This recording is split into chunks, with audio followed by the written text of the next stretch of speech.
Hello and welcome back to another episode of the weekly comic wrap-up with my two co-hosts, Kyle, not Kevin, and Dolan, aka Drew. Drew, quick, if you could have any two superpowers, what would they be and why? I would say immortality and immortality and body possession, like Dead Man. Whoa, those are unique. I like that. I was like, is immortality, I guess, a superpower? I guess, yeah, Yeah, yeah. like a Highlander. Yeah, it's a super Would you curse. want to live forever though? I don't know. Maybe. Only one You'd way to see find out. Yeah, you would see the downfall of Rome, but happen here in the U.S., the good old U.S. of A. But yeah, you would live through quite a lot. You'd be like, ah, things I've seen. Kyle, what about you? If you could have two superpowers, what would they be? Flight and super strength. Oh, so going a little bit basic bitch on us. Okay. I like Cool, that. cool. Nice. The thought of being able to fly, just Oh. that power alone, it would trump everything. Yeah. A dream of flying, if you will. A Yeah. dream of flying, if you will. Yeah, I like that. Then having strength on top of that wouldn't hurt either. Oh, dude. Well, I also think, because I was thinking about it as well, and I was like, flight and super strength would probably be the most useful. Traveling, you could go anywhere, anytime, any place, anywhere. And then super strength would be extremely useful because if you're law enforcement, firefighter, whatever it is that you're doing as a job, even if you're doing just, construction, your super strength would be incredibly helpful. I think that would be pretty cool. So I think for me, I would be the master of magnetism, and then I'd also have super strength. I don't know, man. Magnetism seems so freaking cool because you essentially have not telekinesis. It's yeah. It'd be kind of, Yeah, it is telekinesis. Yeah, Mhm. Because almost everything is metal these days, so you just be able to just do everything with your hands, just flying things around, and you would be able to fly. Because I was thinking about it, I was like, you get a 2-for-1. You do get to fly because the Earth's core technically is like, you could say, has some iron in there, so you just lift yourself up as you're flying, right? Sure. Although That's how Magneto does it. Yeah. on the far end, the worst thing that could happen. There's an episode of Amazing Stories from the 80s came out where this kid, he suddenly developed this power he's a human magnet. So everything that was metal started clinging to him. Everything. Oh, He couldn't control it. So that's a worst case scenario. That's one of those like, do I really want to control metal or like be like a human magnet? I don't know about that. That'd be kind of scary after seeing that episode. Yeah, that's tough. Chat, you guys have got some good ones too. MG says healing factor, kind of like Wolverine.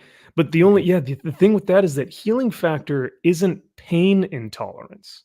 Right. Healing factor means you feel everything, but you can regenerate. Do you feel it when it like starts growing? Like, does that hurt too? When it starts coming back together? That would hurt too, right? I would imagine your tendons like starting to like that have to be so incredibly painful. Every time. Yeah, every time. Yeah, that line from what is that, X1 or X2? X-Men. X-Men. Yeah. Rogue asks, was it Rogue? And she's like, does it hurt when they pull out? Yeah. Every time. Every time. Hell yeah. I love that movie. Well, I've not seen Angel yet, Josh, so don't spoil anything. Don't spoil anything. I think Josh is talking about Angel from the comics because in the early 2000s, Warren Worthington Angel, he had a healing ability with him where he was able to heal others. I don't know if they got rid of that power or not, but Angel for a period was able to do that. Okay. Mark McGrath says I don't know. Oh, okay. I haven't watched or read either. So Mark McGrath says super strength is useless without some degree of invulnerability. Elaborate, Mark, because I'm thinking, like, are you saying that, like, oh, if you smash a car, your skin is still skin. So you'd have the strength to be able to just smash a car, right? But would you I think with super strength, your body would Yeah, have your to body would have to adapt. Your body would adapt to the super strength. Like you'd have to have right?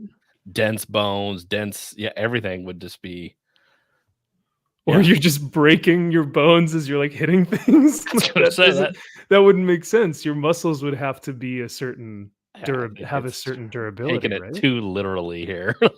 Yeah.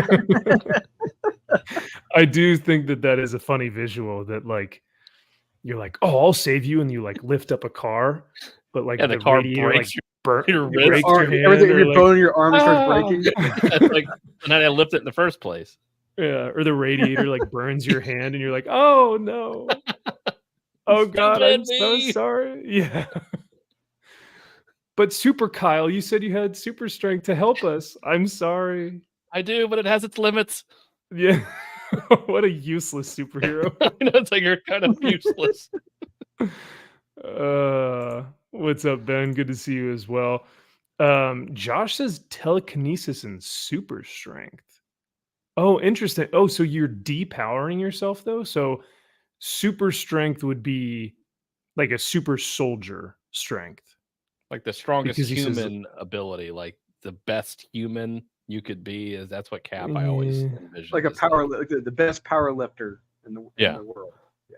hmm, No, maybe, I'm going yeah. Superman strength. Fuck that. Like, no, I want to be I was gonna say, why would you want to be yeah. less than what you could like a Superman strength would be?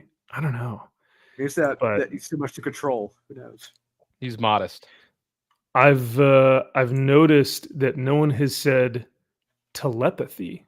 So No, I've I heard a don't want couple that people power. saying No. telekinesis, like me and Josh, I think are on the same wavelength with telekinesis, but telepathy, man, if you're doing like the old Professor X deal, Oh no, Yeah, my I God. don't turning off know. those voices. There's no way. It's kind Jesus. of like Oh, it's like when Clark in with the godforsaken Man of Steel film, where he was the superhero, he was hearing all the voices. It's just like same thing with telepathy. You're hearing all the mental voices. It's like no, I can't. There's no way. Never You'd have happen. no trust with anybody. You would be able to hear everybody's thoughts about everything. oh, Fuck that. No, I don't want well, that. that's why he needs Cerebro. I feel like to kind of calm down, and he also needs Gene to kind of put him into a sleep state, right?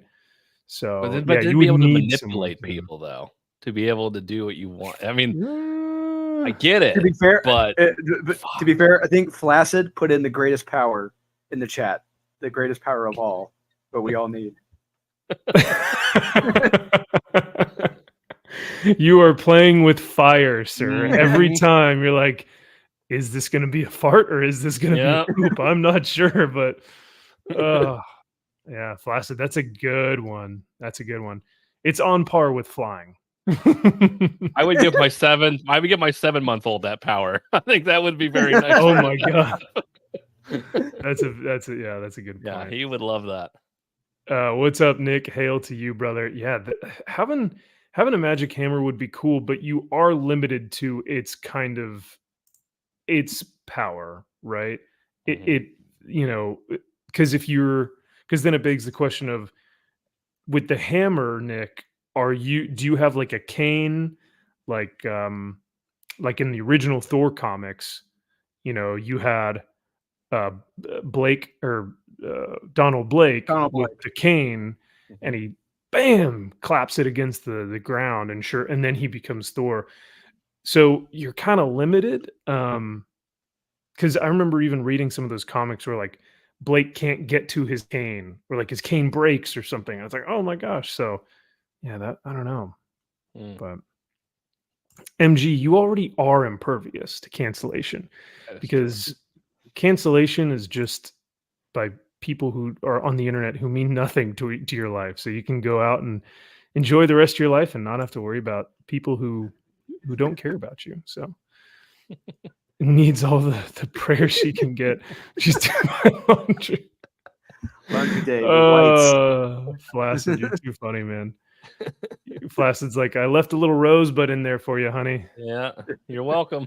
A little skid mark in there. We'll chuck the starfish for you. Yeah.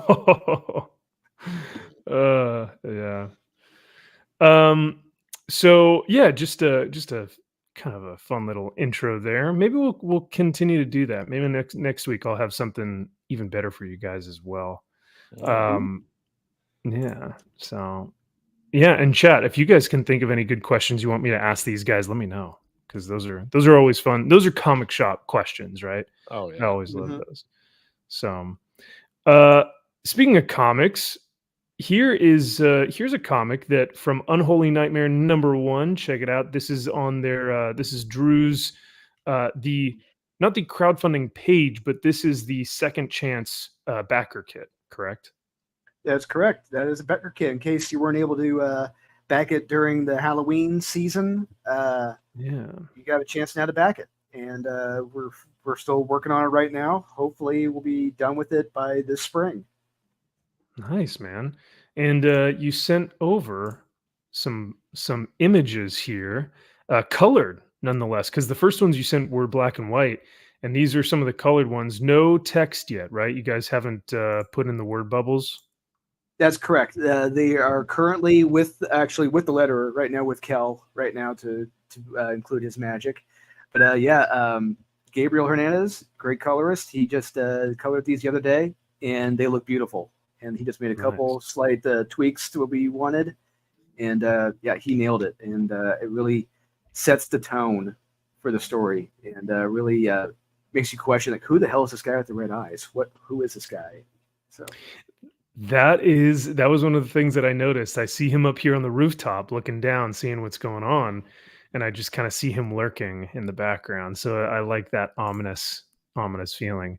So yeah, man, these look great. So thank you for the little we'll continue to get updates from you. So whenever you have pages, send them on in and we'll show them on the show. Oh, there was one more page. I think that was one of them. There was a Yes, and then there's this one as well. yeah. There we go. Yeah. Yeah, it looks Uh-oh. great, man. So She read- Aurelio's doing good work. Yeah. Can't wait for you guys to read this. Hell yeah. It'll be exciting, man. Josh says, I keep trying to have private screenings with you, but you always turn me down. Oh. And this is a good question. What power would George Costanza want? The perfect comeback. Oh, that's good. That's good that he would immediately know what to say upon Correct. an insult. Yes, I like that. I think he would want the ability to manipulate. Like I think he would want the mind control, right? Yes. Because he's always lying.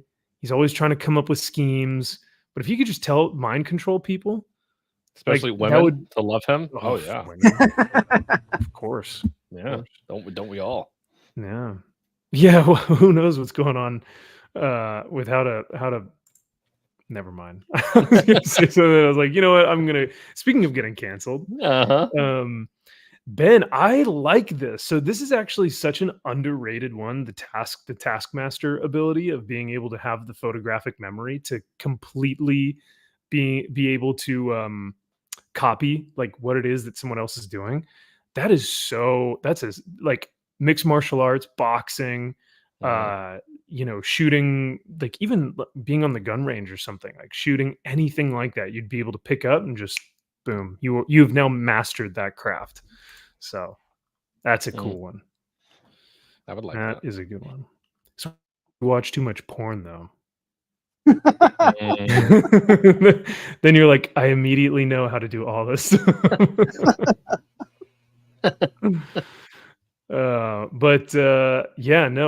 Comics Embraces can't wait for my copies, Drew. Hell yeah. Awesome. Yeah, I can't wait for you guys to get it. I can't wait to hold it myself. So. Yeah, it'll be rad. So now that we've gone over some of Drew's pages, like I said, once Drew gets some more in, or once Aurelio continues to give us some more pages, we'll keep showing those off on here or on Max's Man Cave, whichever one we get them on. But I have a quick show and tell.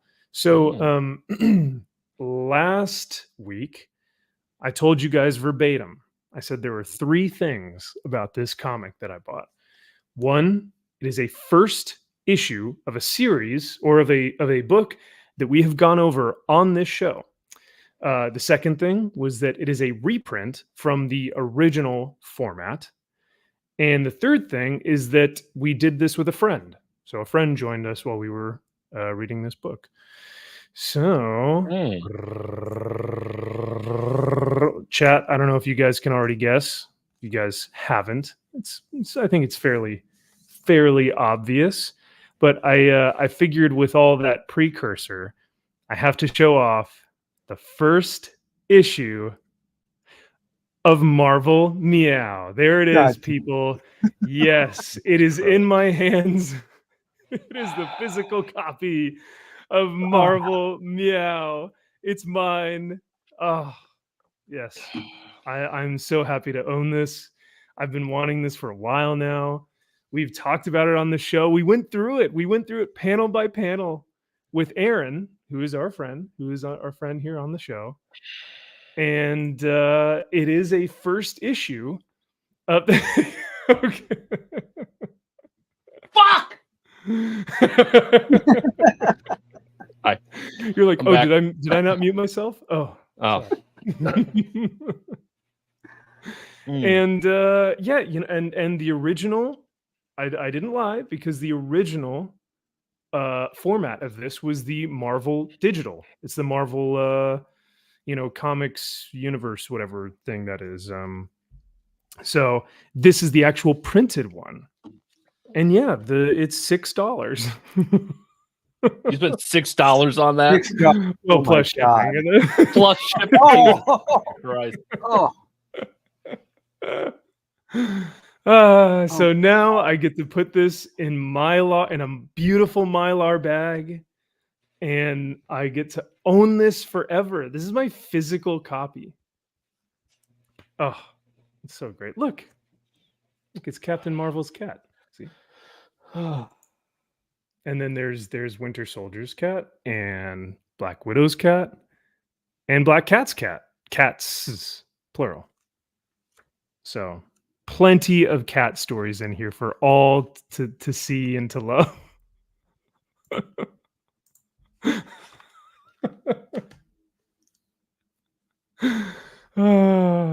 But what's great is that I never lied. I never lied about what I said. Oh my gosh, I'm sorry. Did you guys think I was getting Miracle Man #1? Oh, or 15. Yeah. Oh, Miracle Man 15, yeah. Oh, I mean, they're about the same, right? Price range, quality. Maybe. Salty, that's fine. That's okay. I deserve it. After owning this book, I deserve it. I'm gonna just go back to read something good. Oh, hey, look at that. What does Kyle have? I'm just reading. ISOM #1 or no? Just going back to reading something good here. Oh, yeah. ISOM good. Oh, it's just scratching me right where I itch. Yeah, it's just what you needed, just what the doctor ordered. Do not tell me. Is EVS watching us right now? Yeah, right. If there are chickens in the chat, then yes, yeah, right. you will know that he's stream sniping us if we see chickens in the chat. So yeah,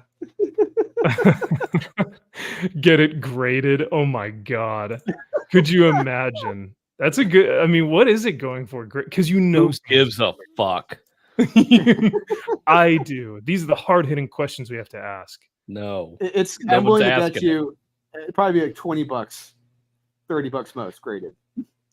You know what? This is actually funny though, because this will be the next one. Well, actually, no, because a Marvel Bark wouldn't sell as well as the Marvel Meow, because they are selling to a very niche audience.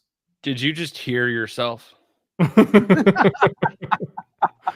I don't see what's wrong with my statement. Hey Josh in the chat. Yes, get every individual issue of Miracle Man. Yes, buy that from your shop right now. Yes. Yeah. Again, check the actual condition for sure. Yeah, with that price tag on it, Josh, I think that's a good buy. I think that's a very good buy. Yeah, some of those, like I said, are very controversial and low print runs, like the Birth issue in 15. and number one, and the Neil Gaiman ones are difficult to find now too. Yeah, I would definitely invest in that. Yeah. Salty, you got to come rescue me from California, man. It's getting brutal over here. Yeah, I think your classmates have kind of I don't want to say brainwashed you, but they've brainwashed I don't know what you guys are talking about. This is a good book. This is my top 5 that week.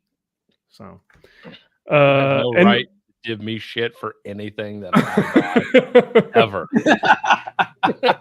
Ever. Honestly, there's another book that came out this week that is another cat issue, but this time it was from DC. You guys know what I'm talking about. That shit was hilarious. Awful, unreadable. Yeah, well, you don't read it. There's no dialogue. Right. I got I think like 7-8 pages into it. I had to put it down. I had to stop. I couldn't finish it. Can't, won't. I can smell the cat piss, and I'm just like, I can't do it. Fucking awful. That's too funny. Yeah, well, that's my show and tell, and we'll get into our next topic because that's all I got. But hopefully next week I'll have real big boy comics to show off for show and tell. Because I'm gonna have two. Right. Oh, two big boys. Okay. 2 big boys coming in. 2 hopefully. Graded, 2 raw, 2 comics. What are we talking? Raw dogging it. 2 raw dogs coming in. One of them is Biclops #1, and the other one is Spider-Man versus the General Gingivitis. Yep, and very nice foil. Ooh, yeah. Yes, Josh texted me earlier and called me a big vagina. So, yeah, just bro code.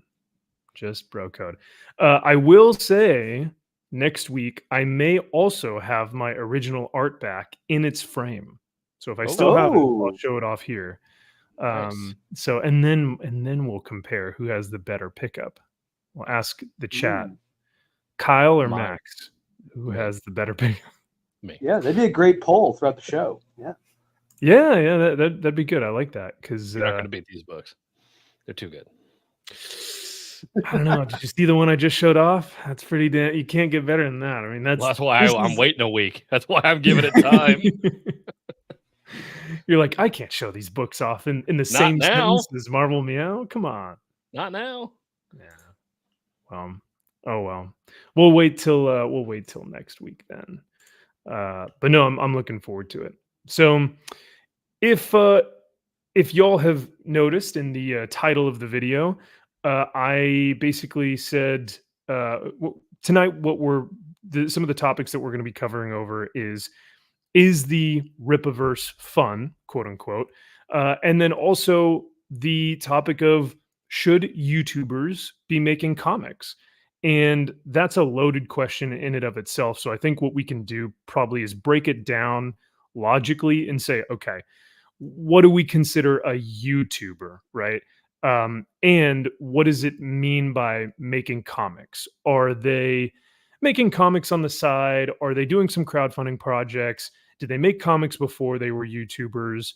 What's the purpose of them making right? So there are a lot of questions that we'll cover, but I think it's a good question, and I think that it's one that has kind of been question that's been raised now that the whole Ripaverse and Comicsgate and Flashcast and all these different,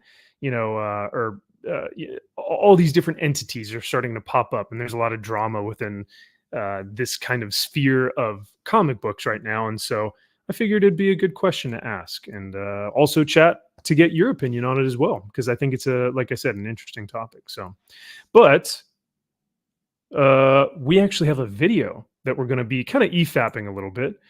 And I need to share the tab so we can get the audio here. But have you guys watched all of this video yet, or no? Or did you just see parts of it? Or because I think I sent it to you in our group text, right? Yeah, I watched the whole thing. Okay. I watched some of it. It was a 7-minute video. I'm like, I get the gist. Yeah, I think I watched most of it. I forget if I watched. It was a couple days ago. and my brain is kind of fried from the week, but I will say it's it's tough because I feel like a lot of these videos are being made for, and this is something we kind of covered last week, but a lot of these videos I feel like are being made to counteract detractors who are also YouTube creators, aka EVS. Does that sound right? Does that track? Yeah, 100%. Okay. Because as much as I would love to say, oh man, he's talking directly to the fans, a lot of the stuff I feel like he covers are also what EVS talks about in his videos. And it almost feels like a direct response without mentioning his name or mentioning his talking points or anything like that. Um, and I'm not saying that that's necessarily a bad thing because I'm sure Eric wants to address those points. But at some point, it feels like Eric, and I think Drew, you had brought this up last week, but it almost feels like Eric isn't having fun anymore. Like this is almost like a tax on him, right? Yes. Yeah. What- If you read, but I was going to say, like, if you read ISOM 1 or 2, the tone I get through it, reading the dialogue, going through the pages, the pacing of it, I didn't get a sense that Eric was having fun writing the story. I didn't pick that up. I didn't feel like he was enjoying it. But that's my personal belief, being a writer, comic book writer myself, and a critic. So that's my take on it. Yeah, that's fair, brother. And I think a lot of people also probably had that criticism.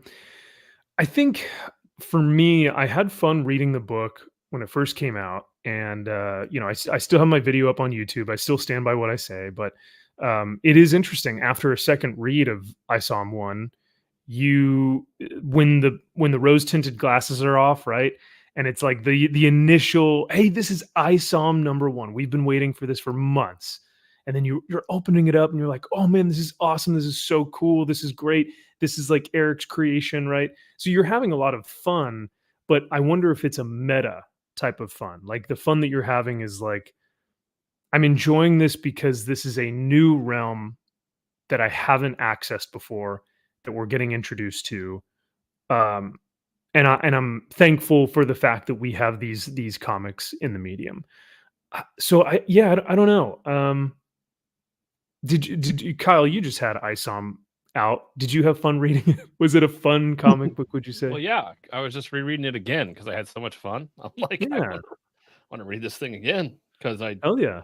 didn't understand it the first time I read it, Oh. and then the second time I tried to read it, and then I gave up. And I still don't understand it. And funny thing is, EVS on one of his streams, he was shouting out a guy that on his Substack rewrote ISOM 1 and ISOM 2. Yo. It is fucking like, first off, it's hysterical. And secondly, it is so much better. It's so good. Like it's really good. The guy describes ISOM and Alpha Core within the first 2 pages of the book, and I'm like, yeah, is that what Alpha Core was? I'm like, oh shit, that makes sense to me now. I'm like, is that who ISOM was? I'm like, holy shit, that makes so much more sense. And then he makes him ISOM gay, which I fucking just no, like, absolutely. I didn't see that. Just for no reason. I'm like, I love this guy. What he wrote, it was so good. And the guy admits, he's like, I'm not a professional. I'm not a letterer. I'm not anything. Like, I'm just going to rewrite some panels and just make it flow. And I'm like, man, this actually makes sense. Yeah. His rewrite of issue 2, it's a completely different book. But it's fun. Okay. So the only rewrite that I watched / read was on EVS's stream when he was reading through. He was kind of doing a read through on the Substack. So I haven't gotten a chance to read the whole thing. So I didn't get to the part where he's gay. He read it. No, that was that part. It was that the was guy the part. At the beginning. He's like, hey, do you want to get in the shower with me? And the guy's like, yeah, not right now. I got Axomas actually have to work right now. Yeah, those guys. He's in a relationship with that guy. Oh no. Maybe I missed it. So funny. Salty, this is totally fair, brother. He says, "I love you, Max, but I can't deal with Rippa stuff. I supported ISOM #1 and was greatly disappointed. So over that scene." And hey, man, I totally respect that, and I love you, man. You are more than welcome to hang out and listen to us kind of talk about this. But if you're over the drama, over the kind of infighting, don't even worry about it. We've got some fun comics to talk about a little bit later in the stream. So come back and we'll be talking about some really cool pickups that we got this week. But yeah, no, I was gonna say, we were just talking about the Substack thing. I probably missed that part because I was driving. But as EVS was reading this, dude, it was like it sounded like a movie or a comic book because like all the caption dialogue box. I'm ISOM.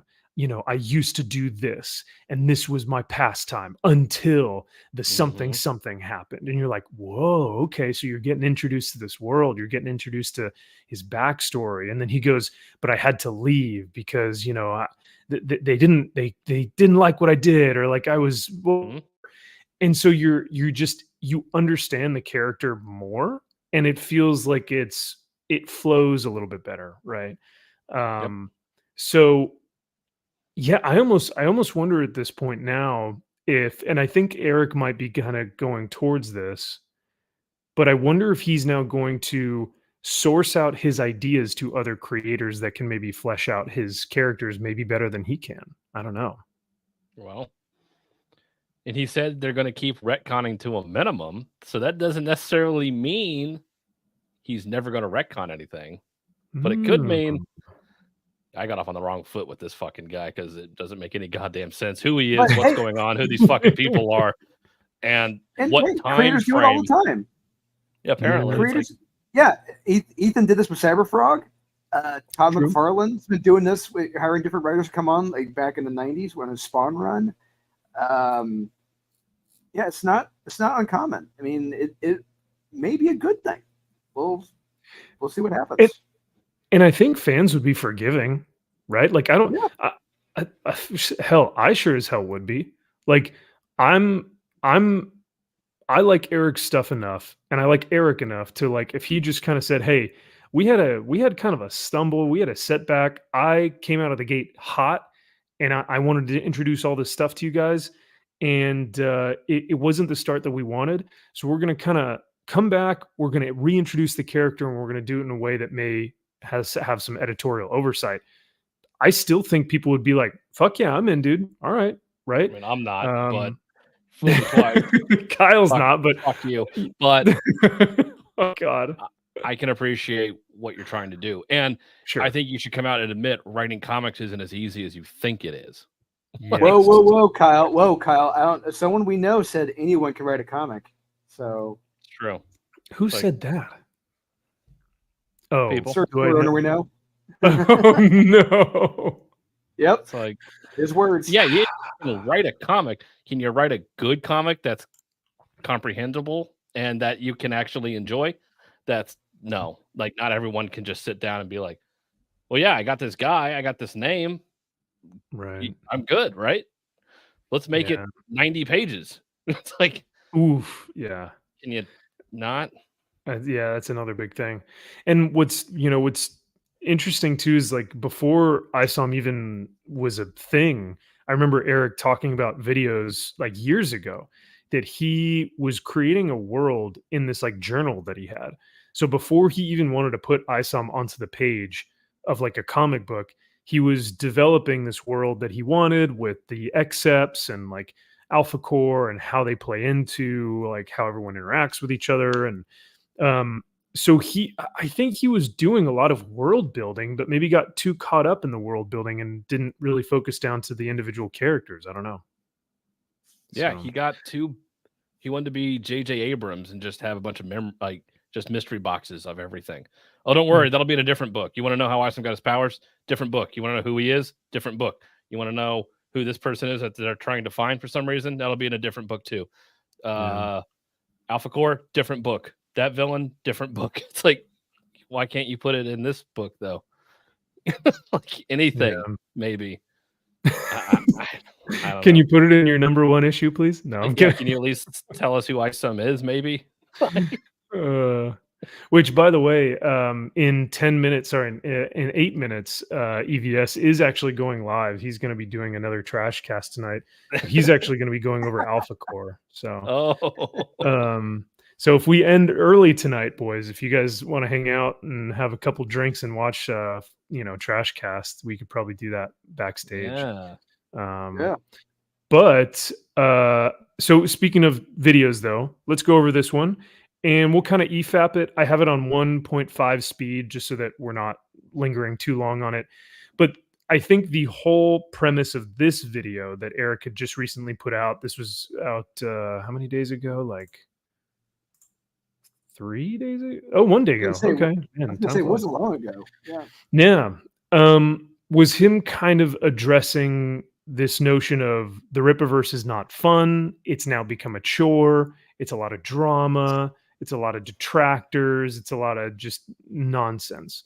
So the title of the video is Making Comics Fun Again. So when I read that, I initially thought like, oh shit, like, yeah, man, let's talk about the next steps of making comics fun again. Like what's going to happen in Yaira, right? Because that's the next book that's going to come out. That's not what this video was. So I was like, okay. All right. So got it. Okay, yeah. All right.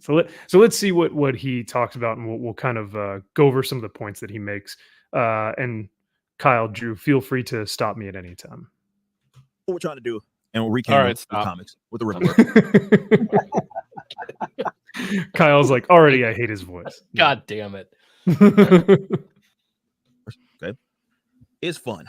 And that can be lost when you have all of these different battles and fights that some of those, they're going to be forced upon you. And I'm not So I think already he's kind of talking about, okay, so we're not talking about fun in the comic anymore. We're talking about fun in a meta sense.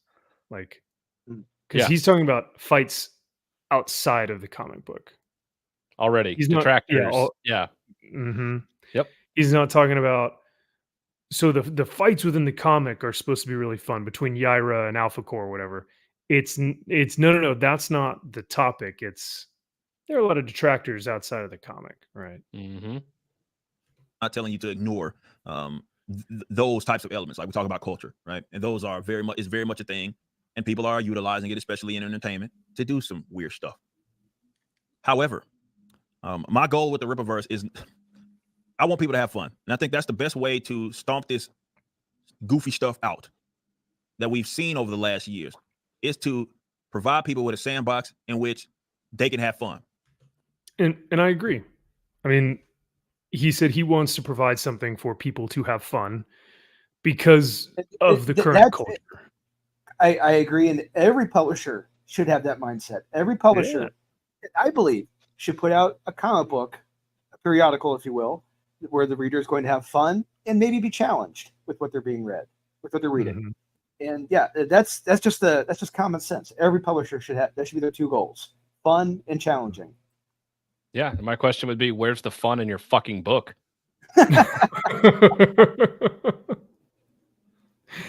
Kyle, I'm trying not to get canceled. Please. Oh, sorry. I mean, thank you, wonderful person of color, for making the greatest book of all time. You're a true inspiration for us all. And if I apologize for my for your transgressions. And everything I say is valid.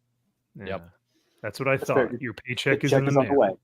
Yeah, exactly. There you go. Great minds think alike. There you go. Good. Yep. Good. Yes, sir. Thank you, sir. Okay. Good. Okay. But yeah, no, in all earnestness, I think we all like Eric. We all like what he's doing. But like you always tend to say, Kyle, the emperor has no clothes.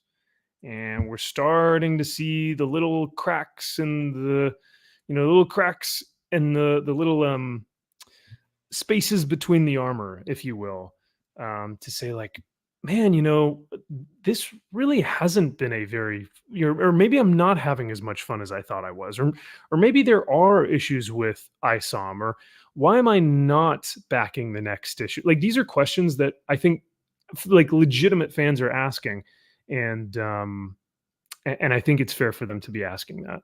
I don't think there's anything wrong with that. So, for a comic that expensive that he's providing, I should feel like there should be a moment where I'm like, holy shit, that was awesome. Like there should be like at least one moment, one signature moment that was like, what the hell just happened? None of that. So none of that is in 1 or 2. there is a comic that we're going to go over here after this video that's an annual that we read. And there was a splash page where I was like, see, this is a $25 book right here. You know what I mean? Like if this book took a year to make and it was $25 or $35, I'd be like, I get it. Totally worth it. Right. It's awesome. But yeah, but you really have to make something that pops, that really makes you say this was worth my money. Mike, I know that you said you really enjoy ISOM number 1 and 2, and that's awesome, man. Like I said, I still enjoy the first ISOM book, and I enjoyed Alpha Core. I recognize that there are issues with them, or there are problems with them, but I still think that there's room for Eric to grow. I think so. Yeah, I think there's. I would have to reread them to actually give a fair, like detailed, like we'd have to pull the book up and go through and give a detailed review. There isn't one double but I'm splash glad that page you're in having this entire book. No, not one. That's the sad part. And the splash pages are like buildings and stuff. Oh yeah, or you're like, no background. It's just a character like running with like bright colors in the background. So you were too lazy to even draw shit in the background. Yeah. Or like even that one. I mean, it's literally just him walking out of a building. It's you think. I don't even know what the fuck that is, but it's like that's your splash page? Yeah. That? Like, come on, man. It should have been the guy hitting the car, on the next page. That should be your fucking splash page. Show the car exploding with the guy. Any type of movement or action, right? So yeah. And then the splash, she's not doing anything. Nothing. Not doing anything. Oh, you know what? Really, an interesting critique was that I actually agreed with a lot was I think their names are right next to the characters, and it says like Yaira or Braxton or whoever it is, right? Mm-hmm. Those should be like, boom! That should take up the entire top third of the page, right? Like, I think that would look amazing. That would look so cool. Yeah, Alpha Core should really be like gagoosh. It should be like almost like a what is that? The big pow. Like an onomatopoeia almost. Onomatopoeia, yeah, where it's just a big action bubble and just goosh Alpha Core, right? Or Doom Yaira, some big like you, because those need to stick in your head. Because that says fun right there. Because doing that reminds me of comics from the 80s and 90s when they would do that when they would introduce a character. And it's like, oh yeah, that's awesome. That shows fun. That doesn't happen. It's another thing that lacks fun. Ooh, you guys ready for this? JK says she'd rank the ISOM books above Tim Drake Robin, so that's good, but below Tom Taylor Nightwing. Whoa. And the art might have been lower than Tim Drake Robin, the Riley Rossimo. Oof. Oh man. Sheesh. JK coming in hot. Man. Coming in hot. Yeah. Ooh. Oh. Hey, I love the honesty, JK. Thank you. That's tough. And people say we're harsh, Holy crap. It's like, what are you, bean-headed, effeminate scratches on a paper, or 3D dragged and dropped fake art, not even really drawn art. It's terribly drawn art, or not even drawn at all. Or not art, yeah. Oh, Yeah, that's a hard question. that's tough. That's a real Sophie's choice. I don't really know, but But hey, Kyle, it's my 3DS. It's not a real criticism, okay? It's only detractors have yeah, that nothing's a criticism. real criticism. That's the problem. He thought he was going to come out of the gate and everyone was going to praise him. He thought I'm killing. Everyone's going to love me, Yeah, yeah. and it's like you can't take any bit of criticism in your life. Have you ever been criticized? Ever? Have you ever been told you're not good at anything? Yes, I definitely he played track in college. He was a musician for a good portion of his life. He's dealt with adversity. I Right. guarantee you people have been like, "Hey, this music sucks," or whatever, right? Yeah, like that track wasn't very good, man. Like you got to go back Yeah. and reshop this because it's not very good. It's like you thought that you were just going to make a book and everyone's going to be like, "You're amazing. Everything's perfect." Yeah, And you that equate that then to not having fun because you're being criticized. oh. You think you're not That having fun yeah, because everyone's criticizing your book, and rightfully so, criticizing right, your book. It's not yeah. people coming out saying, "Your book sucks." It's like, "Oh, did you read it?" "Well, no, but I knew it was gonna suck because I don't like him." Oh, yeah, and that's the thing. You'll get people who are like, "Oh, no, I haven't read the book, but I've seen enough." And it's like, you just don't like Eric, and so you're just being an idiot. Like, you're not actually offering any valid criticism. But then Right? they're You have actually those, and then there are ones on the other side who are and then like, the others yes, "He's yeah. great and amazing, and I'm gonna buy every book, and I'm gonna buy all the signed, I'm gonna buy all the CGC 9.8s because I just wanna back him for him." It's like, you're Right. just as big of a bitch as the 1 out of 10 as the 10 out of 10. And those people will also never read the book, right? Correct. Like both sides will never ever read the book. It's all the people in the middle who are actually reading it. Yeah. But like the sides who are like, fuck him, fuck this, fuck, like blah blah. He's the worst. They'll never read it. But then also the people who are like, he can do no wrong. Will Right. never because they'll have it in the CGC case and they'll never And I wanna actually back open it. my friend, and I wanna back my friend, and I'm gonna Right. support him no matter what. It's like, you don't Yeah. have friends in this business, you have business partners, and that's one thing EBS got 100% correct. You cannot have friends. It is a Oh business yeah. decision. You hire these artists, you hire these writers, you have to be able to fire them at a moment's notice because they are not up to par with how they're Mm, handling your book. If you don't like the yeah. art, get the Kyle, fuck out of here. this is a hangout, Kyle. This is a safe space for everyone. Apparently, Yeah, he thinks it's all Kyle. Friday Night Tights, and he thinks it's all these guys that are just I'm just gonna be backed by everybody because everything's great and they're my friends. It's like people aren't your fucking friends. They don't give a shit, and they shouldn't. Fuck you. I don't know who you are. I don't give a shit who you are. This is a business decision. It's business. It's not personal. Yeah, I think, and we'll kind of get into this in the conversation about YouTubers creating comics, but like, I think if you are not offering something that is beyond, like, if you legitimately believe it is beyond what everyone else is offering, because like we're learning about this in business school right now. When you are entering into an already established market that already has like items that people are purchasing and producing, if you can't offer something either unique or different or something that people need that they don't even realize they need, you then break out a piece of that market that you now have.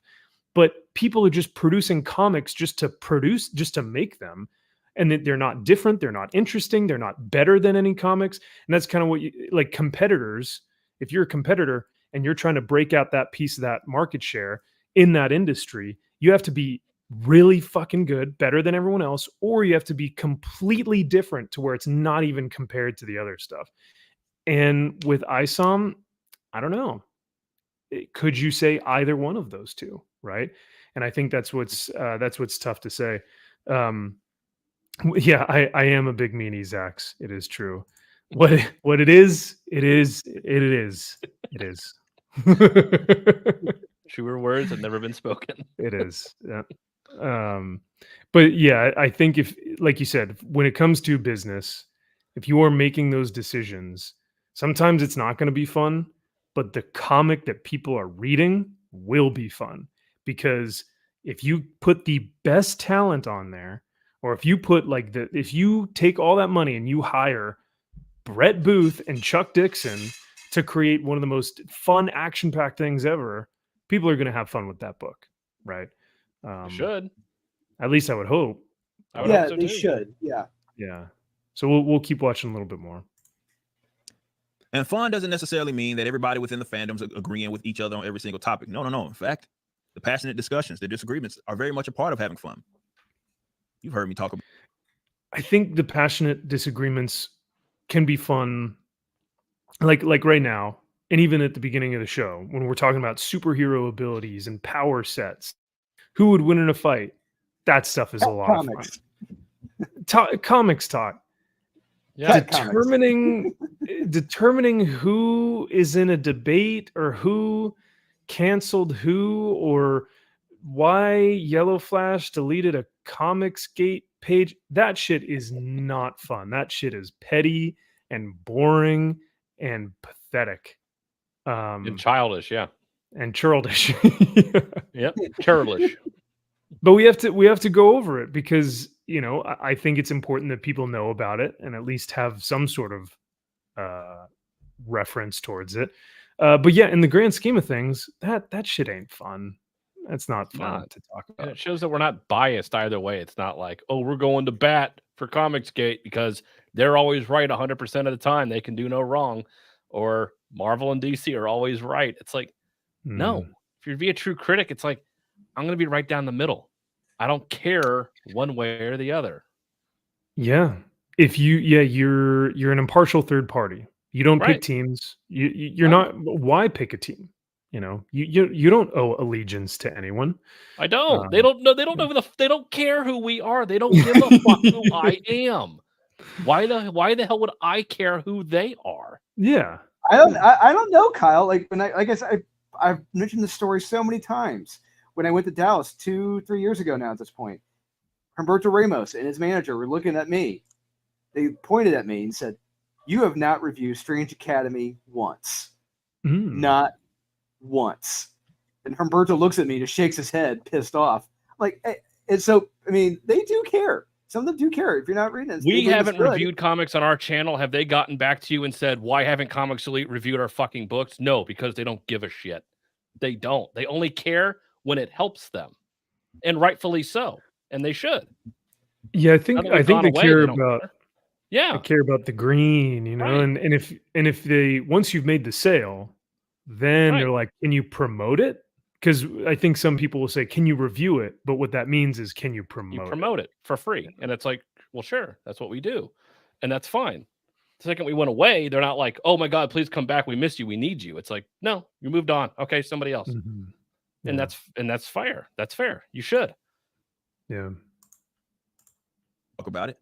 Back in the Gap, we used to argue. It's funny, people look at it now, it's all toxic, right? The term they use when they see people voicing their opinions about properties it is they like. But this is what it used to be about. And it was always like this. People arguing about dumb stuff, in retrospect, what you call it, was what this nerd fandoms, that's what they were about. So real quick, I was going to say pause it, but I was going to say, like, I thought he was talking about having arguments in the Gap. Like the store, the Gap. That's what I thought. The store. Yeah. We go to the Gap to argue. This is $19.99. It should be $15. It was. So I think what he's trying to say is like, hey, we've always been having these conversations, right? We've always been having this stuff, and it's like these aren't the same. At least I don't think so. Like, these are not the same types of conversations that I was at. You know, my comic shop wasn't telling me, oh, dude, Diamond didn't give me their books this week. And they're like, you know, they're late. And like, we had all these like shortages, and like, they don't talk about that stuff with me, but they do talk about like, oh, did you read in this issue what happened in this thing and that thing? I'm like, oh, fuck yeah. So, yeah, it's not like ASM 299 or 298 where it's like you see Venom at the like, who's that character? Ooh, who do you think that could be? Oh, is it a villain? Oh, I can't wait till we see that. It's like your book is like, did you understand anything in this fucking book? It was a whole goddamn mess. It was just like, it's not even an argument. It's just like this thing's a complete mess. He's trying to put himself up there with like, oh, let's argue about Wolverine and Sabretooth and who's going to win in a fight with them. It's like, Isom is nowhere near that because we don't even know who the fuck he is or nor what his powers are. So it's right. Or most of the other heroes in this world. Yeah. So take it easy. Like, he thinks like he's up here, like we're having strong debates about who Isom is. It's like, No, we all want to know who he is. Who's he gonna fight next? It's like I just want to know who he is. I don't like know that's why he is. I don't know. I don't even know where It this is- is at. It is, Kyle. It is. I saw it is. Yep. What's funny is now that, and I hate that this is how I watch his videos now. But now that every time I hear it is after watching one of his videos, it's gotten in my head. I hate it. Ugh. But it is very funny. So. It is. It is. Who's more powerful than who? Who's stronger than you? Why this person wouldn't do that? Why they would do this? That was what it was about. That was part of the fun. And my goal with the Rippleverse is to provide that sandbox and do everything we can as drivers of the content to ensure an environment where you do have an absolute blast. And this is why, our number one rule here with the creatives at the, we don't get into any of the other weird stuff, right? I don't care about the political motivations and a lot of that stuff. I don't care. I have one requirement. You want to work for the Rippleverse, I have one requirement. In addition to having the talent, obviously, to fill whatever position it is you're filling, my only requirement is that you don't be a hack. I don't care what side of the political spectrum you are on. Don't. Oh, I thought he was going to say, I require you to have fun.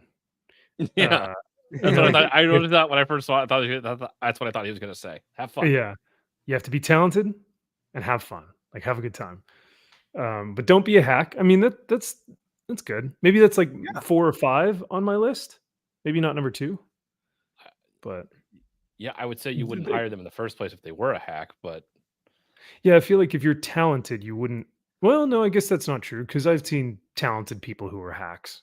So Oh yeah, but what does he mean by that? Though? Yeah, Huh, just phoning it in. Just if nothing happens in the book. It's just a bunch of dialogue. Like this latest, like I read this latest Star Wars Thrawn comic. It is boring as shit.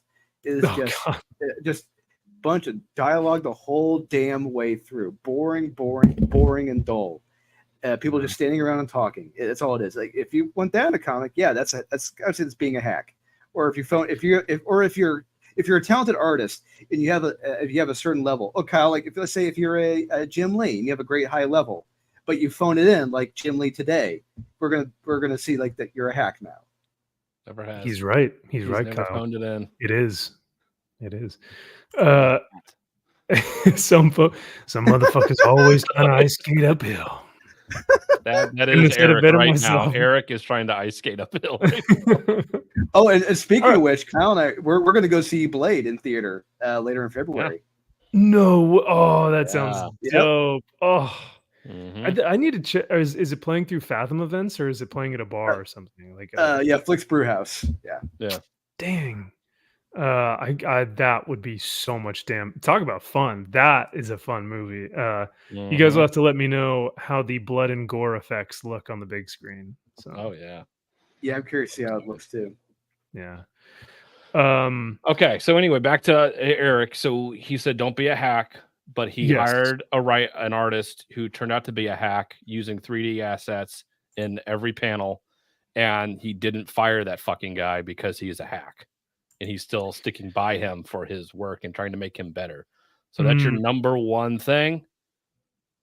And you're going back on your word now saying, well, we'll help you. We didn't realize you were a hack until we saw that you were a hack. And now we'll make you not a hack anymore. Let's see. Because maybe he'll describe, I forget what he says, but maybe he'll describe what he means by a hack. Because maybe it might be different than what we have our interpretation of a hack to be.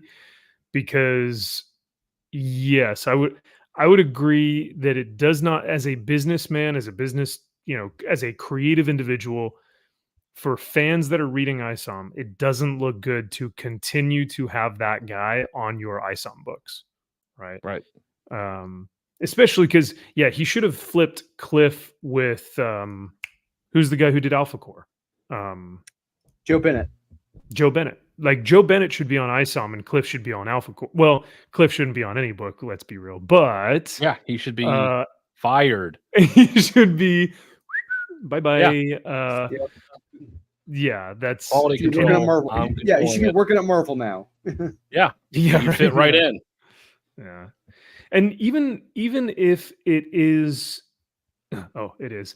even if Cliff and Eric were like, you know what? It's not a big deal. We're just going to keep using you for ISOM. I still don't think it is a good business decision for public, like for the public, because people, no matter whether they understand 3D assets or not, it's probably not good publicity to know about that, and people are like, "Oh, you didn't fire that guy?" So, granted, you shouldn't fire people based off of what the public thinks, right? That's a shitty thing to do.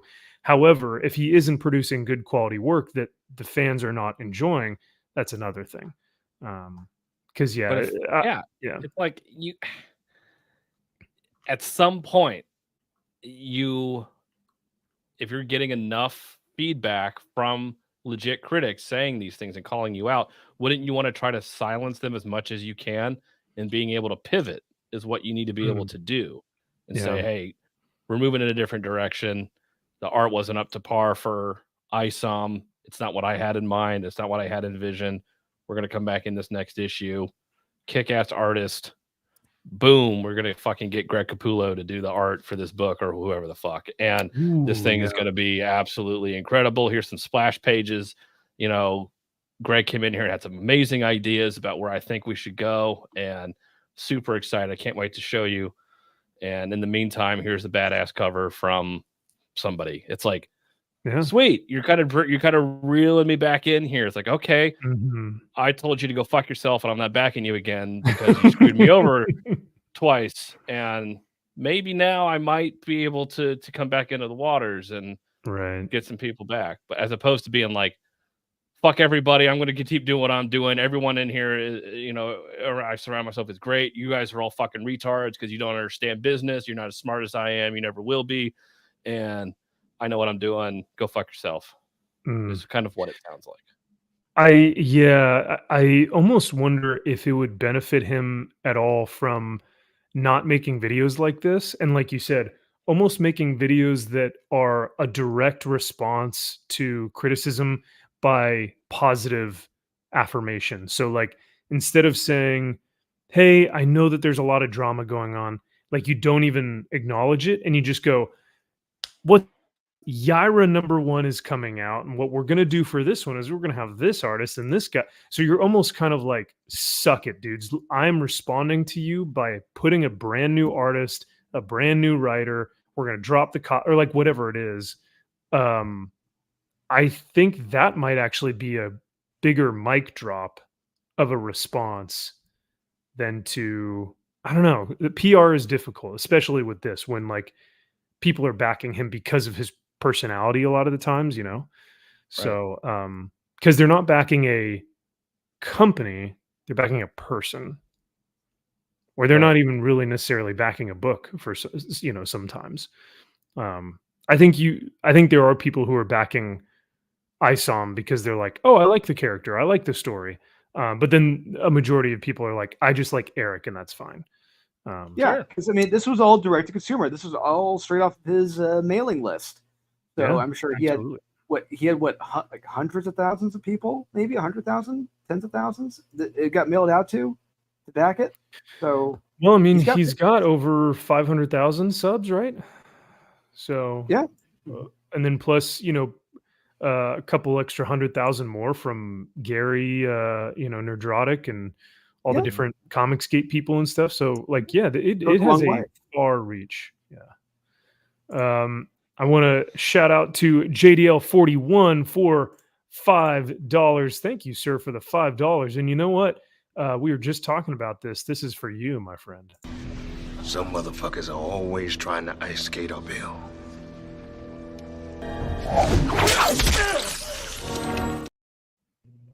Oh, so good. Yeah. Wesley Snipes can't be beat. Nope. JDL41. Well, you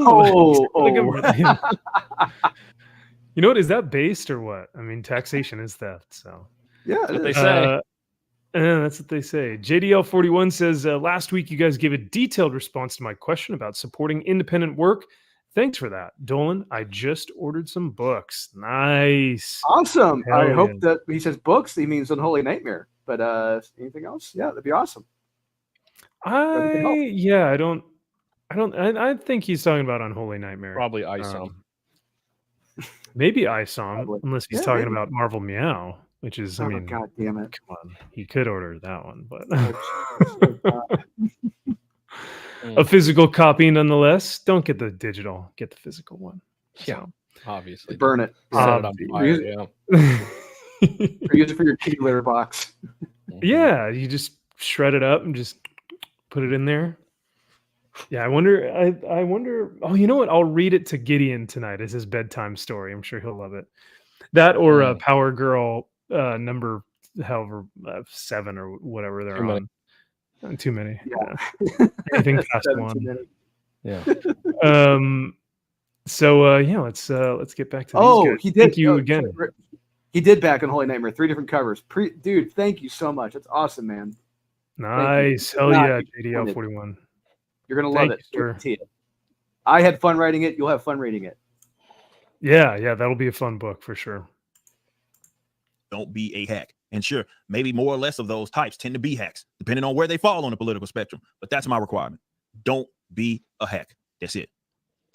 You leave that stuff at the door. All the political stuff, all the that needs to never get in the way of business.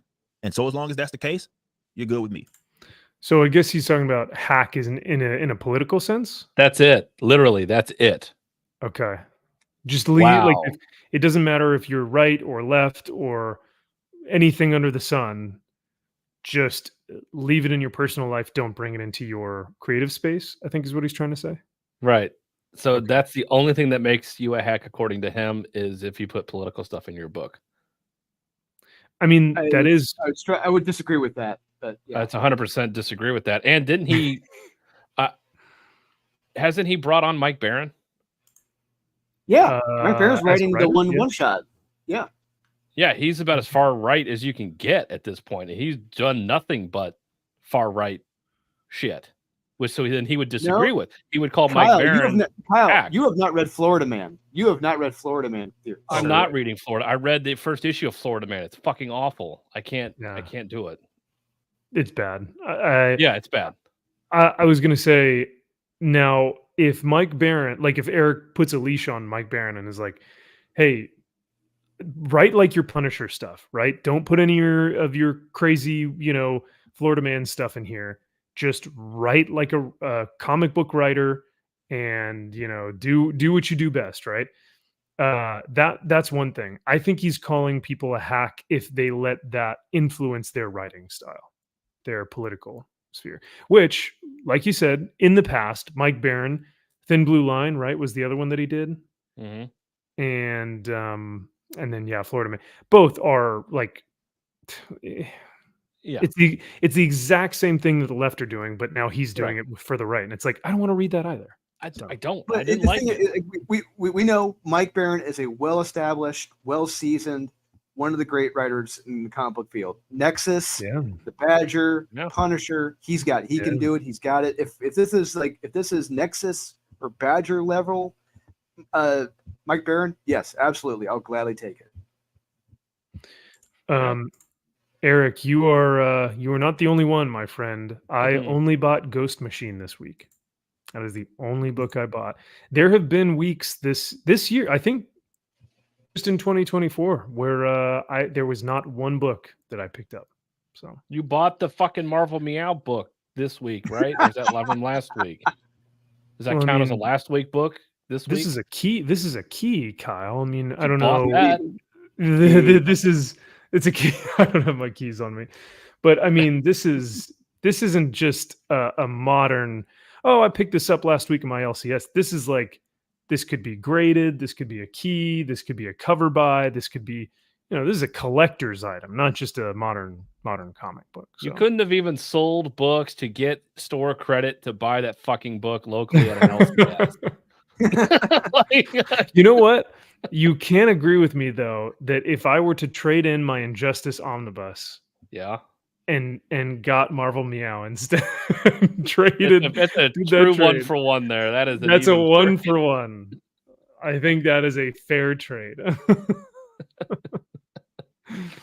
Talk about a hack. Tom Taylor is a hack, but for different reasons, right? Like I think hack can mean like 1,000 different things, but Correct. for Eric, it's more of a political thing, I guess. Yeah, which is fine. This I is just why find it interesting. Like that's what he boils it down to. If you don't have anything political to say in your book, you're perfectly fine, and we'll hire you, and you're great, and we'll not Mhm. look at anything else. I think that's weird, but okay, It's weird. it is Weird. weird. I never tried to be the antithesis of what the quote unquote. So many people tried to attribute that to me in the company. Right? You see what the quote unquote woke are doing with comics, with movies, and people thought that I was going to build a company that was just going to do, and it technically does do the opposite. But it shows that people don't listen to what it is that we had ever been saying, because you got people that thought that I was just going to build like a company that took it to and tried to spite the social justice left. So I remember Fox running with this whole narrative saying like Eric's comic book is anti-woke. And it's like, not Mhm. really, right? He's Not not really. It's anti-storytelling, really. It's if there's any sin. yeah, Um just a thing. It's just right. an And amalgamation like of panels and pages and stuff. yeah. Which is like I said, I respect because Mhm. it's not super far right, but it's also not super far left. It's just trying to be a comic book without any type of virtue signaling or ideology, right? Um, but he said I never tried to be an antithesis to the SJW type of like comics, but he did try, at least from what I remember, and you guys can chime in on this. He did try and directly compete with Marvel and DC. So though he never said, "Oh, I want to be the exact opposite of Marvel and DC," I still think that he was saying, I want Rippaverse to compete on the same playing field as Marvel and DC. I want it to directly come into direct competition with these two because I believe that it's going to be better than that. Is that kind of how he promoted this as well, or am I imagining things? No, I think he At least did. that's- Yeah, he absolutely has. And I honestly want to say he did mention at least once or twice that he was providing a counter, a counter programming to what Marvel and DC were currently doing. And I don't want to put words in his mouth. I want to say he did say something along those lines. Yeah. Like he wanted to offer something to fans to be like, listen, Marvel and DC is offering you guys shit. So I'm going to take part of this market share. Like I'm going to enter this market to give you guys what you actually want. So I don't think that's a direct antithesis, but it is direct competition. Right. It's having your cake and eating it. He wants it both ways. He wants to be Mm. able to say, I'm providing something that's the opposite of what's going on in the mainstream. But at the same point in time, I'm not far right though either. But I will be if that's what it takes for me to sell the fucking books, and I'll try to kind of promote it and tiptoe it. It's like in a way you're not saying that, but you're saying it. It's that typical. It depends on what your definition of is. It's just like It is. it's just like Jesus Christ. Like Yeah. he's trying to sit on the fence and play it both ways, and that's fine. As a business guy, I understand, and it's smart to be like, I don't want to pick a side, and you shouldn't pick a side. But in a way, you're kind of picking a side by saying, I'm going to do the exact opposite of Marvel and DC, which are clearly far left woke bullshit agenda. So that it's like, so you're telling me you're going to do the opposite of that, right? Maybe. Maybe. I just remember very distinctly that when Marvel, or sorry, not Marvel, when Fox ran with the like, oh, it's anti, like that was their headline on the like runner on the bottom page. It was like anti woke. I was like, not necessarily. Like he's just trying to tell a good story, which is not anti woke. It's just it's something completely altogether. But It's like it is anti woke in the sense that there's no modern woke, politic bullshit in yes, it, yeah, like ideology, right? but it's not against it. They're not like beating up gay people in the streets, and it's like, yeah, fuck you for being gay, you piece of shit, tranny. Woo, fuck you, America. burning like, burning pride flags yeah, and stuff, and it's like, like, whoa, yeah, whoa, okay, they're not whoa. doing that, so Yeah. But hey, Caro, good to see you. Thank you for being here. She says, if you ever want to interview him and ask him these questions, let me know. I can make that happen for you. Well, thank you, Caro. I will let you know. The guys and I will talk it over and see if, because like, I think these are all really great questions that we would never want to try and this show is never meant to be like interrogation. Like, let's put a spotlight on you and go like, hey, why the fuck are you not doing this thing, right? I think a lot of the time we come from a place of, hey, here's some of the legitimate concerns we may have or some criticisms we have. Let's kind of talk about it and laugh about it. So, yeah, if Eric would ever be down, Caro, I'll message you and see if that might be something fun. But I also know that I have 3.8 thousand subscribers, so it's not like and climbing. You know what I mean? And climbing. And climbing. You bet your ass we're gonna make 4,000 in just the next month. Yeah, if you want 10 people to watch it, by all means, bring them on here. Yeah. And those 10 people, God bless them. I love them to death. You guys are our lovely fans, and we love having you here. We need you. Yeah. We need you. Seriously, we really do need you on Friday nights. We love it. So thank you. Carol says it's my only superpower. I'm happy to do so. No, you have many more superpowers, Carol. Get out of here. You're being too humble. Yeah. You're too rough on yourself. Come on. Yeah.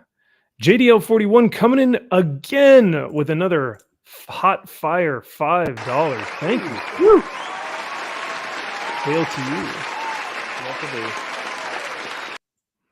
He says, I like Eric, but $40 per book. Neither book had a good story. I struggled getting through them. Gas and food are too expensive, gents. Hey, man, I mean... Fair. It's fair. It's very fair. I completely understand. There have been multiple books within the past month on Kickstarter and what's the Indiegogo and fund my or back my comic or whatever it is. Like lots of books that I have wanted to back that I've had to pull back on my funding due to the whole kind of Bidenomics thing that's going on right now. Especially living in Southern California, where like to buy a gallon of milk is like a child. You have to like send your child. How much is a gallon of milk there? Actually, I drink almond milk, so I almost said the F word. I almost said it. God damn it. How much is almond milk then? Jesus Christ. What is it? It's like $6 for a half gallon? It's easy, like like $6 for a half. Are you shitting me? Yeah, man. Wow. Dude, gas is nuts. Like what's gas? Gas here is $6 a gallon. Just slightly over $3 a gallon. Yeah. I think at Costco it's less. It's like $2.70, $2.80. You're in the twos? Dude, yeah, Costco, where I live it's like $2.90. Yeah. I haven't seen the number 4 on a gas station in miles. Anyway. Get out of California. Get the hell out of that. Yeah, Jesus, dude. Yeah, it's bad. But dude, it like especially when it like ramped up I was in LA when it was some of it at its worst, and it was almost at $10. Like the numbers didn't go off the edge far enough. It was like 9 something. And I was like, dude, if this goes any far, they won't have enough numbers to make it to $10 a gallon. It was pathetic, dude. It's apocalyptic at this point. So. Jeez. So, but yeah, JDL41, thank you again for the 5, brother. And I understand, man, $40 a book is a lot. It is not easy to back something like that. And even when you look at like trade paperbacks that are the same page number as like an ISOM or an Alpha Core, those go for $20, $30, right? At Barnes and Noble or something. Yep. A story that and that's good. Yeah. Or you go to Half Price Books. Or you go to Half Price Books, get a classic story for not even that much, probably for $5 or $6. Yeah, a couple bucks, and it's already used, so you don't feel like you need to take good care. It's like, I'm just gonna read this shit because it's awesome. Oh, dude, in college when I was like, I was running, like I didn't have a lot of money. I was like, I was working at Walmart, right? And I would buy used trade paperbacks for like $5 a pop, and I would like, how you roll one edge to like, like I was reading those things every single day. Yes, exactly. Oh no, this book's gone from nothing to nothing. Ah, damn. $40 to No. 35. No. Take my eyes and not my Take shirt. my eyes, but not my isom. No. Not my isom. Oh, greatest movie, greatest comedy movie, other than I Love You, Man. Oh no, but that would be terrible. Wow. Woo! Oh, now Yes. you're nice. Outstanding. Very Outstanding. nice. You know what? Well, that deserves an applause. Yes. I don't have every issue, so I'm jealous of Josh. That's I don't either. outstanding. Whoa. You never see them collected. I don't know if I've No. ever seen that anywhere, ever. Yeah, Ever. even at conventions, never.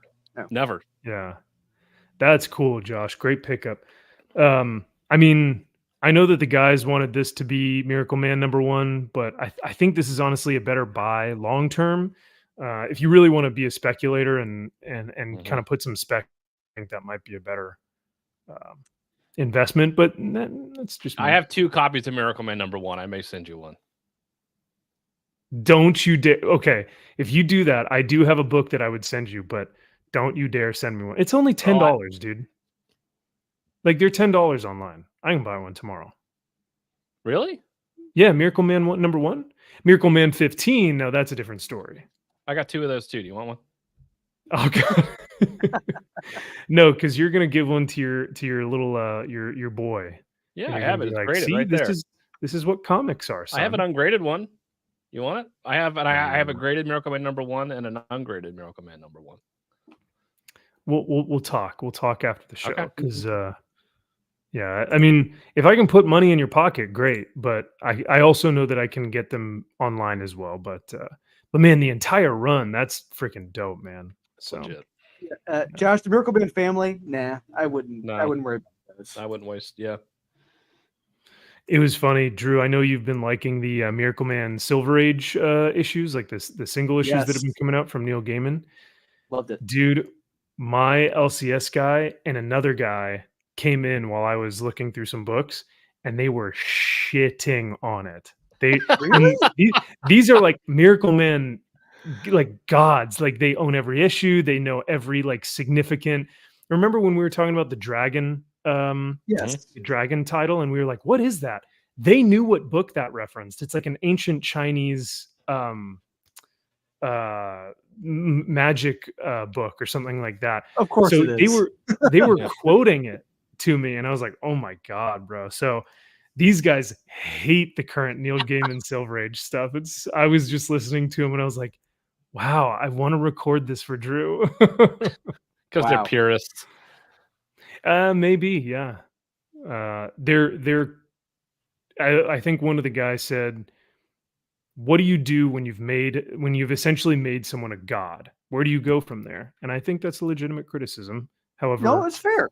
Yeah. I can't say because I haven't read book 2 or 3. So But then again, I mean, look, okay, writing someone who's become a god is something that's been, I don't want to say commonplace, but it's been very well explored in comics and in fiction. Like, look at Star Trek: The Next Generation. Q is effectively God, and God was written in those episodes several times. It can be done. It has been done. And it's all about how compelling is that character. They made, I gotta say the reference again, Q. They made him fun. He was just a fun, character who loved messing with the Enterprise and loved messing with Picard. Yeah. yeah. This is an example.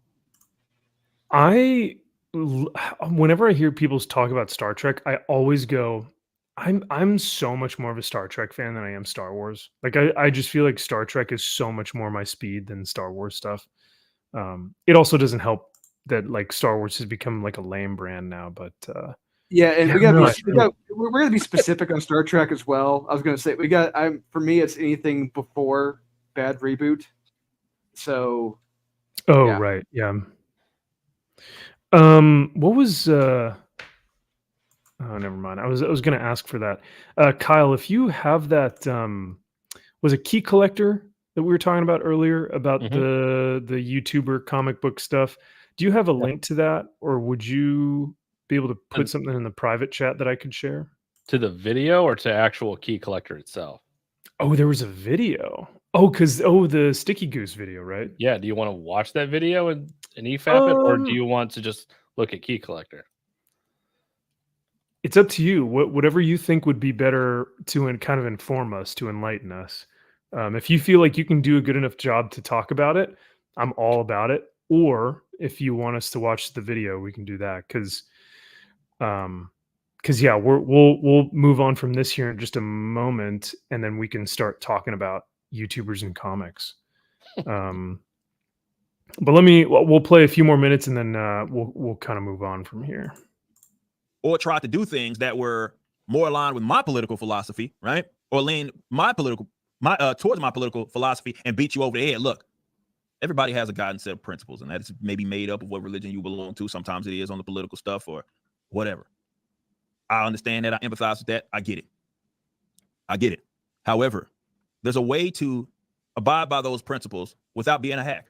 There's a way to live and then do your thing with another, let's say our company, right? You're collaborating, right, on a project, and it can be largely absent of that stuff. There are universal truths that I think people loved in comics and that have been present in comics, and that's what it is that we're trying to do. I can't sit up here and say that there'll be zero influence from where it is that I'm at, but I'm not going to beat you over the head with it, and I go out of my way to ensure that that's not what it is that we're trying to build here, because I want you to have fun. This is why I'm not a fan of the external bull crap that a lot of people try to drag me in, because I'm not interested in that. Like that defeats the purpose of what it is that I'm trying to do. I want the current, previous, older generations to be able to get lost into this world known as the Rippaverse and build friendships through its fandom. And I love that. And I think that is a fantastic goal. I think that is something that is really admirable and honorable. And it may take a while to get there, though. And I think that that's okay. But yeah, the rest of the video is him kind of going through these kind of same points. But it did kind of, I don't know, it felt, I think you guys called it a hostage video. Which is, yes, it really felt like he did not want to make that video. You read his emotions, his facial reactions, his body language. It looks like he did not want to do this. Right. Yeah, and it felt like it's almost like he knows Ethan is right about a lot of these things because Ethan's been doing it for decades. So he has the knowledge of a lot of things. He's been in the driver's seat for a long time, and he understands it. So it's like at some point you have to kind of be like, all right, he knows, which will never happen at this point. You're too far down the rabbit hole to be like, okay, never mind. I guess he is right about some of these things. But now it's like, dude, just admit, yeah, Ethan is kind of right. And Ethan even pointed out in a lot of his videos where he's like, yeah, he started saying this because I was saying things. And so now it's like he doesn't want to give him credit, but he's giving him credit at the same point in time, making these little videos about how he used to have fun again. Like, dude, just admit you fucked up. And I know it's tough for type A guys to be like, yeah, I fucked up. Sorry, won't happen again. And, I think I wouldn't even necessarily say that he's like fucked up. No. Because I don't think he's like, oh my God, you know what? I made a mistake on the shipping cost, or like, oh, I made a mistake and like only sent out 6,000 instead of the 7,000 that we ordered or something. Like, it's not like he made a shitty mistake. The artist thing, yes, that was a blemish. That's a big deal for a lot of people. The 3D artist stuff, that's going to be tough to get past. So maybe if you said like, if someone were to say the story and the art need to get better, I don't think those are necessarily mistakes. I think those are growing pains. And I think that if you were to be like, hey, we're still a very young company, we're still learning how to best tell this story, I'd be like, that's fine. I get that. Like, I totally understand that. But it, like you said, it is very tough to do that when you have established yourself as the new entertainment. You know what I mean? you were like persona. You built this brand. Yes. Yeah. And this is my brand. And now I don't want to be seen like a bitch. And I get it. I get it. but I am a bitch, so I understand at the same point in time. So I get it. Wow. Wow. Oh wow. But Wow. it's like you're talking about without talking about the giant elephant in the room and the fact that not that EVS it's a giant elephant, but he's that guy that He is a Republican, and he is a Republican. So He's a big dude. So I guess he is a giant elephant. Never mind. He's a giant elephant. he's a But giant elephant, right? just say his name. Just say, you know what? Ethan's right about a lot of things, but he's also not right about where I want to go with this brand. And I'm going to do my own thing. I appreciate what EVS has done. Congratulations for him. He deserves all the success, but we're going in a different way. But I appreciate his criticism. That's it. Done. Who cares what EVS says from now on? Just acknowledge it. Yeah. Say that it exists and move on. Yeah. I do like that. I think also, I wonder if there's another response that could be like, you know, hey, I recognize EVS is doing all this stuff. I know that he's doing more of a crowdfunding thing. That's not kind of where I want to go with the sales. Like you were saying, I'm going to kind of do something different, but I recognize what he's doing, and I hope I wish him the best. Now, with all that being said, and with all that out of the way, here's what I have to introduce for Yaira, you know, and then he can use it to like promote the next book or something. Because like once he's said it, once he's been like, here's the thing, here's the drama, let's get over it, let's get past it, then he does actually need to get past it and then go towards that next thing, which is like, let's get ready for Yaira, right? He needs to be promoting that next book. So, and it's not technically a crowdfunded book. His stuff, no, it's not. No, his stuff is not. They are not crowdfunded books. No, not at all. Yeah, and I think people get confused because they're like, "Wait, it's still crowdfunded, right?" It's like, no, it's not. Not and at so all.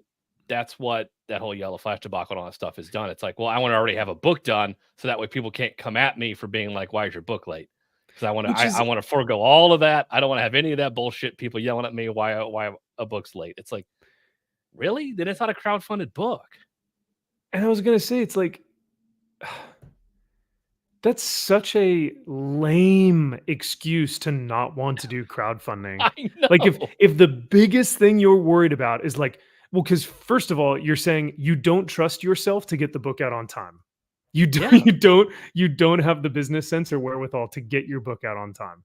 Yep. And is, you know, maybe that's a realistic thing for him that he's worried about.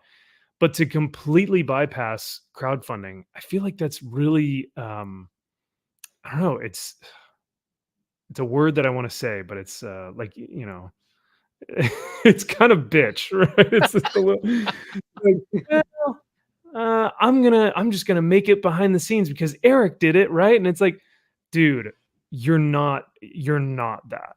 You are a amateur YouTuber who has good connections with people who may or may not understand how to make a comic book. But like, if you just make a book and then offer it to people, who's to say that you are going to make your money back? Like I think it's a worse business decision if you are not 100% sure that that book is going to sell well. You have to do the crowdfunded. It would be like if I started a clothing company and I didn't tell anyone about it, and I just put all like fucking hundreds of thousands of dollars into a clothing company. And then I was like, all right, guys, here we go. MVP merch, like all this MVP clothing. And like, no one buys it. Back it now. You know, yeah, it's like, okay, you now are out hundreds of thousands of dollars. And all the people that you hired to do those clothes or whatever it is are now out of a job.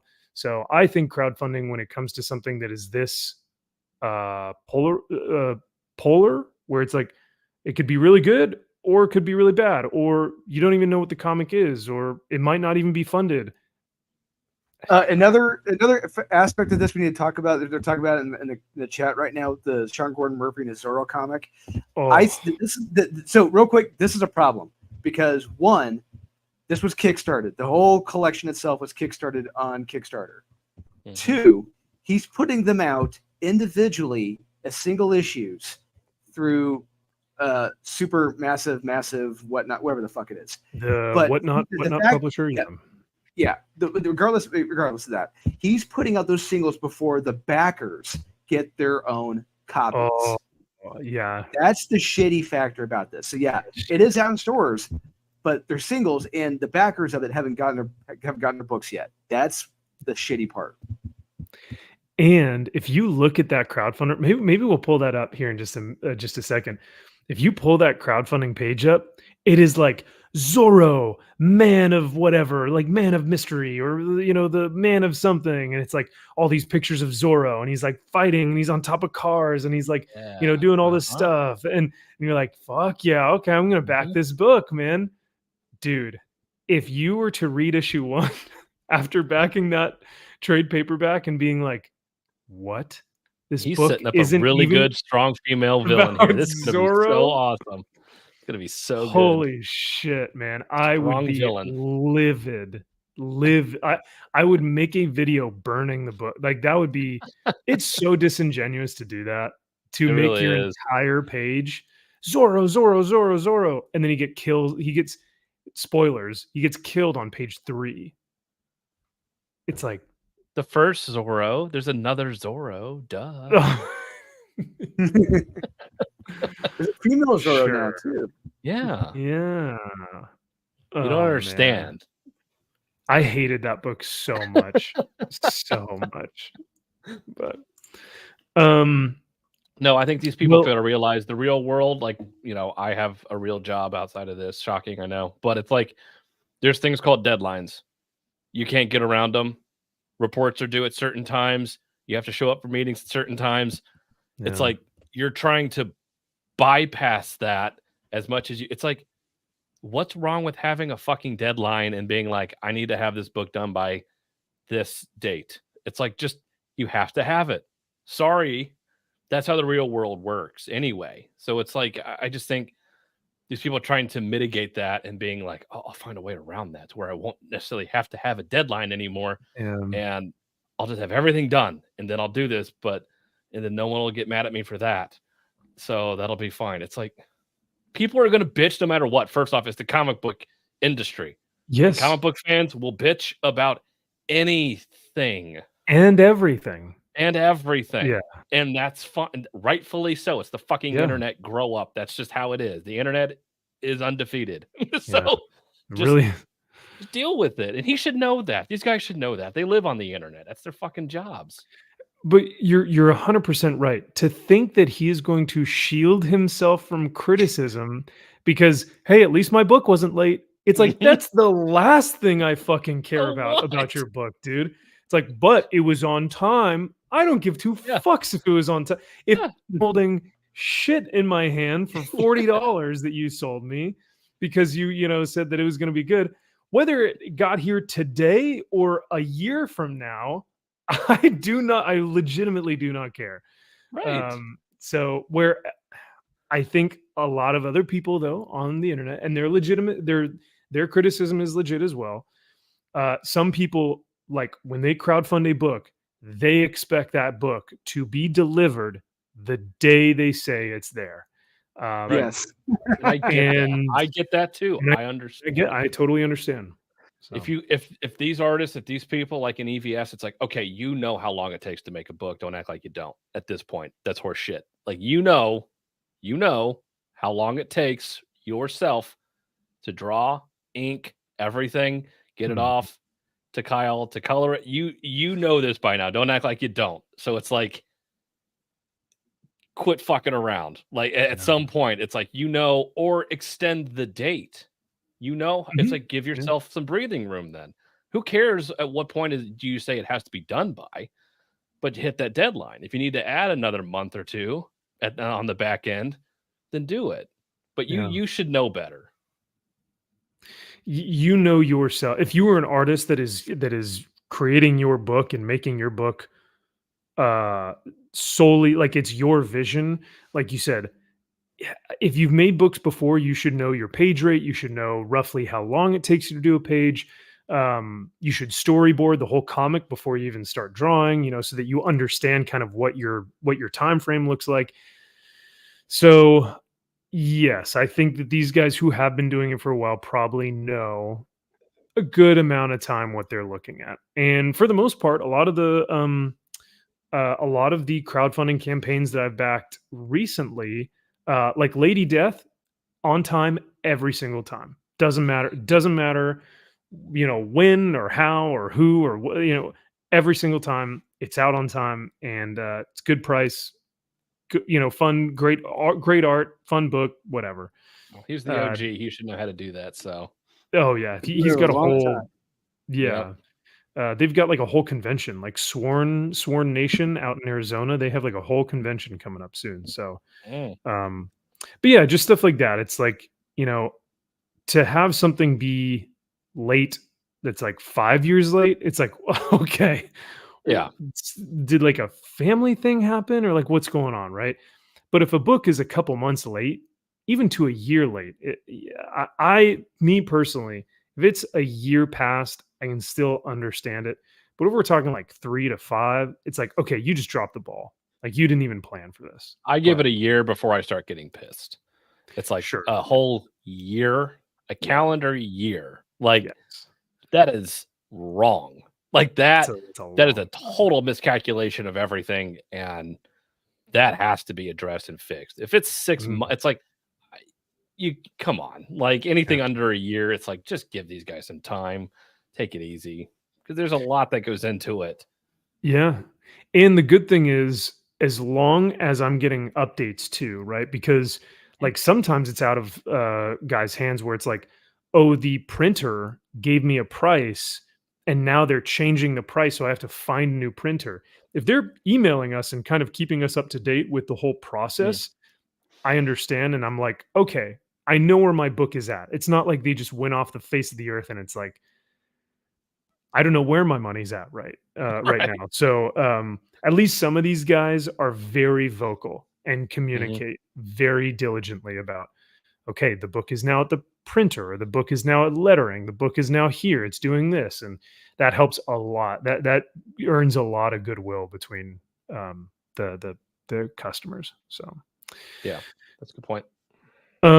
So speaking of crowdfunding and making comics and backing comics and all this fun stuff, I thought it would be interesting. So Kyle, I'll let you kind of run with this a little bit because I don't necessarily know what this means, what this is, what we're looking at here. But you were kind of discussing this a little bit earlier before we hopped on the stream. So do you want to kind of elaborate what we're looking at? Crashdown number 1. Right. Yeah. So we were discussing YouTubers making comics and is the legitimacy of that, which is a fair question, and it's an interesting one. So I saw a video earlier today from another YouTuber named Sticky Goose, and he specifically brought up Comic Tom, who's a big influencer.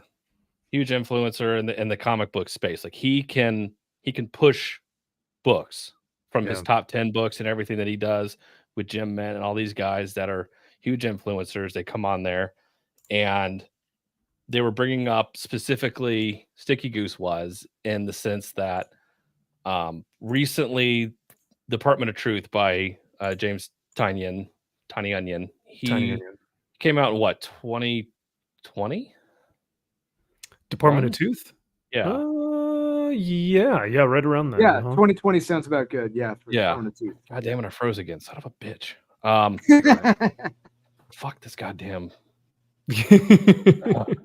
Anyway. You're on a roll too. I know. And so anyway, he was bringing up that Comic Tom recently. I don't know because I don't watch Comic Tom, but that book it got hot. It was during that time where everyone was buying up these indie books because they're like, oh, it's going to get option. It's going to be huge. And that book exploded. Crazy sales, like $30, $40 raw, over 150, for a 9.8. Like it was huge. And recently that book has declined in price. Like you could get a 9.8 for the price of what raws were going for. It doesn't help that they never finished the series. The series was just abandoned. Yeah. Yep. Oh, wow. I didn't even know that either. Yeah. And so then Comic Tom was then doing a video discussing Department of Truth. and that being a possible hot book. And after that video, prices started going back up because of that.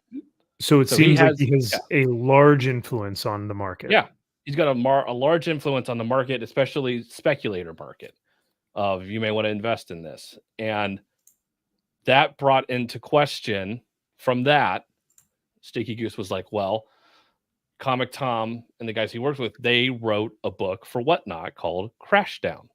And on Comic Tom's YouTube channel, they have partnered with, I don't know if it's necessarily a partnership, but it's the guys that own Key Collector, the app, which I use Key Collector. I have a subscription to Key Collector because I like the app. I like being able to just look up books that I have, or I use it a lot, and it's a very nice app. I like it, but Comic Tom pushes that, and if you subscribe, and he gives a discount code for Key Collector, so he has some say into how well Key Collector does, and as far as influencing that. So because of that, he noticed that the book Crashdown has been put on one of their key books to be on the lookout for. Keys this week. And I think at one point in time it was on the Hot 10 list. It's not now. Ooh, for cover price? Yes. Oh. No, for Key Collector. Just the Key Collector. Okay. They have a Hot 10 current book, and then they have keys of the week. It is still the number one key of the week as of right now. Yeah. Okay. It is. It's very interesting. It calls into question legitimacy of interesting. Why are they pushing this? But is it necessarily a key? Just because it comes out, does that make it a key book, or is it because it's written by Comic Tom? Yeah, that's a very good and interesting topic. Yeah, right here, written by Comic Tom 101 and Fire Guy Ryan. So Tom Garcia, Ryan Sargent. Hey, the fact that they got Ben Templesmith is on art, hell yeah. I will say I love Templesmith stuff, but so that's great on them for getting him for the book. But this is sus, man. This is super sus. I haven't read it. I didn't even know this existed until neither did I. Yeah, until like literally 5 minutes before the show. But this is interesting how he may have control over the market here. I was gonna say what else was I looking at here? Did I Crashdown number 1? Written by Comic Tom. Yeah. Now, I think I've seen some of Comic Tom's stuff. I think I watched his content for a good few months, and then I kind of fell off. But for what it is, for what it's worth, I think he has great work. I think he does great work on YouTube. I think it's fun to watch some of the things that he talks about in terms of like market and how that looks. But I think the question here is, has he been passionate to write a comic book for years now, right? Has he just been like, "Oh, I've had this story called Crashdown that I can't wait to create it. And now that I'm financially stable enough to create a comic book, now I'm finally going to do it." Or was it kind of like, is it chicken or the egg? Now that he's a big comic book YouTuber, does he feel the need to, well, I talk about comics, so why not make a comic book? I can make money off of this, right? And I hate to feel like it's the second one. I hate to be cynical, but I feel like a lot of times, and this is kind of why I wanted to talk about the whole YouTubers creating comic books thing, is that I think a lot of the time when you have a YouTuber who that's like their job, that they've established like a large audience where people come for them for, comic book news and resources and whatever it is. When you've cultivated that type of audience, and you kind of say, well, I've never really been passionate about writing a comic, but I guess I could. It feels a bit disingenuous. And I don't know how you guys feel about that. Feel free to disagree, but I, and the reason why I thought this way is the first time I felt this way was with Yellow Flash. The second I heard that Yellow Flash was writing a comic, I was like, that dude does not have the creative integrity to want to. I guarantee for the past 10 years or whatever, he hasn't been like, oh, I cannot wait to write this comic book. Bullshit. Like, I have a feeling that he has a large audience, what, 400,000 subscribers, 400,000 subscribers or something. He probably saw the success of other crowdfunders, of other comic books on crowdfunding campaigns or just pre-order campaigns, and probably thought, I could make some good money here. What do I need to do? Put a fucking artist together and put some pages on a fucking piece of toilet paper? Sure, I don't fucking care. I don't know. I'll make a comic book, right? And everyone thinks it's so easy. According to Sean Hidashko, anyone can write a comic. I mean, right. which I will say is true. Anyone can write a comic. That is absolutely 100% true. Anyone can. But for me, for example, I have wanted to work and write in comics since I was in first grade. Kyle can attest to that. I have had an addiction for comics since I was in kindergarten, first grade. I've always wanted to be in comics. Always wanted to be writing in comics. Yeah. So when I got the call, got the option to, I put everything into it, and I love doing it. I have a passion for it. I just happen to also be a YouTuber. But comics come first for me. Comics come first, then doing this. But there are people now because now it is so much easier now than ever to write a comic. And I say that because ChatGPT, one of those aspects, if you don't have a concept, all you got to do is type in some keywords, phrases, boom, you got your concept, you got a story, you're off and running. That's all it takes anymore.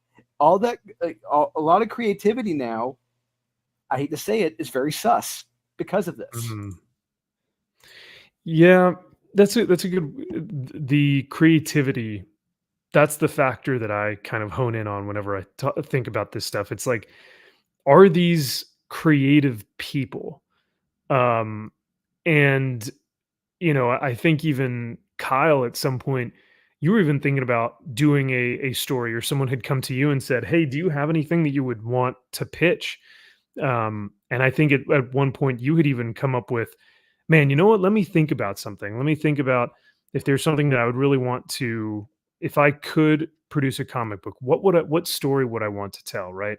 And I think there's some creative integrity in that. I don't really necessarily know how I feel about people just saying like, yeah, creating comics sounds easy. I'll just make fucking something up. I don't know. It just it feels like there's a different motivation for a lot of times, and that to me is the sus part. It's like, is there any creative integrity with the passion behind writing comics? Or I mean, like EVS has said this before, when he's talking about, he's an industry like legend. The dude has been around for decades, right? And when he had Alex Stein on, Alex was like, what the fuck is the big deal, EVS? Like, it's just comic books. No one fucking cares about comic books. And Ethan got legitimately upset because he was like, no. This is my livelihood. This is my passion. This is my job. This is how I make money. This is my life, dude. And when you reduce comic books to just, there's the funny pages. Anyone can do that shit. Why are you getting so upset about it? It really is upsetting. And and I think that for people like EVS and any comic creator who has worked in the industry before or who's created comic books before, it can be extremely insulting when someone just comes out of the woodwork and goes, yeah, I mean, I've got a ton of YouTube followers and subscribers, and like they'll eat up I don't care what I put on the page. They'll eat anything up, right? Like they'll just, I can write anything on these pages and they'll fucking buy it. And that to me is the thing. It's like, are these people doing it? Like, what's the reason for them wanting to do it? I think because it's easier than ever to do it, and they just see it as easy money. Turn a quick buck. Yeah. But is it easy money? That's the question. Because making comics is tough, man. It's hard. No, It's hey, not easy. you're telling me, Max. I mean, Yeah. Aurelio and I have spent thousands of dollars on our comic, thousands Right. to Yeah. have it made, and it's not cheap. It is time consuming, especially when you're going through edits and re-edits and even more re-edits and going proofreading pages and it takes time. And there are a lot of people, quote unquote creators, who don't want to put in that time Right. to do the edits, do the re-edits, the re-edits. They want to pass it off. I know plenty of people like that. And I really want to know, is their heart in it? Is their heart in it to produce a quality comic? Or do they just want to produce a pitch and here, you guys finish it, take care of it. I don't want to I don't want to take any part of it. Here, you finish it. Right. Now, do you guys think like say Yellow Flash, that is his motivation, and his thing is like, you know what, I don't really want anything to do with this. I don't really fucking care. I just want to make a quick buck. We'll put a I will comic say, out, and I'm a comic creator. Like, even if that is his motivation, is that a reason to not back the book? Because I think for some people, they'd be like, I don't give a shit if it's a good book. I'll buy it, right? if A you lot are of people don't. Yellow Flash is, I gotta get this out. I gotta get this off my chest about Yellow Flash. If you are a storyteller and if you are like him and you say, I've got a story, I got this, I'm working on something, working on this, bullshit. You will have that story. You will get it out on paper. You will get it out some way, somehow. If you have that story in you, you will get it out. He has been putting this off for years and just now is getting around to it. I call bullshit on that. I think he was digging, and I think he has been looking through anything and everything to try to finish the story, and he didn't have it in him to finish it. He had an idea, but didn't know how to finish it. Well, look at George R. R. Martin. He's like, yeah, I'm still working on the book, and it's like, that book ain't ever coming out, dude. You know? Bullshit. Yeah. So, and I think a lot of these guys think that they have good ideas, where they're like, yeah, I've got this idea, and anytime you go to Hollywood, you'll be in the bathroom, you'll be at the urinal, just like standing at the urinal or whatever. Some guy will be like, I got this great story for you. It's like, who the fuck are you? Why are you talking to me? It's like, I've got a great script, it's a story about a dog and you're just like, what? Who are you, dude? Like, so I feel like a lot of these, not well, I guess I shouldn't say a lot of them, but I think there are a select few of individuals who think, oh yeah, my shit doesn't stink. I got a great story, I got a great idea, and then they actually put it to the test, and people are like, well, no, this wasn't that great. Like, you should have taken more time or hired an editor or done something, right? So it is an interesting thought experiment, and I think I'm still working through, like, even if the motivation is not there, am I going to be such a snob for the art form that I won't buy it because the creative integrity isn't there? No, because I want to. I want to check out the Comic Tom comic now, because I want to check it out to see what he's got. I want to see because I'm a competitive person, and I want to know what he's got. Yeah, same thing for Yellow Flash. I want to know what he's got. Oh, for sure. And that's kind of the interesting thing. It's like, oh, because I'm a comic creator on YouTube, or because I create comic book content YouTube videos, I should be able to write a comic, right? And for some people, they do have the talent, and it's like, oh wow, dude, yeah, absolutely, you nailed it. Like, you have the dialogue is great, it's written well, it flows well, there's a lot of character development. And then there are other people who it's like, what was this? What this is not even a book.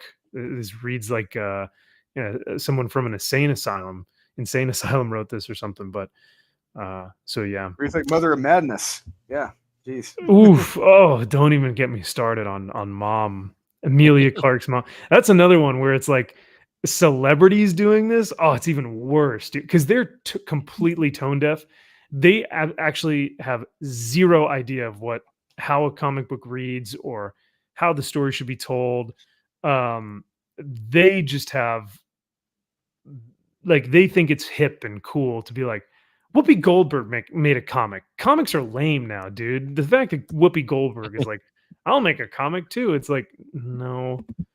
So I don't never know. saw that comic. I never saw it in stores. Good. It is a 1-for-1 self-insert. It's like her face on the Wow. hero character. Looks like Jabba the Hutt. Yeah, it's pretty, it's something. It's pretty ridiculous. And yeah, I mean, Amelia Clark wrote herself into the book as the superhero character of Mom. Keanu Reeves with Berserker, I think, had a better understanding of what he wanted to do, but he was also working with Matt Kindt. So it's like, oh, okay, so you actually have a very talented creator with you on this project. So yeah, and you know what, Mark, you brought up a good point as well. You see a lot of YouTube critics or YouTube movie critics do this. Like, look at Stuckmanize Me, Captain. The Stuckmanizer. He's like, yeah, I've been reviewing movies for the past decade or so. So I'm gonna make a movie, and it's like, not everyone. Just because you review a thing or you critique a thing or you make art from that thing doesn't mean that you need to be a movie maker or a comic creator. Like, you can be a YouTuber. You don't need to, or you can be a creator in other ways. But I don't know if some of those talents necessarily transfer sometimes. A I've lot of watched times. a lot of times. I've watched Most of the time. Chris Stuckman's most. I think Chris Stuckman had a short film that he had put out years ago, and I watched it and I was like, I don't know about this. We can't all be Neil Breen, unfortunately. No, the god, Neil greatest Breen. filmmaker of all time. Yeah. What is it? He's always like, I've made 5 feature-length films, or 4 or 5. I think I've watched all of them. Oh God. Oh, they're amazing. A couple of my Marine Corps buddies came over one night, and we just had a movie night and just watched all of them. It was great. Double Down, Fateful Findings. Oh, yeah. I love Double Down. Double Down, I think, is my favorite. I love that one. I Am Here Now. I Am Here ... now. The most Twisted Pair, I think, is my favorite, where he's jumping from the explosions and it's just a JPEG picture of him just jumping. Oh, it's so good. Twisted Pair, I think, is probably my favorite. I was messaging Joe Corallo and I was like, yeah, I like Twisted Pair a lot. And he's like, Neil Breen? And I was like, of course I do. Dude, I've watched all of Neil Breen stuff. I'm a film aficionado of Neil Breen. Yeah, that's it. I remember in Baltimore, Joe, me, and one of his buddies, I forget what his name was, but we were just talking about John Waters movies. We were just talking about the stuff, a lot of his movies that he did and the ones we liked. I told him my favorite of his is Serial Mom. I flippin' love that movie with what's her name? Kathleen Turner. She plays a serial killer mom. It is hysterical. Oh, yeah. It's outstanding. Oh wow, I don't think I've ever seen that before. Oh Max, you gotta check it out. And hey to Joe Hill. Good to see you, brother. Thanks for being here. Yeah, right. Speak his name and he shall appear. But yeah, and it was funny because Joe, I think you were also telling me, you're like, if you like Neil Breen, you'll also like this guy. So he's giving me some movie recommendations for someone that I don't know. But yeah, watching those films are pretty funny. So, but always good to see you, Joe. Thanks for being in the chat. Now, so yeah, this is thanks for kind of going over this, man. What do you think, Kyle? What do you think? Because Drew and I think we have kind of effectively talked about our thought process with YouTubers creating comics and what that means or what that looks like. But Kyle is this whole key collector thing. Where do you see this going, and how do you think this affects books from here on out in terms of like Comic Tom and the key collector app? Does this bode well for, like, are people going to be more hesitant when he starts saying, oh yeah, buy this book right now?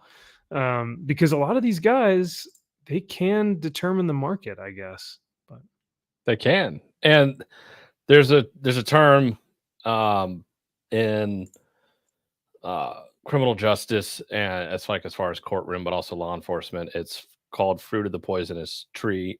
And it's when, let's say that I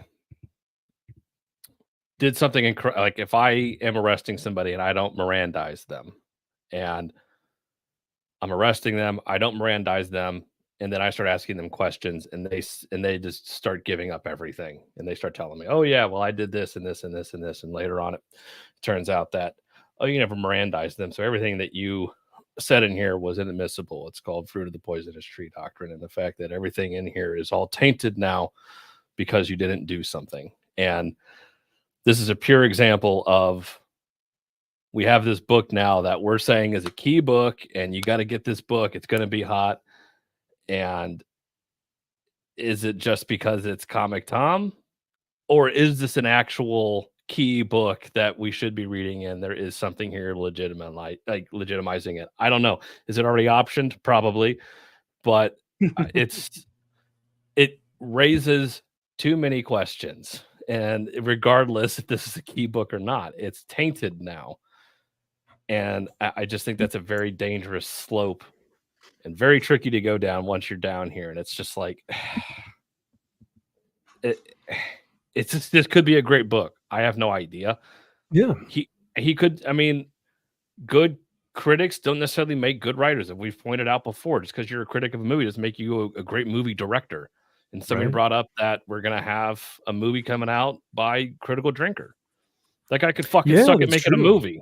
He has amazing movie insight. He could be a terrible fucking director. I have no idea. And he doesn't know either. So, but then it's just like, and then are people going to nitpick it and be like, well, you can't take your own credit? It's like, it's going to be into that whole vicious cycle again of, oh, you can't take your own criticism because your movie sucks. It's like, then it's just, I don't know. It could be really good. It could be bad. It could be mediocre. Who knows? But it's like, when you get into that space, scary. So I would say with comic, this doesn't look good. That's about as simple as I can put it. Doesn't look good. He may be a great writer. I have no idea, but don't put it on your fucking app that you're pushing as a key book. Like, it just doesn't look good. Yeah, it seems like a bit of a conflict of interest. Yes. Now, if the owner of Key Collector put like an ad on the website and was like, hey, I wanted to promote my friend Comic Tom's book. If you guys want to, get a great book with Ben Templesmith art, check it out. That's one thing, right? Because it's a friend being like, hey, I want to help out another friend, and we both mutually support each other. He's got the code for the application. I'll promote his book. But to kind of change the market, which is what this is doing, that's different. I feel like when you are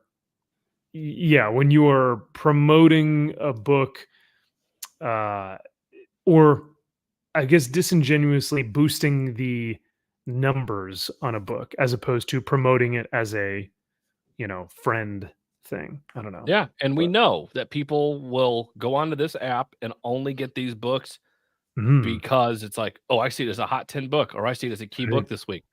A la Ultimate Spider-Man #1. No fucking reason why that book should be more than cover price. It should be less than cover price because the book is dog shit. But it's like, but you can't find that book now for under $75. And it's like, see? This book came out?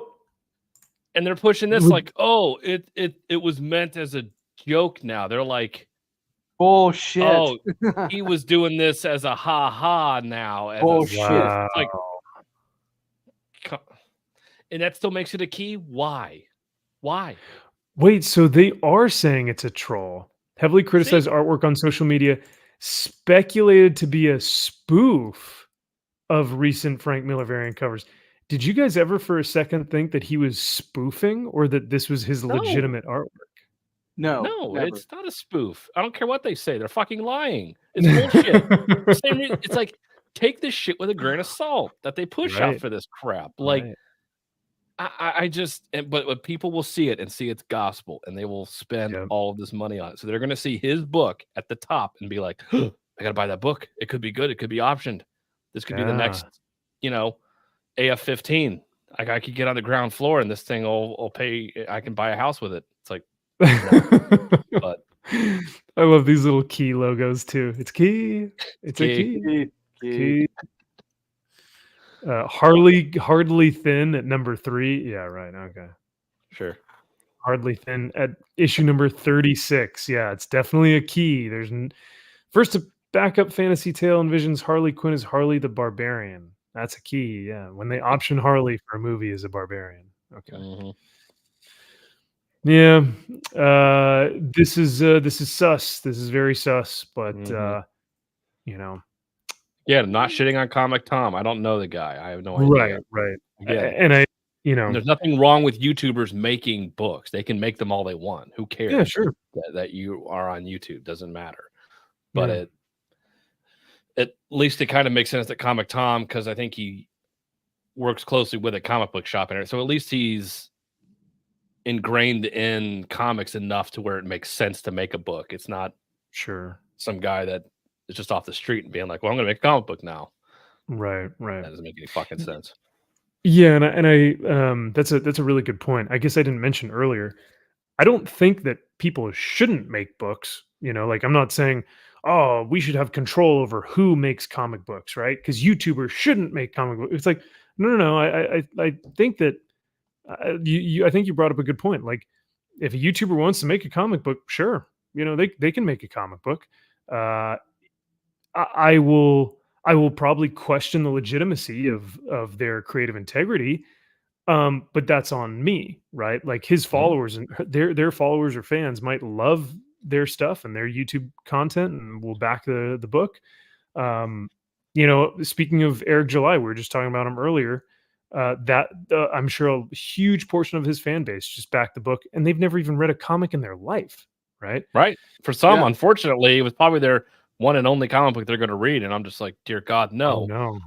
Please don't let this ruin you. Please, there's so many good comics. No, there's actual comic books you can read. Here, let me show you. Look, I have them all here. Just they're all them. right here. Please, God, any of them. Just read them. You'll understand what's going on. No! Yep. So, but yeah, it is very, it's a hot topic, and I think people will probably get upset if they say, "Oh, Max, you don't think YouTubers should make comics?" And it's like, I will never say that people shouldn't make comics. I think as long as they have a respect for the art form, the talent will show through the book if they legitimately come from a place of, I want to create something great for people. Because I've had people, whether it was in the chat or in DMs, be like, "Oh, you know what, Max, you should make like a comic book or something." And I don't know. I just I don't have a story that. Yeah, I was gonna say, if you don't have a story, then right? There's no point in doing it. Yeah, and I don't have something that I've been sitting on for decades, and I've just been waiting to get it into the world, right? Or I've had a concept, but I haven't been able to flesh it out correctly. Like I've never had that instinct, right? But maybe once I do, if that ever were to happen, and I'm like, oh my God, this would be a great concept or a great story, I would probably wait until I had the finances, or I would wait till I had the finances to hire like big name creators, because if I'm only going to do one comic book, it better be a fucking 8 or 9 out of 10. I don't want to make a comic book that's anything less than like an 8 on a grading scale. So I would have to try and really bring the heat, and that's a tough bar to set for yourself. But yeah, it is. And I've told you guys, I've told people, I do not want to produce a comic where it would be a meh or a skip it. That is my bar. Right. If I'm producing a comic, it better be in my top 10. Absolutely. Yeah. And yeah, that is you kind of have to compete with yourself and say, all right, this is what I expect from myself, and I have to meet that goal or that expectation. That's tough. Yeah. Well, and I also, so how I see it as, like, I would also compare it to a book like I love, like Ice Cream Man. That book is not for everybody. Somebody No. could read that book and say, "This is a piece of shit." Mm-hmm. Like, I don't like it. It's not fun. It's not funny. It's not entertaining. It's too dark. It's whatever. And other people like me are like, "This is fucking gold. Like, this is absolutely amazing." I want to create something like that. I would Yeah. love to have something that polarizing to where it's like a David Lynch. Like, I want to create something to where it's like, is this guy a fucking madman? Is this make Ooh, absolutely no yeah. fucking sense? Or is this absolute genius and we just don't understand it completely and we never Mm. will? We're still talking about it to this day. Like, what does this shit mean? It's like that would be a goal that I would love to have. That would Yeah. be absolutely amazing. To have people just analyze your book for years on end to go like, yeah, what is he trying to say here? Or, oh man, this I really love this part because it is a commentary on this, or the storytelling or the character. Like you could find so much in some of these books that you could talk about for eons. And I mean, we're doing it right now with Miracle Man, but Ice Yep. Cream Man is one of those books where I could read the same issue. I could read an issue today and then I could read it literally tomorrow and I could find something new or I can maybe understand something differently or like it's so interesting how that type of storytelling just works and it does Yeah. really well. I bought 2 variant covers of issue 35 because I loved it. I love that issue so much. That was my that number the 1 of the year last year. monsters Yeah. one? Yeah. Yeah. I thought you were about to say 24, which was the telethon, which is Drew's favorite book. So Fuck, or I think it was Oh, 24. yeah, but I think it was Was it 20? 24. I do need to buy that. I do need to buy several of those variants. Yeah. That telethon one was hilarious, and Drew was so mad about it. And then for like the next like 3 weeks, the running joke on your channel was top, number one, top 10 for this week, Ice Cream Man 24. Every single week, it just became Ice Cream Man. You guessed it, Frank Stallone. Yep. Yeah. I have not read anything by JDA. I haven't either. I know he had a book. I haven't read it. I don't even know what it's called. Yeah, me neither. I didn't even know he was making books, but yeah, I don't know. So it is a polarizing subject, but I think it is one that's a fair topic of discussion. But speaking of books, comic books, and getting the bang for your buck, because this is what I mean. I got my bang for my buck with this book. Yeah. Especially because it's an annual, an annual, because this was like giant size. You got that right. Jesus. Yeah. Yes, double-sized anal. Double-sized anal. Double-sized anal. Number 6, 1994. The Adventures of Superman by K. Kessel Hoare and Carl Kessel, longtime writer, artist, mainly a writer at DC Comics. He did the Hawk and Dove series with Rob Liefeld, just to name one of the series, but he did a lot. This and horror. I looked up this. So the artist here did the interiors. I've looked him up. He did nothing after this. I think he went on to teach art or sports at a university, and that's it. I have tried to find the interior pages for this book. I cannot find them. So I want some of these interiors because some of these are beautiful. Some of these are good. A lot of them are.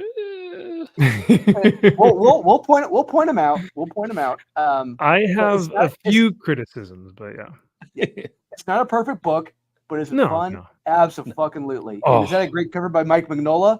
Absolutely. And do I have mine signed by Mike Mignola? Absolutely. Ooh, okay, show off. All right. No, I'm kidding. Yes, I'm very jealous. And I didn't know who this character was back here, but once we find out who it was, I was like, oh, that's so freaking cool. I think it would have been better if his eyes were like glowing green. If you think about the character or the tip off but too much. The motif is yellow and red. It's red, but yellow and red, yeah. So, but to preface, so this week was so bad from Modern Comics that I told Kyle and Drew, I said, okay, here's what we're going to do. We're going to pick 3 books it doesn't matter for any reason. We can pick just 3 books just off the top of our head. We're going to pick one, and we will bring that to the table. We'll read all of ours, and then at the end, we'll see who has the best pick of our pick of the week, right? Because the books that we read this week from Marvel, DC, Image, whatever it was, it was a chore. It was they were bad. They were bad. So we had to redeem the poopy books this week from books from the past. And to start us off was Drew's pick. So this is in fact The Adventures of Superman Annual number 6, and yeah, this is Drew's pick that he chose for us. And this splash page right here started off right, man. This was cool. Yeah, I love that's awesome. I love the introduction of basically these alien tyrants, these alien communists have begun to infiltrate Earth, and the supers, the Justice League and anyone who is deemed as a superhero begins to fight them. But what these alien creatures have said is that anytime they see any of these superheroes in their costumes, or anytime they try to fight back, they will kill 1,000 to 5,000 civilians. And so at one point they even leveled Coast City because these superheroes kept fighting back, ultimately killing Lois Lane. Yep. Oh no! Or I did know. That image right there, Green Arrow. I love that Green Arrow image right there. Oh, classic Conan page, yeah. Yeah. Or dude, and this is something that I noticed within the book. This was like really dark. It was kind of brutal. Yes. Like, it's a very brutal comic when you see what happens, like who all dies in this book. Oh yeah, we'll get to it. We'll get to it. I never imagined I would see civilians breaking Flash's legs in public with a 2x4. You know what I mean? Like, so I was a kid when I was like in 5th, 6th grade when I read this. My mind was blown reading this. Like I was like, this is so awesome. Oh my God, the heroes are giving up. Adam's gone down to plant size. Heroes have left the Earth. What is going on? Well, yeah, that was the question, because like basically the humans start to fight back against the superheroes because so many humans have died that they form like a resistance, and so they start saying like, we don't want superheroes anymore. So Diana goes back to Paradise. Dr. Fate, or Dr. Fate goes to like a different dimension. Yep, going to different realities.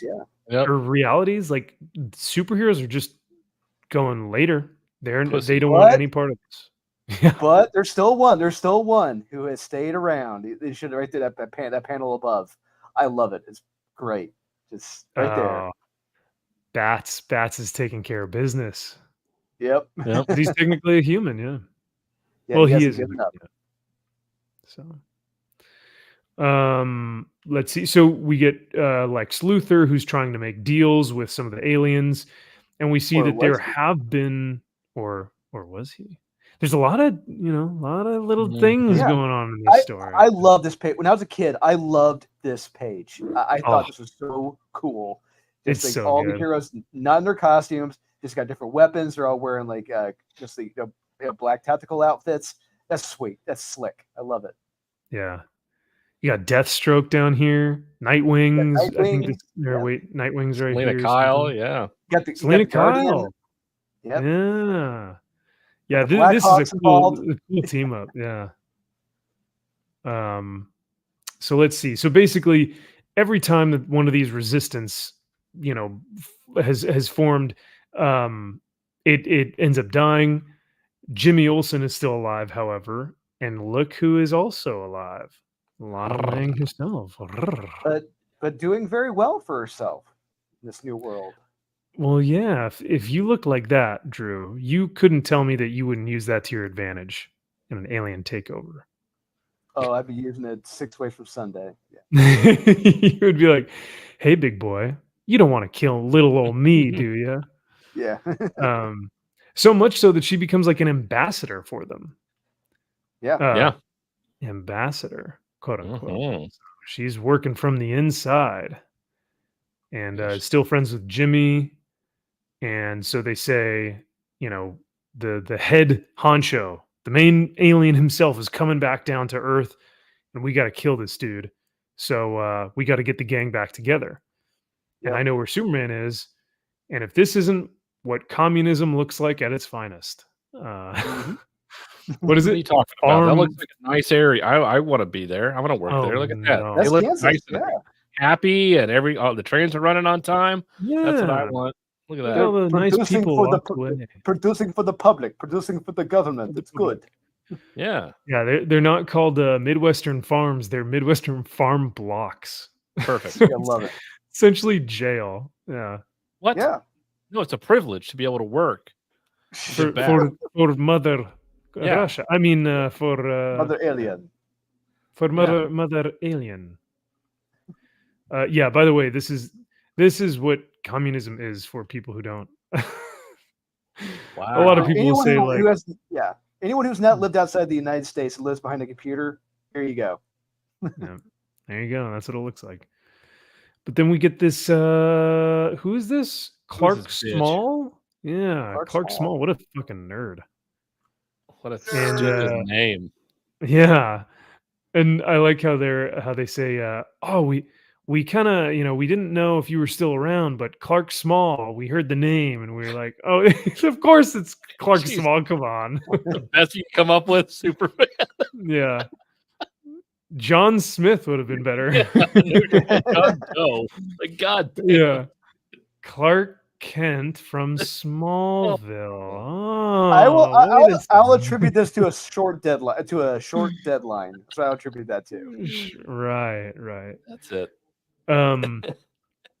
So one of my only real criticisms with the book was like Clark starts talking about how he's like, no, I haven't been Superman for a long time, and like, when humanity gave up, I had to stop fighting, and I was like, I don't necessarily believe that Superman would stop fighting, right? I mean, I feel like he would try and find a way before He would try, but like I would. That's something that should, if they had more real estate to explore that'd have been great to see. Like, because Superman fights for truth and justice in the American way for people, but if America isn't there, if they've turned their back on him, if they don't want him, if they're shunning him, it's like,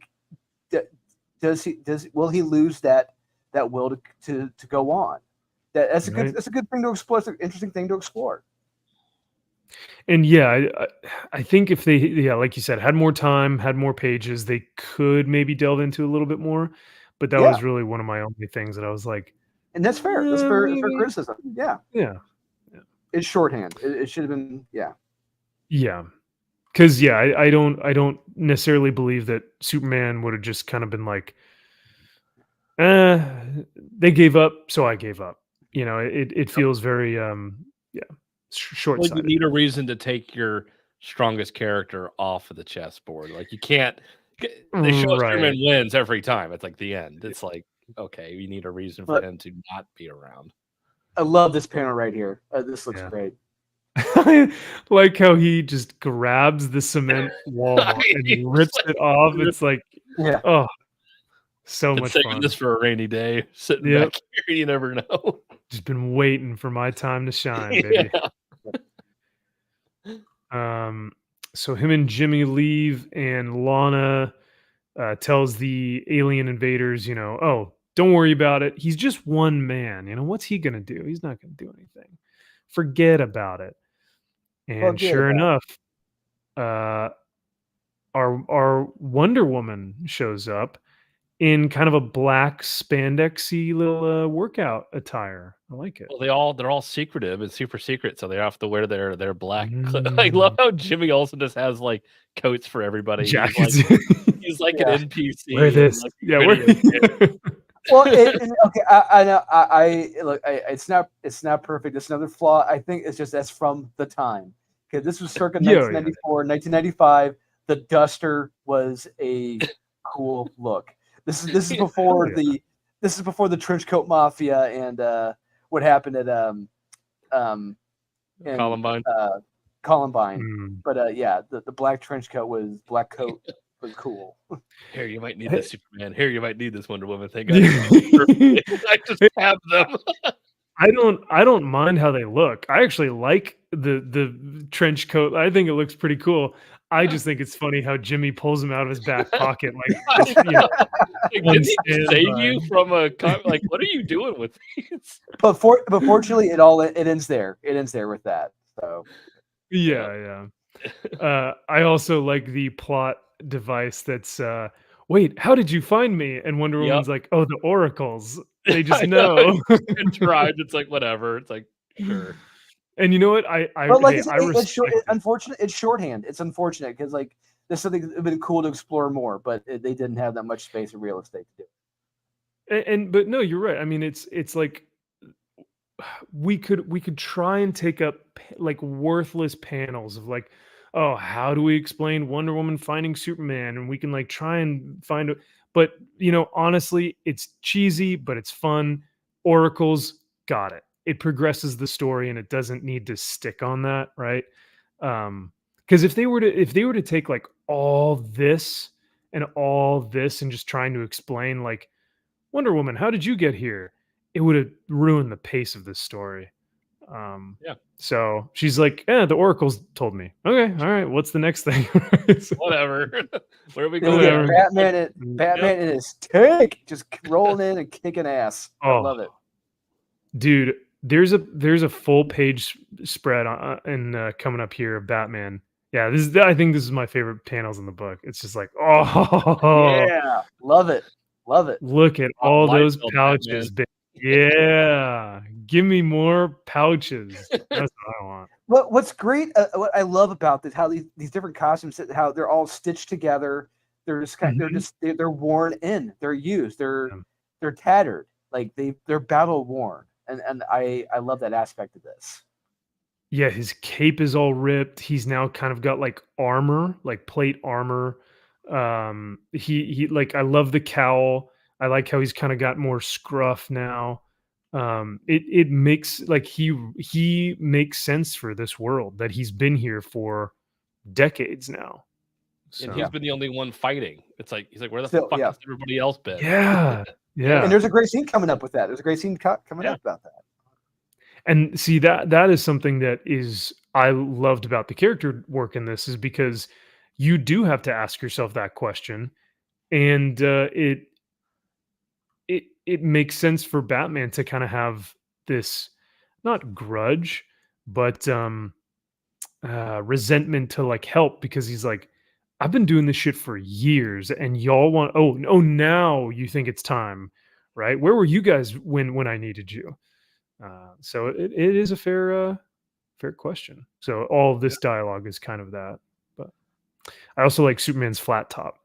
Looks good. God, it's so bad. So bad. That was the 90s, baby. Oh God, that was the hair for the age. So and then we get introduced to another character, and because he just happens to be there, because of course he happens to. But you know what? He is the caretaker, right? Someone was like, "Oh, get the gravedigger," and Wonder Woman's like, "No, he's the caretaker." Yes, this makes sense for the character, especially when you know what happens to him at Coast City. Like it's probably around the same time when that happened. It makes sense. He would be there. This is where his life was, his family was, his loved ones were. He would be the caretaker here. We also get Superboy here. Once again, it's like another one of these like, hey, I saw you guys were, you know, doing stuff. I found you. All of you were here. I might as well show up too. Why not? But Superboy is fun. I love that Hal comes back. Hal's outfit is cool because it's just simple. It's just the jacket with like the, bandana across the eyes. Yeah, this coming up here when he says the oath and he gets it all and he gets it out. It's awesome. Love it. Or die trying. Yeah. Because a lot of these guys haven't used their powers in, years at this point. So they're just getting the gang together. I love it. He just flings away Superboy. Just get out of here. Yeah, everyone gives Superboy shit this whole comic. They do not like him. Well, it's because and I like makes sense. Oh, that's right. Yeah. Well, it's who's it? It's Mags. So like, Yeah. I understand. Yep. And then this was pretty dark too. Once you realize what happened to Wally West's legs. Yeah. Yeah, man. Like they butchered him in order to fall in line, right? So they Yeah. got rid of And his legs. what's great about the character is how he stays mostly afraid. Because like, there's a second part to this. It's not just this part. There's a second part, but he stays afraid through most of it. He's kind of a coward. He's like Oh, the Robert interesting. Vaughn character from the Magnificent Seven, like kind of a fraud. But yeah, Mm, good stuff. Would he okay. still be able to run fast if he had metal legs? He can't. Yeah, like he can't. Right? Oh, so it took away his power, huh? Yeah, well, he can move his arms and everything are fast, but his legs he can't run fast. Yeah. Damn. I still thought that maybe his muscle fibers would allow his No. stumps, but okay. All right. This was also kind of an interesting dynamic. The fact that the people it's kind of like Stockholm syndrome. Like they hate superheroes because of how much death has happened because of them. So they almost try to fight against them. I like Lex's small hands too. They're not proportionally. Bravo. Oh, Bravo. time out. Oh, but once we get the reveal as Metallo or Metallic. Terminator. Oh no. Excuse Oh, me. sorry. Oh wait, yeah, Terminator was 89, right? So Terminator was out before this. This Terminator was 94? 2 was in 92, 91. Yeah. So this was a couple years after Oh Terminator yeah, 2. so they were. Hell yeah. And finally, you get the team together, and this is the Super 7, ready to take on the alien name. scum. You know what I realized though, guys? Not a lot of diversity. What That's are why you they talking suck. about? You Too got a white. robot, they'll you got a lose. woman, you got a See redhead. bunch of white people here. A lot of whites. A lot of white people. A lot of whites. Raphael, this is The Adventures of Superman Annual Number 6. Check it out. It's a great, great book. So yeah, my last criticism was that I have to now read Superboy Annual Number 1. I thought I was going to see them battle in this issue, and by the time I scrolled down, I was like, "What? Wait a second! I have to read another book." So I was a little pissed, but the build-up is a hell of a lot of fun, and I love these costume designs. The characters all sound great. This is a damn fun comic book, so I had a good time. Outstanding. But Yeah, so thank you. Thank you. Yeah, you're welcome. It's one I frequently revisit because it's just a fun read. Yeah. And to be honest with you, if I were ever to do a DC event, it'd be something like this. So Yeah. I would do an event similar to this because it kicks ass. Yeah. And that's what we need. You got to get the gang together, Yeah. All find some sort of thing to unify them together to fight against something that's larger than them. A Yeah. catalyst that separates them and to bring them back together. Bring them back. Yeah. That's awesome. Next up, we've got Kyle's pick. So Kyle, tell us how you got to tell us why you chose Marvel's Ultimate Spider-Man from 2000 by Brian Michael Bendis. What? The great. You choosing a Brian Michael Bendis book? The great Brian Michael Bendis. You show him some Wow. fucking respect, right? Sir Brian Michael Show Bendis. him some fucking respect. All right. No, so the new Ultimate Spider-Man number 1 just came out. Was it 2 weeks ago now? And And it was great. It was fucking lame and boring as shit, and nothing fucking happens, and there is no Spider-Man, and it's just a mopey, whiny, bitchy Peter Parker. Some say this. Some people say this.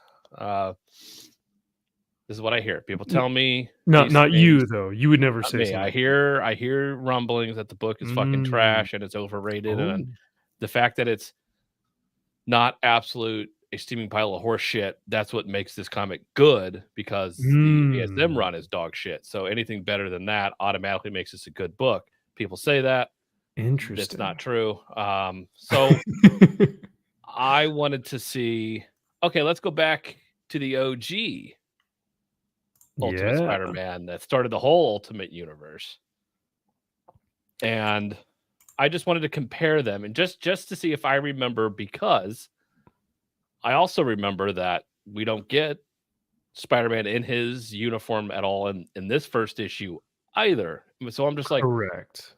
Is it just as lazy, boring, pointless, derivative, stupid, worthless, people sitting around talking about nothing, and Peter being a mopey, whiny bitch and needing to feel validated from Mary Jane as he sits on a couch and whines and complains the whole time, and then nothing happens at the end? I'm like, let's see if this issue is almost exactly like that.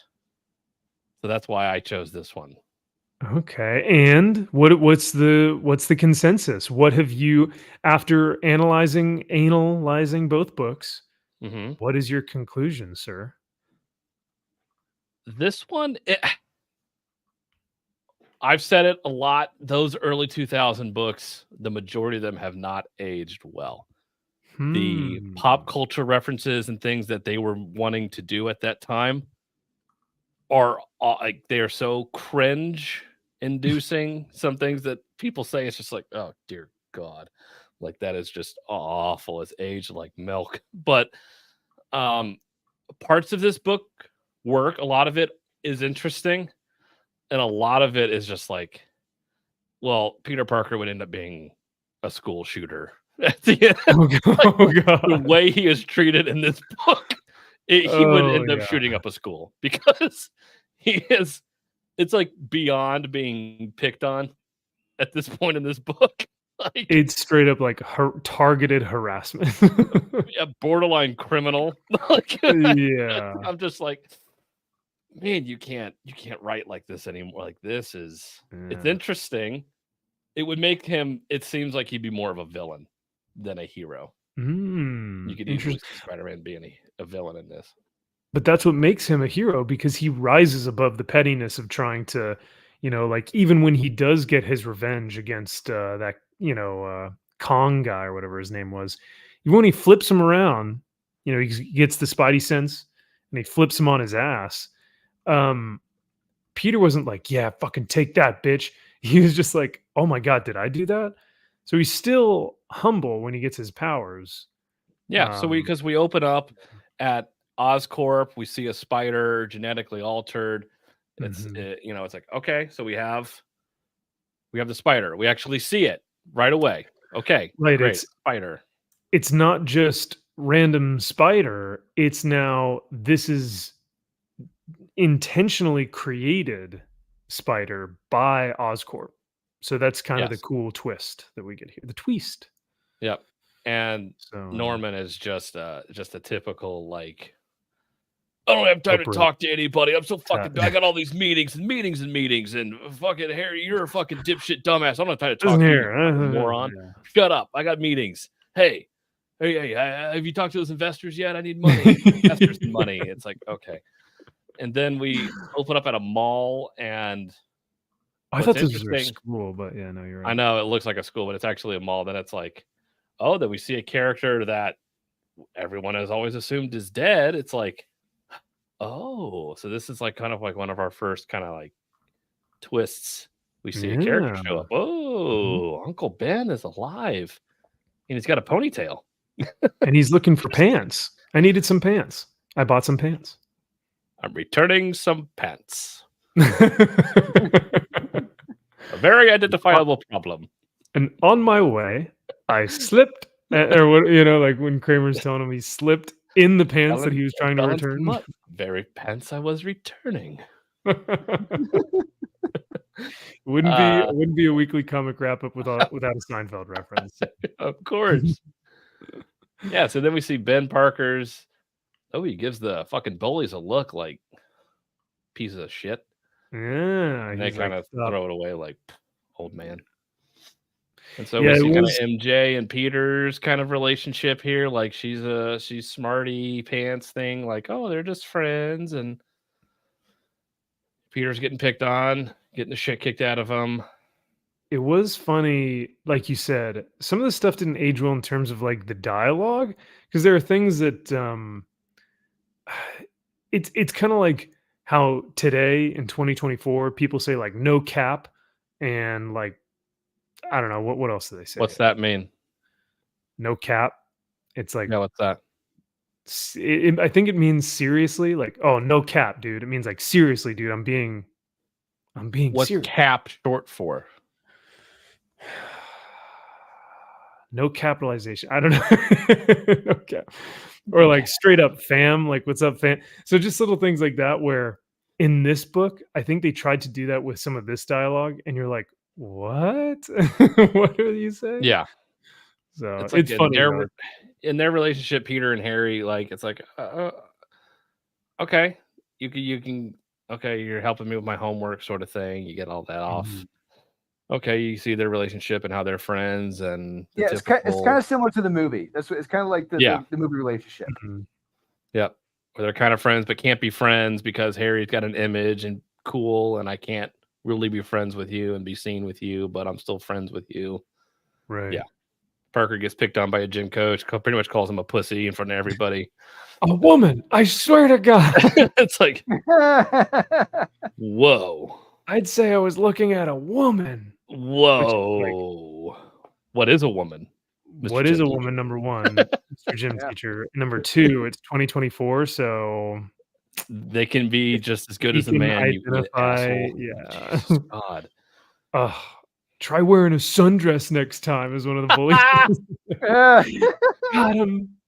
Got him. You fucking bitch. I love it. Woo! Pussy Parker. Pussy. Yeah, you pussy. Pussy bitch. Oh man. Yeah, he like And that's- every panel, he's getting made Yeah, fun look of. at this. And look at that face. He's like, I'm gonna come here tomorrow. I'm gonna shoot you in the fucking face. Like, and then these two are just fucking gaslighting him the whole issue. Oh. God damn. Like these two are just like, Aunt May's like, Oh. so do you think he's like retarded? Do you think he has autism? Does he have social anxiety disorder? And they're Ben is no, he's like, smart and "Yeah, fine. He's perfectly capable. He's nothing goes on. He's perfectly fine, right, Peter? You're Yeah. fine. Everything's okay. Nothing happens to you, Yeah. right? Fucking asshole. Get upstairs and study. It's like, Jesus Christ, you two. Peter, I- Peter, you- Pete, Peter, Pete. Yeah. Peter.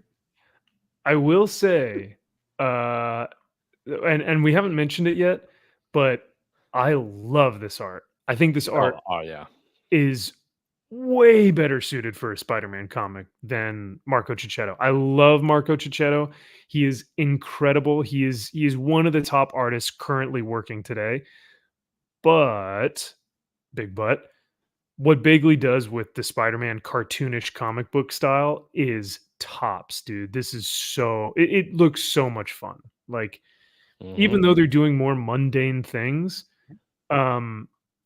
it is more fun. It doesn't feel so depressing and dark and just kind of somber. So Yeah. Yeah, So then Kyle, I felt like we should have done that, but like they do on a Pat McAfee show. But I don't want to react, but yep. But yeah, that last scene with Harry and Peter in the basement, that's kind of the Amazing Spider-Man movie with Andrew yeah. Garfield about the parent and the plane crash and the dad working at doing secret stuff and the secret train station, and then the secret briefcase to the train station, to this, to the that. to learn about the super tensile strength spider web I'm also creating on top of the secret blood, that because of your blood and my blood and putting the blood in the spider, it's just like, sure, whatever. There's a lot of coincidences here. This is ridiculous. Yeah. Then more business meetings, business meeting, shut the fuck up, kid, business meeting. Wait a second, I can use you. Yeah. Shut the fuck up. Get out of here. I told him I want this on Monday. No, I wanted the stock. We need the stocks in here. Yep. on the next. Give me the phone. All right, I Yeah. told you. Do we have to deny everything? It's just like all business speak. that you can all this possibly do. You're fucking fired, Bob. You're fucking fired. Clean your club. Yeah, Clean yeah. your locker out of the club. You're fired, Bob. Yep. Who's on the floor? Who's the $20 million floor George manager? Marks. Fire him. Fire him tomorrow. It's like, okay, we 20 get million it. George Marks you cost me. You're out of here. Yeah. Okay. It's Give me the it's figures. Okay, you got very- the figures. I want the new figures. You know where the new Yeah, figures at? I Okay. said we would have this for the board tomorrow. Our stockholders meeting is on Tuesday, and we have to have the data. Where's the Where are the data and the figures and the stats? Yeah, I need where the all the figures? I need all the figures and the stats. Synergy. It's all Yep. synergy. Come on, right? It's like okay. The best Got it. businessman ever. You like business, okay? There's a charm to it. There's a certain charm to it. There is tour of Oscorp and spider bite Dun, dun, out of nowhere. And look, it's That is like a bleeding, giant too. fucking spider. Like that is That a giant should- ass spider. That's like, Hair, yeah, that's meat. like one of those His Brazilian hand. spiders. Yeah. Yeah, It's like, yeah, That that is- shit. Oh, that's- horrifying. Like that. Like Yeah. it's like It's God. an ice cream man spider from like Ugh. issue 1. Yeah, especially because it's got those two circle, looking things Yeah. on there. The two Cheerios on there. It's like, ugh, yeah. The tatas. Look at that thing. yeah. It covers her whole chest. Yeah, it does. I'd have been like, "Oh, Mary Jane, let me get it off for Oh you." no, I got you. no, Oh no. I got, oh, it's moving everywhere. Oh, it's so fast. Here, take your clothes off, quick. Maybe it'll. Yep. Give me your shirt. I'll try to catch it in the shirt. Oh man. So yeah, Peter, like, this thing fucking knocks him out. He falls and throws up. Yeah, in front of everybody, bitch. Yeah. What'd you call him earlier? Pussy Parker. Pussy Parker, yeah. Aerosmith. Hell yeah, dude. Yeah. Yeah, this was just coming out of the 90s. Like, Yeah, it was. just leaving the Mhm. 90s into the early 2000s. So Right on the cusp. yeah. So businessman watching the stocks. He is now watching Peter because he's Yeah, like, oh, what happened? He get bit by a spider? Oh shit, they're gonna sue. Everyone's gonna sue. We should probably sue. Should we sue? They're gonna sue us. So we should sue them first before they get a chance to sue us, because this is what you do. You sue people before they get a chance to sue you. And we'll settle Pay- with pay for the hospital bills, and we don't want to. We won't. Yeah. It'll look like we're settling, but if we pay for this, it's like okay. But we're yeah. not settling because then they'll sue us. So let's let them have it not sue us. We'll settle with the not suing. Okay, good plan. I want to keep an eye on that boy. Like, all creepy. right. He's underage, but all right, go ahead. Sure. And then Aunt May and Uncle Ben are just like, he's just had a long day at school. Nothing happened. He's fine. Of course they sell. Oh, they think we're gonna sue the pants off of them. Oh yeah, that's right. We're just We're gonna not go gonna back to our daily lives. We're just We gonna don't sue. keep on keeping on. Yeah. But this was Oh, cool. got This is bit where by we a really get. spider. Oh, he gets picked on again. Like he's But this in was like- his fucking face. Look at that. He is in Yeah. his fucking face. Like, dude. And then even the big guy over here is talking to Mary Jane. He's like, "Oh, is he gonna throw up on your shoes again?" So now it's like secondhand bullying to like other kids around him. Yeah. Uh, Like, and even like the he's vapid- literally he is like the bumpus brother from a Christmas Story. Come on, cry baby, cry, cry, cry baby, Yeah. cry. I like these the vapid like mean girls. They're like, by you hanging out with him, you're making us look bad. It's not, they're not wrong. It's like we're getting picked no, on now. You're getting picked yeah. on because of him. You didn't even do because it. your fucking loser friend. Now we're in the middle of this. Yeah, we're all losers because of you. Yeah. So Fatso here tries to take another shot at him, but Peter gets his spidey senses and flips him on his ass, So he has lands straight on powers. his face. What's So up? Peter has powers. So he Peter does now has something. powers. He does He something. actually does something. He doesn't complain. He doesn't sit there and feel like he's a complete wuss and pathetic and I feel sorry for myself and I'm just not a good dad and I'm useless. Yeah. My life is just awful. I feel like I'm just better and I feel like I need to do something. I feel like I should go and sit somewhere else and talk about it some more. He does faint again, though. He is a pussy. We've established this. He is a pussy. And at least he's not dour. Yes, he's not woe is me, whiny bitch. Yeah. I equate him to Milhouse from The Simpsons. That's what I kind of equate him to this issue. Yep. Yeah, I guess you could say that. Random not doctor coming in here being like, "Oh, don't worry, we'll just take a blood sample from you, young man I've never seen before." Of course. And then you get sneaky dark man. Yoink. Because you just put blood on the table. Just random blood. Just we got it. Yoo-hoo, we have blood for you to take care of. And she's like, whatever. Whatever. I'm watching Twitter requests live right now. Yeah. So instead of getting the blood, scary Lex Luthor man gets it. Ooh. And they think that Peter's gonna die. He's going to die. Yeah. So Aunt May makes him some banana bread. They are sitting down and eating food. They are sitting down and eating food. Yep.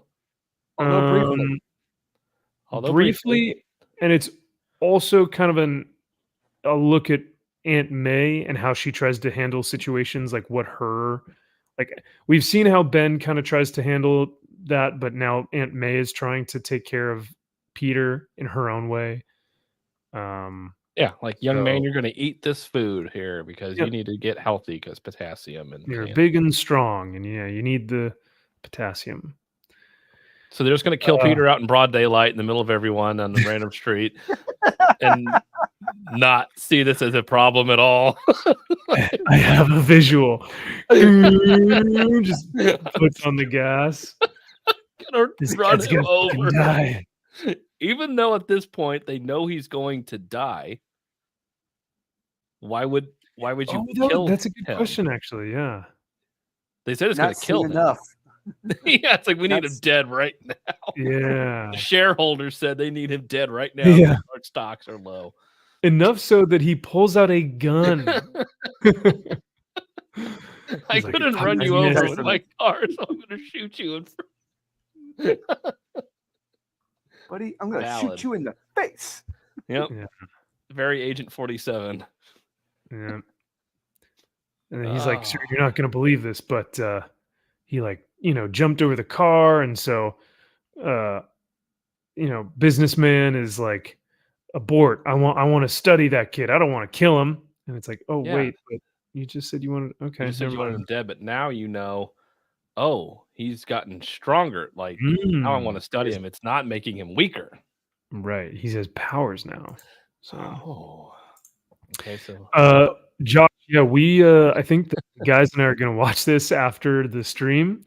So if you want to hop on with us in the back, in the green room, and you want to watch it with us, let me know. I'll send you a link. So real quick, apparently in the Madam Web movie, they have changed the line of great power comes great. The line changed to, when you take responsibility, you will gain powerful abilities. What? That makes sense. That tracks. Okay, say that again. When you gain responsibility, when you take responsibility, yep. You will gain powerful abilities. What? That tracks. That tracks. It's so lame. What? Why do they think that they can? Did ChatGPT write that? Yes. When you take responsibility, you gain special abilities. Yes.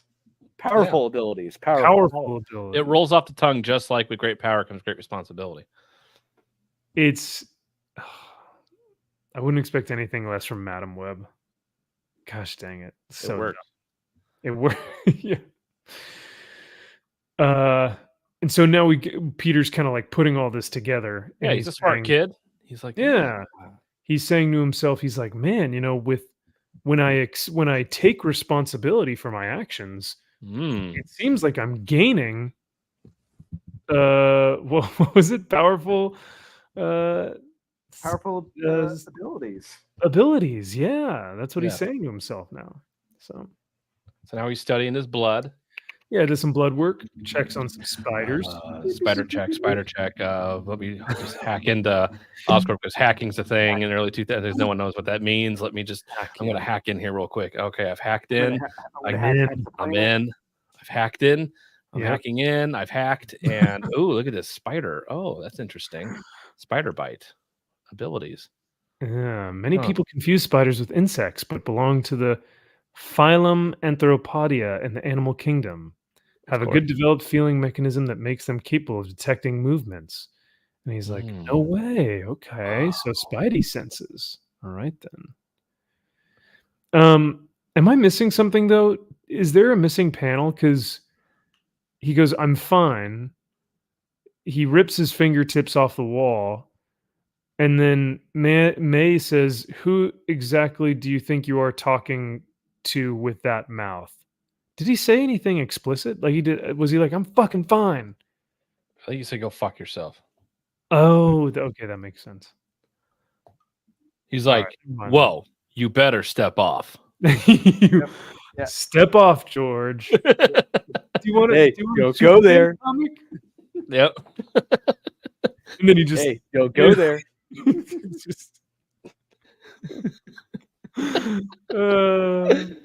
But yeah, like these two are just like, where were you at today, young man? He's like, I decided to go to school. You decided not to go to school. Oh, yeah. Do you believe this kid? He must be on the drugs. And I swear to God, your grades are slipping, you piece of fucking shit. If you are not in school every goddamn day to get bullied and almost die, you will turn out to be nothing but just a low-life piece of shit asshole. Like the whole time, even though we've seen you get bullied in public. So these bullies not only bully you at school, they have the audacity to bully you in front of the world.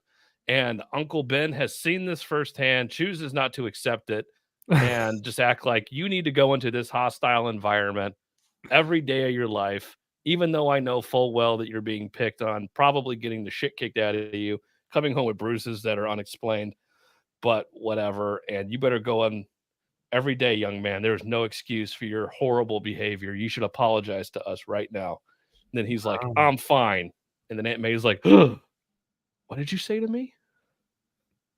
I said, I'm fine. Go upstairs to your room. It's like, think about things. What? He's like, I'm 15 years old. You're like, yep, go. Yeah, it is funny that they're like, have you been smoking weed? And he's like, I don't even know where I would get drugs. Or and then I wish I was. Yeah, this would make more sense. Yeah. It would ease the pain of my back from getting the shit kicked out of me. It would help.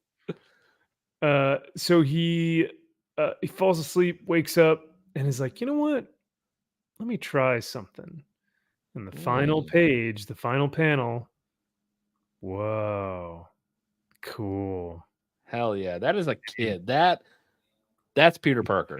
He becomes Spidey. Now he's not in his suit. He's not in his suit.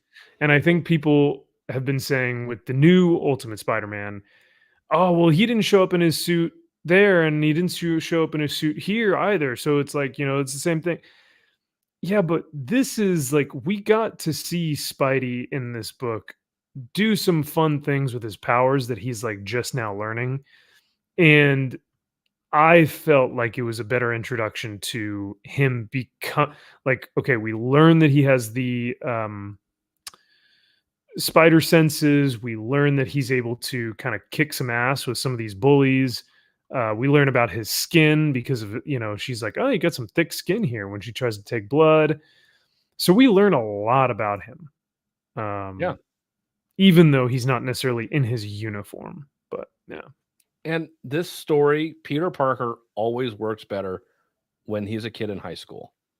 Okay. It just works better. When he's an adult, it comes off like you're just a whiny bitch. Like you're just a fucking cuck. Yeah. Like you're a grown ass man and you sit there and whine all day.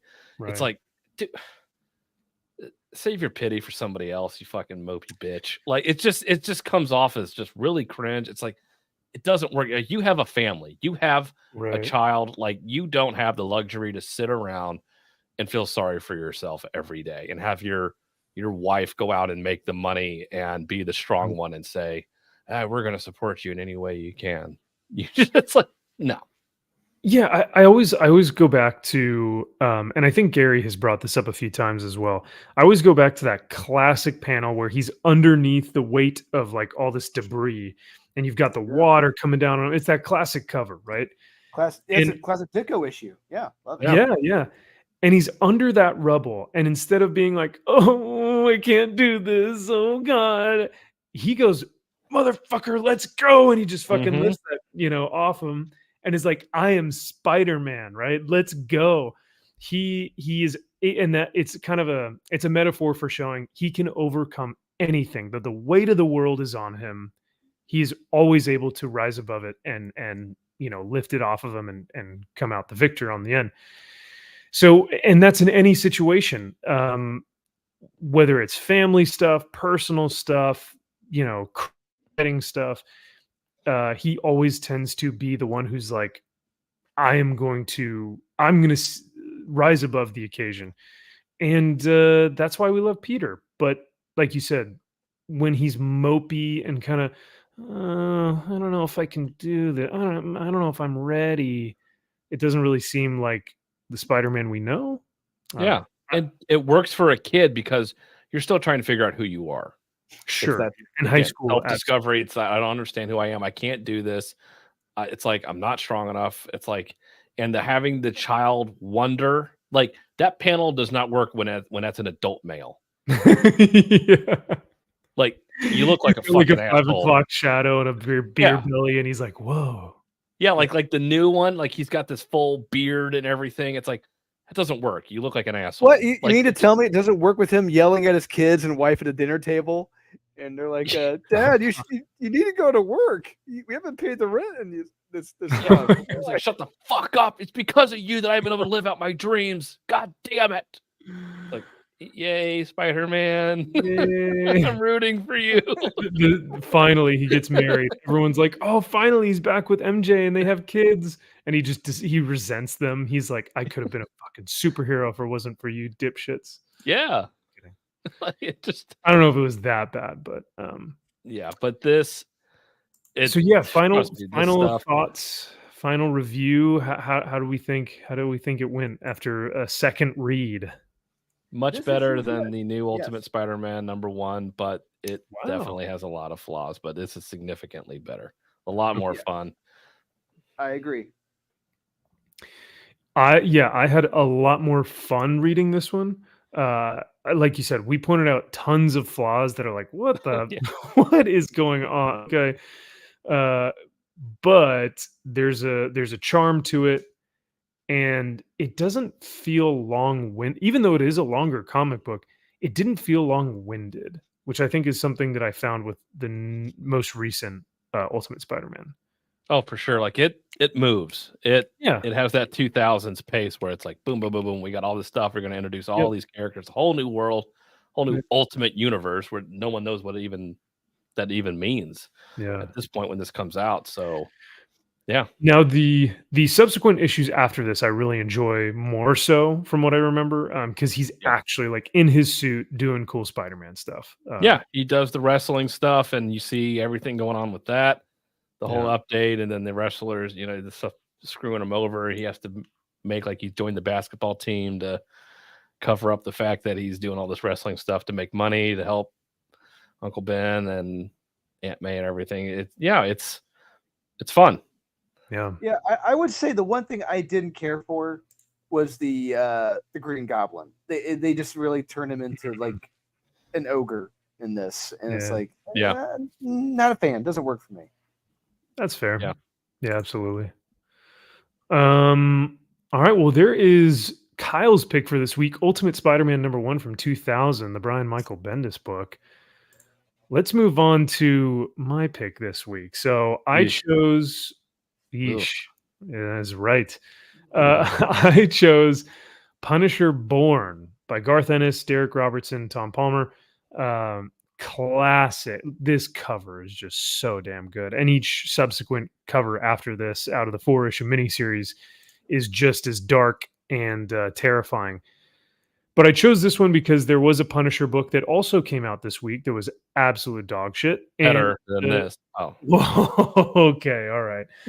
We'll let the chat decide. But I read this one because one of the guys in my LCS, who, if you're watching, brother, hello and hail to you, and welcome. Glad you were able to find the video. He liked the Miracle Man video that we did. He was like, "Oh, this is one of the guys at the local comic shop. He was like, "Oh, I found your channel and I watched the Miracle Man thing. It was awesome." So he was like, "Hey, I watched your Punisher video, and I would recommend you guys do Born." So I was like, "Oh, it would be perfect to go over Born now because Punisher came out this week, or the Boomhauer Punisher came out this week." real Punisher. Shut up, Kyle. Not this trancy pussy ass. Oh, fake story Punisher. Man. You know what? I don't even. I'm just gonna let the comic speak for itself because Oh, please. clearly you have something going on in your head right now. Something's wrong. So you're just trying to get back at me for purchasing Marvel Meow. Rightfully so. Yeah. But this was, I mean, I've read Born before, but reading it again after reading like shitty Punisher issues, oh my God, this is like a feast. It feels like Thanksgiving dinner. Like it's just so packed full of like incredible dialogue, great storytelling, characterization, artwork, Melodrama. Yeah. Over the top melodrama. Yeah. Platoon level of just. Did you read issue 4? A long time ago. It's been a long time since I've. 4 is nonstop action. It's nothing but just dudes getting murked. Yeah, there were parts in Platoon like that too. I remember. Yeah. So, all that being said, I did want to ask you guys though, do you think this changes the Punisher's origin? Because some people say that Born is the actual, what would you call it, superhero origin story of the Punisher, Birth of the Punisher, birth of the Punisher, not necessarily his wife and kids dying.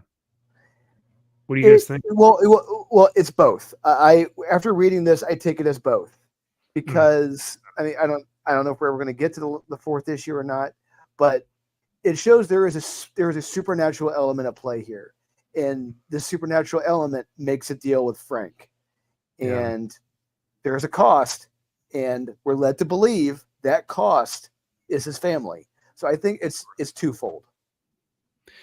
Yeah, I think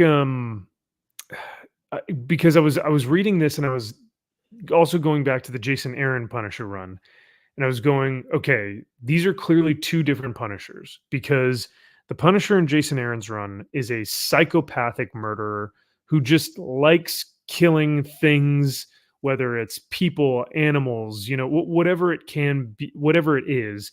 He's just a sociopath, a psychopath. He likes ever since he was a kid. Yeah. Right. Ever since he was a kid, right? There's no catalyst for it. Nothing creates him to be this way. He's just born a demonic killing machine, which is lazy, boring, and uninspired. But this totes Frank as a warrior. And I think that there's a distinction between murderer, psychopath, and warrior who is good at killing, right? Who not only is good at killing, but likes killing the right people.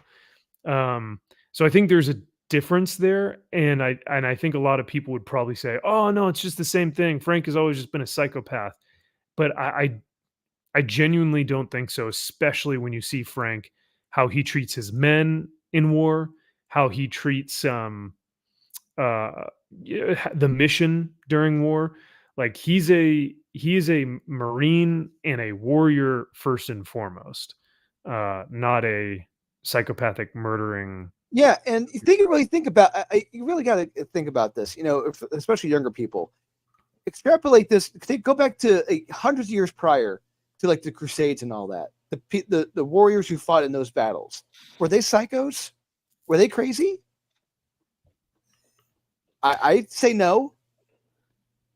I think they had to fight and kill to protect the things that they valued. They loved. Yes, they Yeah. protect their God, protect their country, their homeland, the people. Yeah, they're fighting for a cause, just like Frank. Frank has his reasons. He has his causes.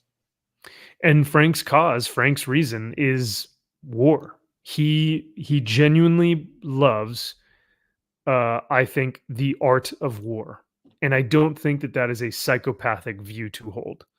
Now, it may not be healthy, like, that might not be the best way to live life, which is why he becomes the Punisher. And we'll see kind of that voice that's talking to him a little bit later.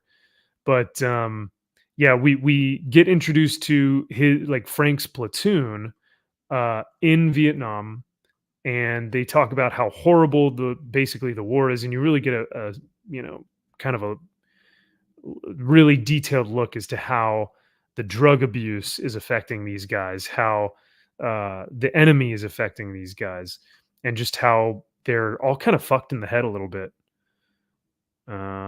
But we see it through the lens of this kind of optimistic Charlie Sheen. What? Oh, from Platoon? Is that who Charlie Sheen is? Literally, that's what this fucking character is. Oh, okay. But yeah, he's bright-eyed and bushy-tailed, the optimist, cockeyed optimist, Billy Mumfree. And he's like, my name is Stevie Goodwin. I am so short I can taste it, basically saying he's a couple days away from leaving this hellhole. And he talks about how he's going to come home and he's going to have a wife and kids, and he's going to, start a family, and he's going to show them how beautiful America is, like the beautiful America that I grew up in. Right. And he's the good in all of us. He's like what we hope to aspire to if we were to be in this situation, I guess. But we juxtapose that with Frank Castle, or Captain Castle. And he says, I will not fall in love with war like Captain Castle. He is the finest officer of the Marines of Firebase Valley Forge. He is the reason I am sure I will survive this.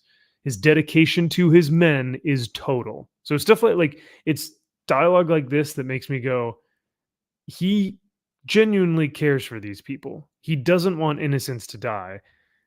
Innocence in the terms of like innocent people.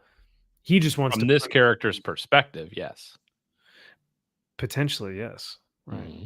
But I mean, we never see Frank kill anyone who doesn't deserve it. A general deserves to get shot in the head. Well, did you see how shitty this general was? Regardless. Like, I mean, I don't know. It's going a bit far. Well, I would make the argument this general, he did not respect his rank. He betrayed his rank. That warrants death? No, I don't think so. I don't think it warrants death, but it definitely is an pushes interesting this way to character get towards him being kind of a psychopath. Like, you're so for this cause that you're willing to kill anything and everything to stay here because what you deem correct is so right that anybody that opposes it is wrong and vehemently must be stopped regardless of who they are.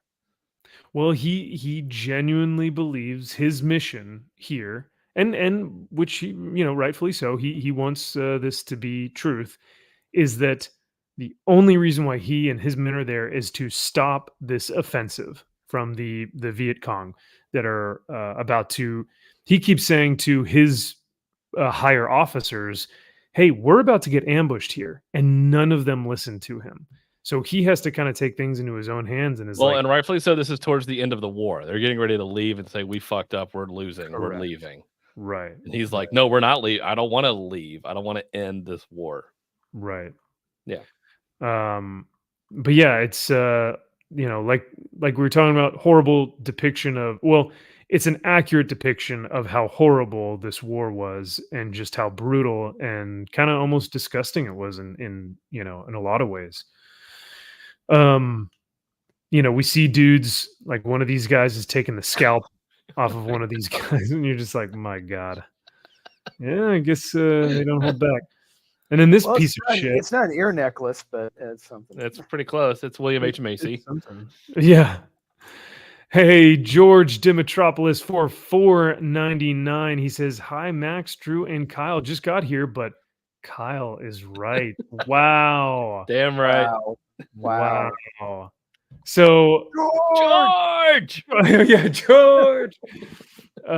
So let's get some applause for our main man, George Dimitropoulos.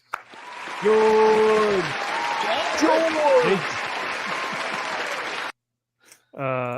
We appreciate it.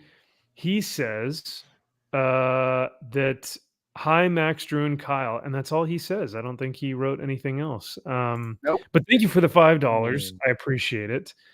And I think, I think Kyle saying this is a melodrama. What else did you say about this? That this is just a ripoff of Platoon? Yeah. And yeah. All accurate things you can't argue against because it's true. George, you sure you want to send us a different super chat? Maybe saying, not to say this book isn't good, but I'm just saying it's been done before.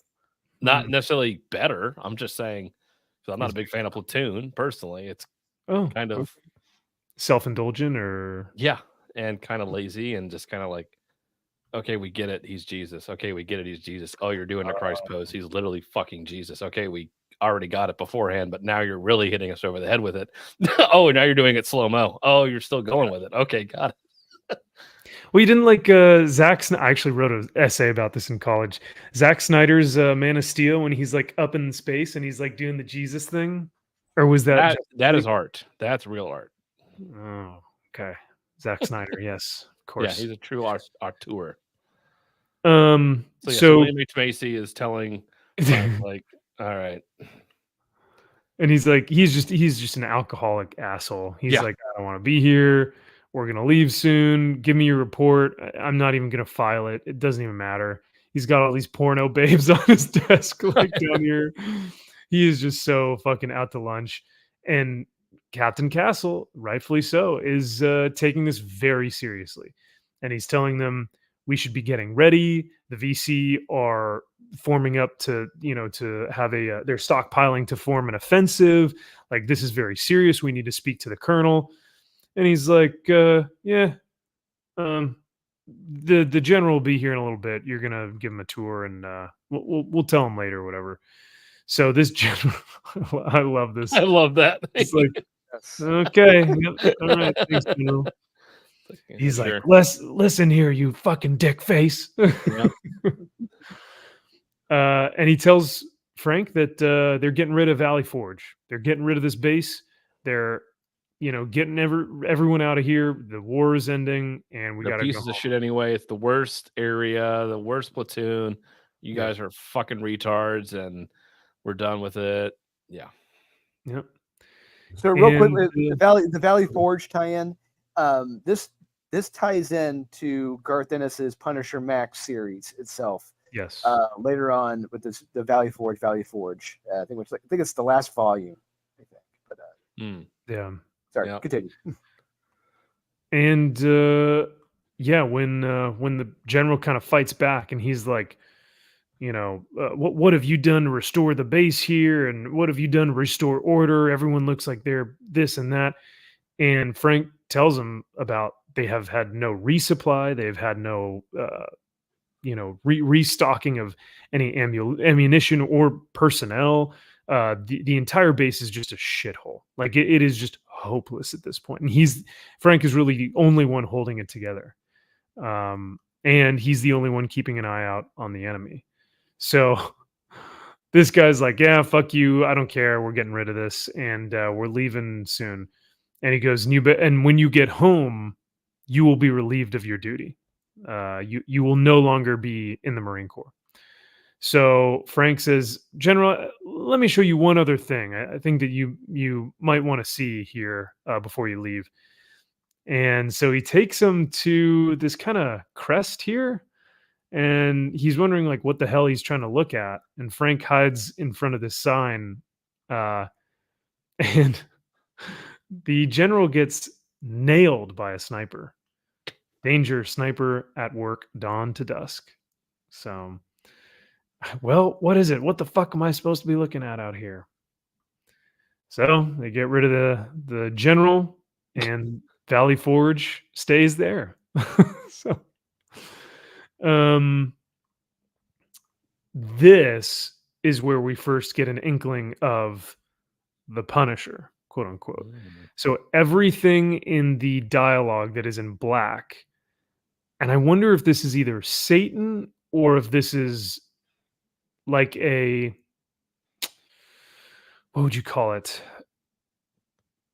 An Yeah, we don't apparition know. of the Punisher, right? Like, is Yeah. this Right. the Punisher skull? Is this like the manifestation of? Is it death itself? Yes, right. I think it's more so the devil, Satan, demon, hell. Like, I think it resonates from there. But other people would think it resonates because he makes a deal with whatever this thing is Yes. to keep him alive Mhm. and to continue his war. But I don't know if it's a manifestation of, like you said, the persona of the Punisher, right? I think it's death. I think it is Okay. death he made the deal with, and he became like a hand, like an extension of death itself. Oh, yeah. Okay. Which would also help with the skull motif, the Punisher skull motif, the death, the Grim Reaper, all of that kind of working together. I like that. But with that being said, for me, this is why I don't like that. I like my Punisher clean. When I say clean, I mean there is no hints of any supernatural elements as to why he Mm, became what he was. okay, gotcha. For You, me, your canon is just a regular dude with no supernatural elements, had one bad day, and waged war on crime from that day forward. it Right? was an example like what can one bad day do to you? What would Right. one bad day do to a Marine who loved his family and was murdered in front of him? Yeah. And it's tough, right? Because that's how I've known Frank forever. And then when I first read Born, you had to ask yourself, "Oh wow, is this kind of a retcon of his origin, or It is kind this like of is. new information that we know about?" I see it as kind of a retcon, and Okay. I'm not too keen on it. It's like I'm how should I say this about this story? Like I appreciate the story.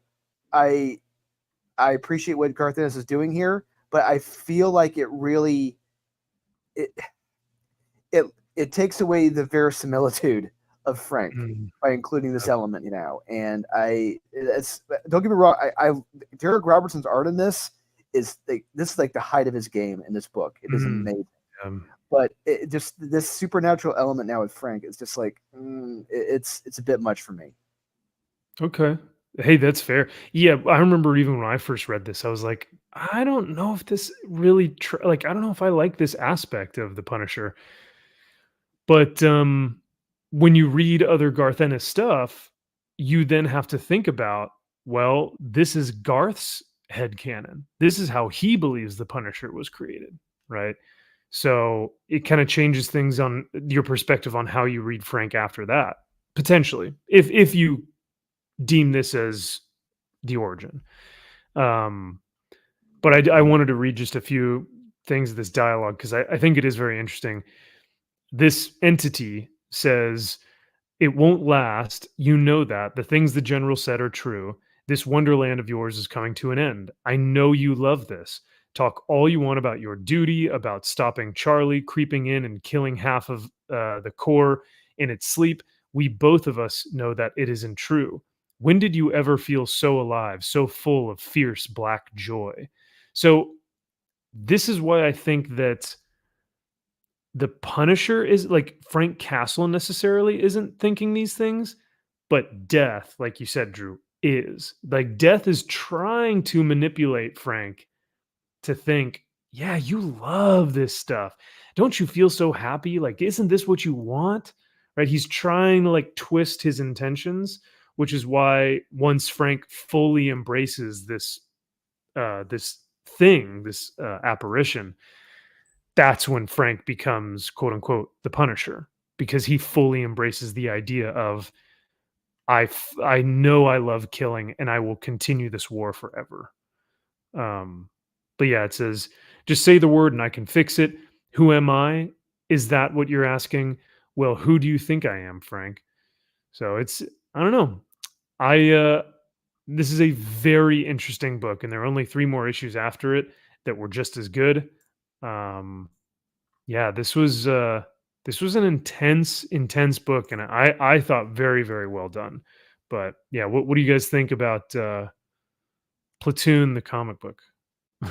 It's a interesting read. It is a very, like you said, it's a different perspective and a different twist on the origin of Frank. And like I said, it's a fun, interesting read. And like, read it, take it for what you think it means. You know, you don't have to take it as canon if you don't want to or not. But regardless, it is a interesting and fun and violent read, in my opinion. Yeah. Kyle, was this just as bad as Boomhauer Punisher? Was this Well, no, because that's real Punisher. Like that's Oh, real that's right. issues that we're dealing with. Yeah. I'd like to see him actually in this situation because it would actually resonate. No, I thought the voice. I thought that all was representing the patriarchy, and it's So all of the men just piling on and saying because you're a man, Yeah. you're just a piece of shit in your life, and you want to Yeah. be. All wanna men want to do is alone. just go to war and fight. It's bicker, argue. It's just God, I'm so over it. At Wow. this point, That's really I- deep. You really thought about that for a while. Yeah, and imagine if we had a woman there, like Oh, done. well, you know, Solved women the should be problem. running the world right now. They really About time. We really need to. Let's things solve would be all our so much problems. better. Yeah. Jeez. That's the dream. No more wars. No more of Nothing. this, you know. Vietnam would never happen. So No, never would have happened. So, yeah, I want to read that story. I want to see. yes, Garth Ennis, give us that story. Yeah, I want to see the hand or the fist, like just Fisting the Infinity there. Fisting This the Gauntlet. fist, just fisting them, and saying it's because it's patriarchy. Yeah. Dang. Well, you saw it a completely different way then. All right. Well, I saw it the true way. oh, okay. How it was intended to be. Correct. All right. Well, very well. Out of these 3 books, and chat, please feel free to weigh in on this as well. Which one do we think is the best out of the 3? I am leaning either towards Adventures of Superman. I had a really fun time. I had a lot of fun with this. Or Born, just because I think it is such an interesting look at Frank, whether I agree or not about his origin. I think this is a different take on it that is actually very, like, actually respects the character, if you will. So yeah, this was a ton of fun. I don't know if I can pick it as the best though. I had fun, but it's not. What do we mean by best? Because all of these have their flaws. Out of the 3, which one did you enjoy more? Like, which would be your pick of the week, right? Like, that's kind of how I figure we could do this. If these 3 were on the stands this week, and we read all 3 of these, which one would we pick as our number 1? For me, like no bias, it's Adventures of Superman of the 3. A close second is Punisher Born. Yeah, for sure. I'm going Ultimate Spider-Man. Okay, so this is how it's good.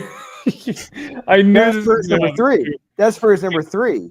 But because after if that, we I'm choose sure our own books, then we'll have confirmation bias, and we'll only want to choose our books. Correct. Oh man, never mind. Cancel the show. We're not doing it again. Oh man. Well, I thought, I don't know. Born and Adventures were so diametrically opposed in tone that it's difficult to choose one or the other. I don't know. I'd go Born. Yeah, It would get me to come. So the Adventures is just a done good. I really, Mhm. it's like, okay, I don't have to go back, I guess, if I really don't want to.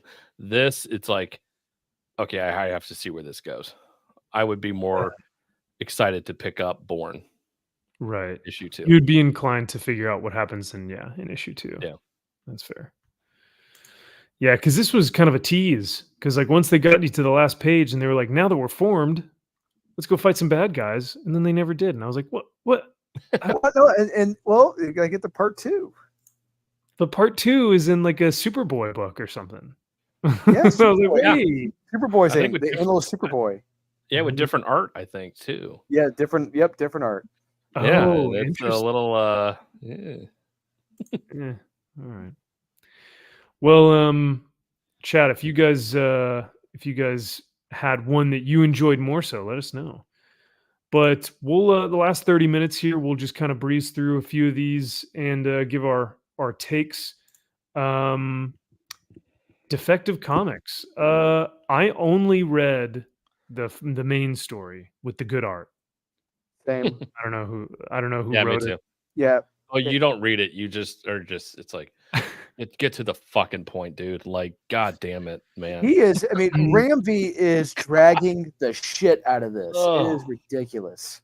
You are in the desert, in the place beyond places, that souls come to be in the desert where you find yourself, and you have to know yourself to find yourself in the desert. And it's like, okay.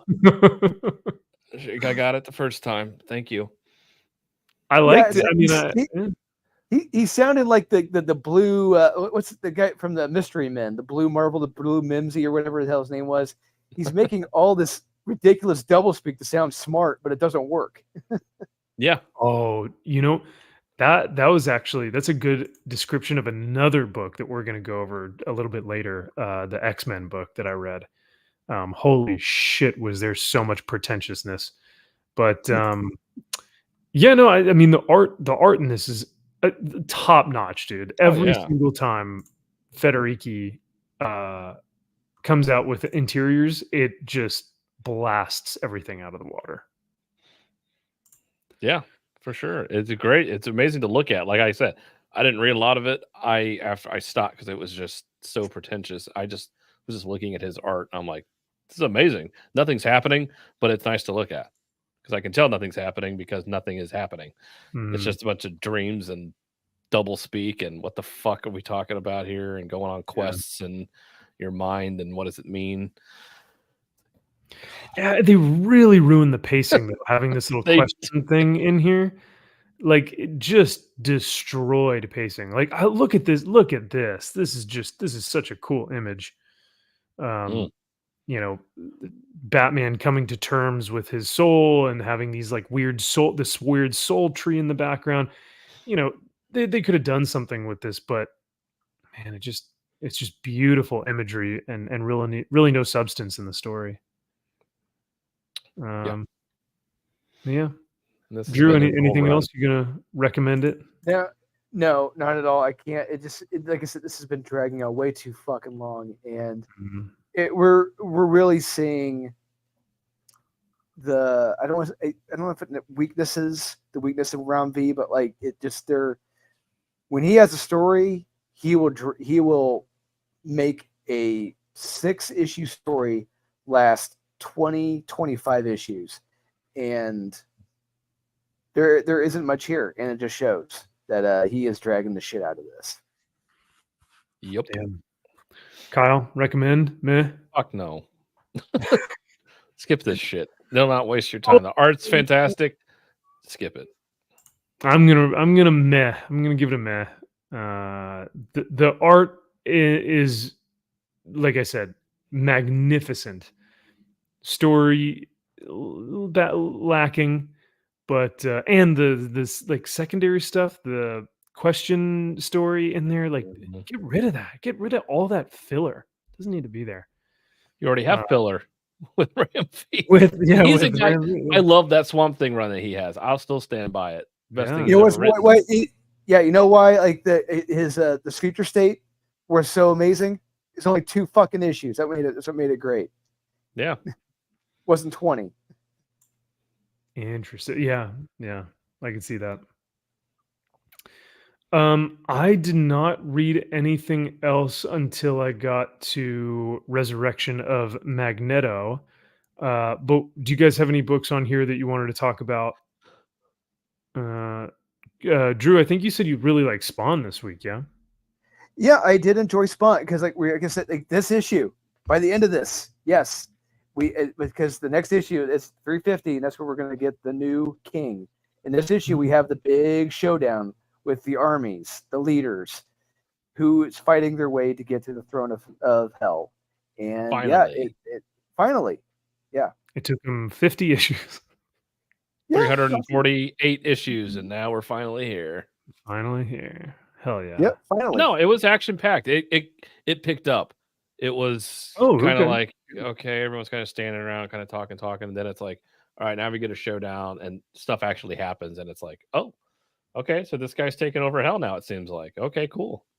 Okay. I trust y'all's judgment. Drew, I think you said you would give this a recommend, but Kyle, are you gonna recommend it, or is it that high a praise? Yeah, I would say so. I would say it's a recommend. Wow. Hey! All right. It was fun. It picked up. It was good by the end. I was really excited for the next issue. Wow. That's rare. That's very rare. Woo! To say that about any Spawn book. All right, we'll recommend it. Our final judge. Thumbs up, average. Real quick, I tried to read God's number 4. The book is still dog shit. No, it's nothing not, happens. It's 95%. I don't know what you're talking about. Nothing happens. You still have these fucking cocksuckers just standing around talking about things.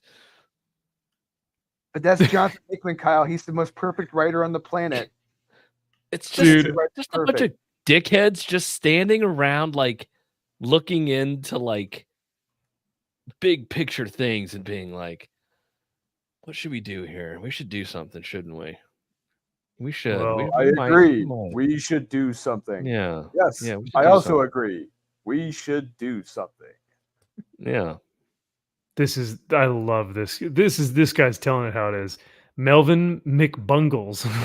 Thank you, McBungles, Bungus Shungite. I cannot get any enjoyment out of something where I still 4 issues deep have no clue what is going on. Yep, that's all of us. Yeah. Trying to wrap my head around this book is giving me a headache. That tracks. So I was so in terms of like comments though, or reviews, it's just a lot of people sucking its dick. I don't get it, man. I do not get it. Kyle, I commend you though for at least trying to read it. I couldn't. Man.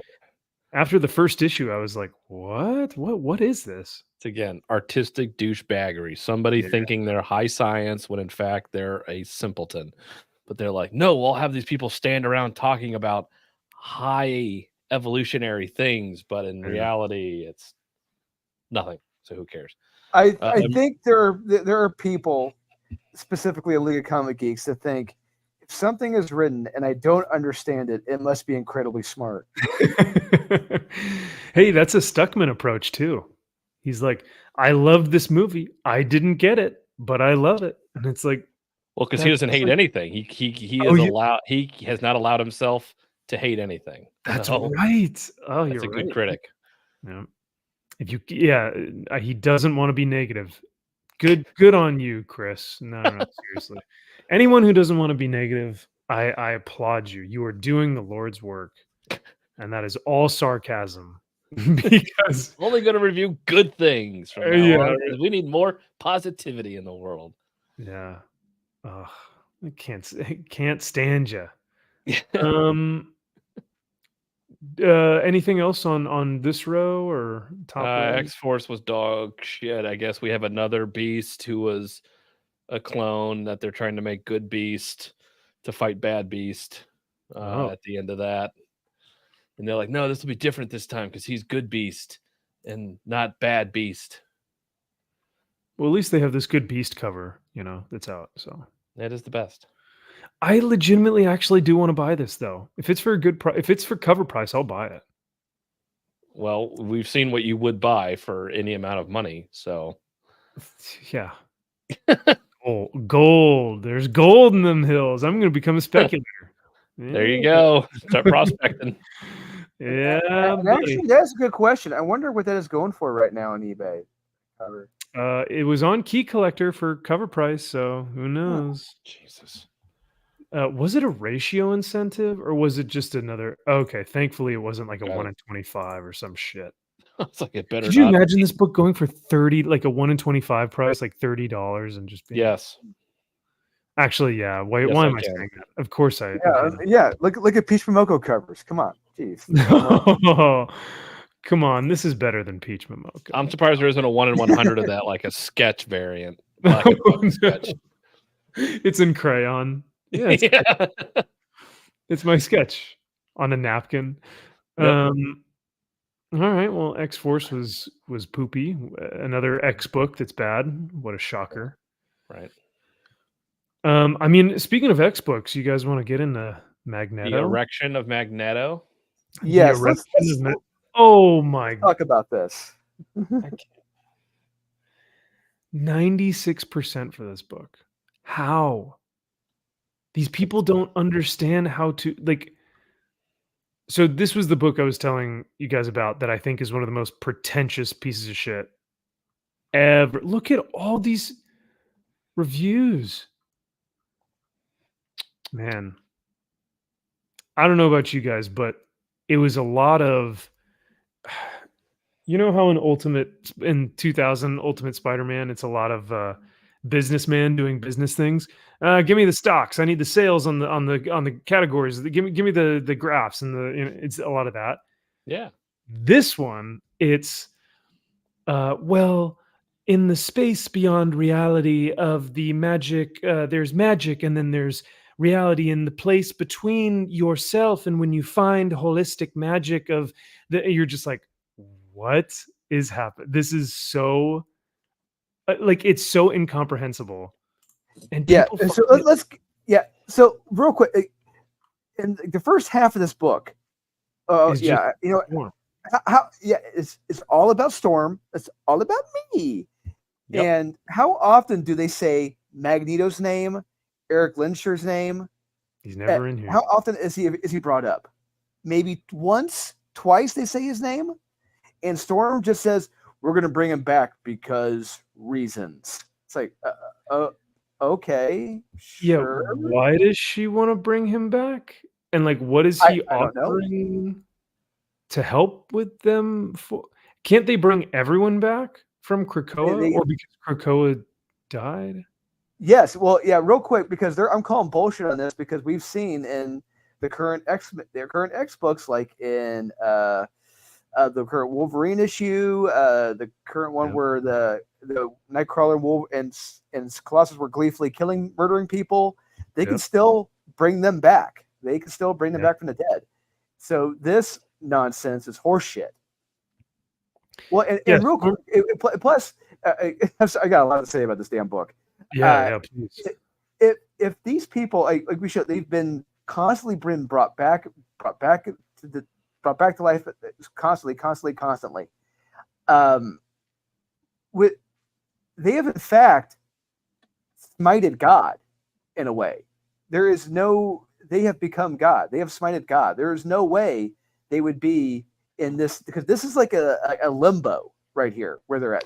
There's no way they would be in heaven if they were in limbo. They'd be in fucking hell, if anything. Well, that's why this whole book was so blasphemous, because it's like she's in the afterlife, whatever that is. But like, look at all these weird fucking deities and Yeah, like yeah, you got the Living Tribunal, you got the other thing, and it's like Cthulhu monster bullshit thing. You have like it's just a gemstone. Oh yeah, gemstone gets you. It's just nonsense items. it's trying to have his cake and eat it too with all the different fucking religions, like the new Exorcist film. Right. We're gonna have all Right. the religions represented, not just Catholicism. Yeah, I don't see And fucking God up there. yeah, no. And they're all gateways and portals to that religion's like afterlife or dimension. So I saw this and I was just like, what are these idols? What are all these like bullshit icons of like, whatever dumb religion? Well, I shouldn't say dumb religion, but just like it just seemed dumb for this to exist in the afterlife where it's like, oh, pick your gateway. Which door number one? I'll go through And to Gem. fun. It's like a assume game all the show. X-Men are there, and to assume all the X-Men are up there. That's the other thing. It's like, really, seriously, you think so? After what you guys have done, The real heroes, yeah, Yeah, sacrifice themselves time and time again. and it's not even 'Cause them. They're clones. They're not even real people. They're soulless clones. It's not well, them. it begs the question. Okay, so if Storm, because this is the moral dilemma, which Marvel writers don't understand how to write moralistic or ethical stories anymore. But if Storm is going to save Magneto or bring Magneto back to life, what about all the other dead X-Men? What if she finds other dead X-Men in heaven or hell or purgatory or wherever they're at, the afterlife? And they're like, Storm, take me with you. I want to see my family. And she's like, sorry, no can do, buddy. Buddy, old pal. I'm just bringing back Magneto, the guy who's been killing people for decades. I need to bring him back. Like, what about all the other X-Men? I don't know. It just feels like Storm should not be the god to determine, oh yes, I'm going to bring Magneto back to life. Yeah, she has no right to. It's very presumptuous of her to assume that role and to think of all the mutants on the planet in the universe, Magneto's the one that needs to be brought back. It's really, and it doesn't work, doesn't fly. Yeah. Listen to this waxing poetic pretentiousness. Am I not mutant? Am I not dead?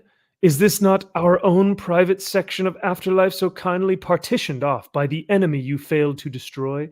Have I not as much a place as any in it? What do you call it? The waiting room? It's like, what are you even saying, dude? Like, okay, you guys are in the afterlife. It sounds like pretentious Cy Spurrier bullshit. That's what this sounds like. Like, we get it. And look at he's saying the same thing over and over again. Ah, yes, we are in paradise, the afterlife. When you see your death and you but I am your death because I am, the mage. I am the mutant become its true form. And then also, how can Storm use her powers if she's in the afterlife? And wasn't this about Magneto bringing him back? Yeah, that's a good question. Oh wait, this is a Magneto book. I guess I thought so.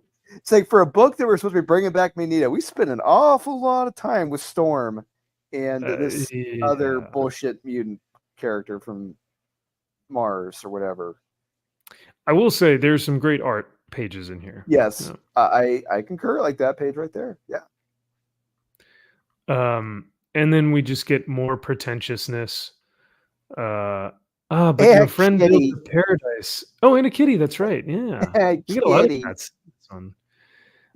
This is the garden where magic grows. I recognize my own face on another, and a chill creeps into my heart. Magic maker of ancient Egypt, my ancestor. And she's like, "Oh, walk with me and learn. I'll tell you about what this place is and where you came from, and dreams, eternity."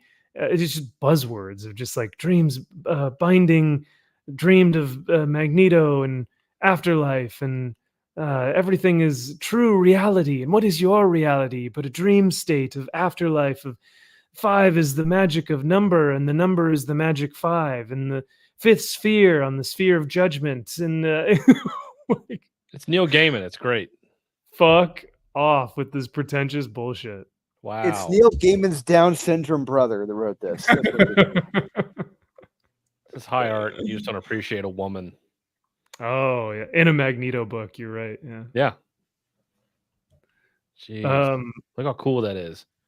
Oh my god. Yeah. Oh no. She's like, I think I'll choose the gemstone door. I like that the best. Smart.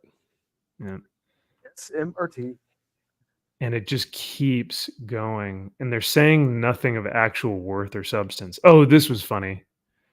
From matter is energy made. From life is information made. Life ends. Information is forever. We are forever outside, ever beyond ever. Yes. That's literal dialogue. That So That hit effectively me. saying that there's like a machine that's responsible for everything. So The the God machine is machine. running Yeah. life. Yep. Yes. So we are cogs in a literal machine. That's Yes. life, buddy. All right. This seems like AI. Like it's not a human life form that is like taken over beyond outside mystery subsector designated overspace. It's just fucking words, dude. It's so Like you also said, Max, it just goes on and on Oh. and on. it does not stop. It's still going. That's And the metaphor. That is it never stops. Life Life just finds a keeps way. going. Finds a way. And there it is. Yep. And we finally get Magneto. There Finally. he is. Thank you. So Look at that man. That sexy specimen of a man. yeah, right. I will admit, this was a cool panel. Seeing all of the different iterations of Storm. It's gay, So, but sure. wow. Wow. Thanks, Carol. Have a great rest of the evening, and thanks for hanging out with us. We'll see Thank you. you. We'll see you soon. Yeah. Yeah. Sorry you had to put up with Kyle, Carol. He's a little bit much. You're but, welcome. We I've still had to love put up with him. him for, I've had to put up with him for 30 plus years. Yeah, that's what that's like. Mhm. I'm going on 3 years, and it's a little Been bit a too much. joy. You're welcome. Your life's gotten better. Now I am entering a place where pretenses and protections are torn away. I'm here for. Oh, she's here for me. Oh, Max. lucky He devil. was my friend because he's in pain. Oh, are you? Reading this comic book, absolutely, I'm in pain. I have to, go through this. And hey, look, we finally get him. Look at that. He's Look at that here. man. Yeah, it's a cool He's still image. Still not alive though. It doesn't look like he's got no eyes for some reason. He's still not erected. No, he has no erection. Nope, not yet. So it's solid recommend. Solid recommend. So it's probably the most solid skip it this week. Like Wow. more of a skip it than Punisher. So Well, the Penguin #6 I thought was really bad. oh, you read it? No, you Oh, don't read Tom. Oh, it's a Tom King book. You don't read Thomas King. You love Thomas King. Thomas. Yeah. What would an extension of his last name be? King. Thomas Kingdom. I don't know. There you go. Shoot, that is funny. So this was another bad one, eh? Oh, you wanted to get the true origin of how the human bat and Oswald Cobblepot met, and the truth behind the truth, the stories behind the stories, if you will, of The peek behind Oswald the curtain. Cobblepot being a bartender and being treated like shit and having drinks thrown in his face, being called a fat fuck, and basically being an incel and having a woman that's not his mom constantly talking shit to him on a rooftop, and then he eventually pushes her off said rooftop because he was just so pissed off at the world. That's why this he is became turning a into a penguin. very easy cop out for or lazy origins for these quote unquote villains. They have lost all originality. They're all turning into the same fucking thing. It's pissing me off. Yep, they were picked on, and they're just a mean man trying to get revenge now because some guy was mean to me. I don't know, Kyle. 96%. It is Tom well King can't go wrong. It's pretty. Yeah, Absolutely perfect. So fucking terrible. It is so awful. It is just so like, and the funny thing is, when I started reading it, I forgot Thomas King actually was writing it, and I was just like, I'm like, this feels like Tom King, and sure enough, I went scrolled all the way back up. I'm like, motherfucker, it is like it's that point to where you know his tropes, Wow. like you just know it's him. That's beautiful. When I saw like the 6 or 7, 8 panels, and I saw him just like having drawn Oswald, like you could tell this panel, he's like, I want him to have this stupid smug smile on his face the whole time and be like, oh, hello, Mr. Falcone. I'm Oswald Cobblepot. I'm taking over as your new bartender. Here's the drink I made for you. And Falcone was like, this isn't the drink I wanted, you stupid fat fucking piece of shit asshole. And it's like, jeez. And then that's every like 3rd or 4th page, and you're just like, okay, I see where he's going with this. He's just gonna get picked on and picked on and picked on until he becomes the Penguin, and it's like, okay, adorable. Yeah, sounds like that truly is a Tom King book if I've ever heard one. So yeah, so recommend. So yeah, definitely recommend. Recommend to rip. Correct. I concur. I will quickly, very, very quickly just say David Pepose does not understand how to write a compelling character that we want to actually be interested in. Until we get to this issue. Oh my god! I still do not know why.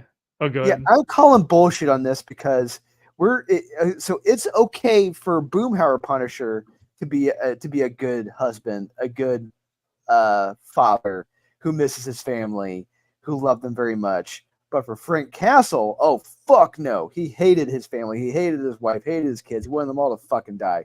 Bullshit. Yeah. Fuck you, David Pepose. This is bullshit.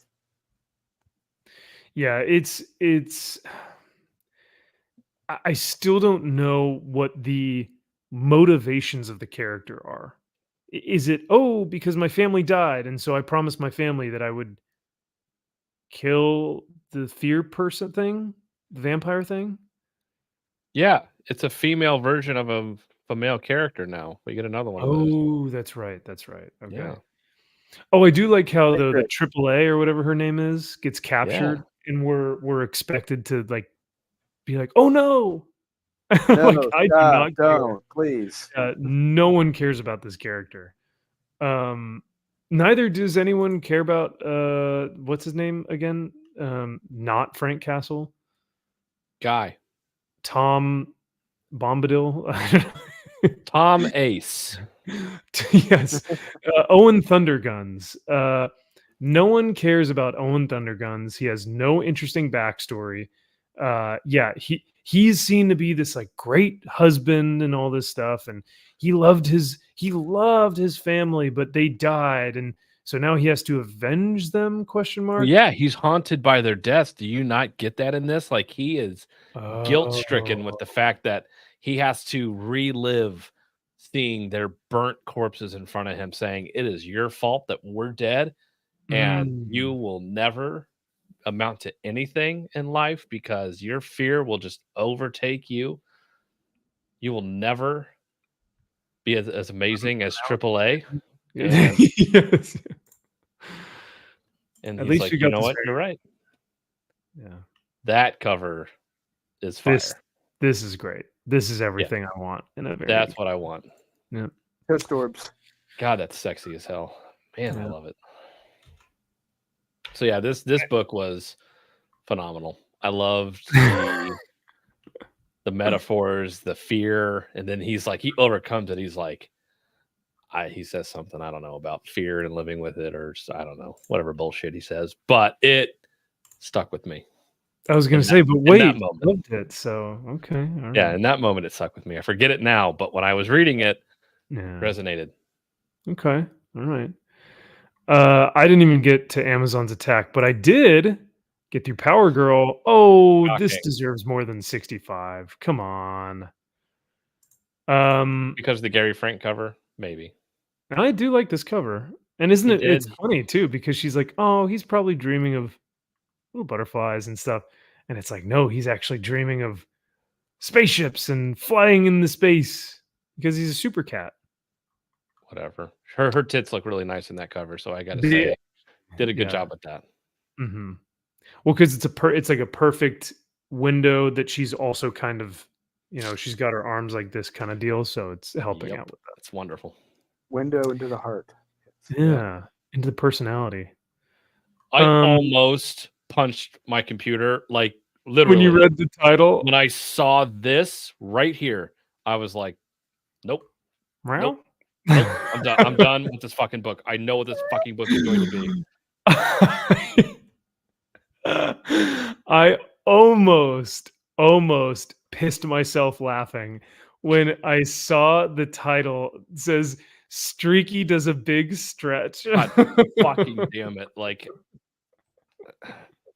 Leah Williams. Yep. Get it, guys? Oh, When you. an animal, stretches, you got to go, oh, big stretch. So Streaky does a big stretch. Yeah.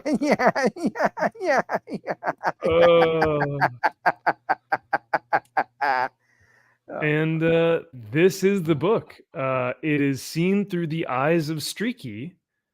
Streaky is, I think, Power Girl's cat, Sure. right?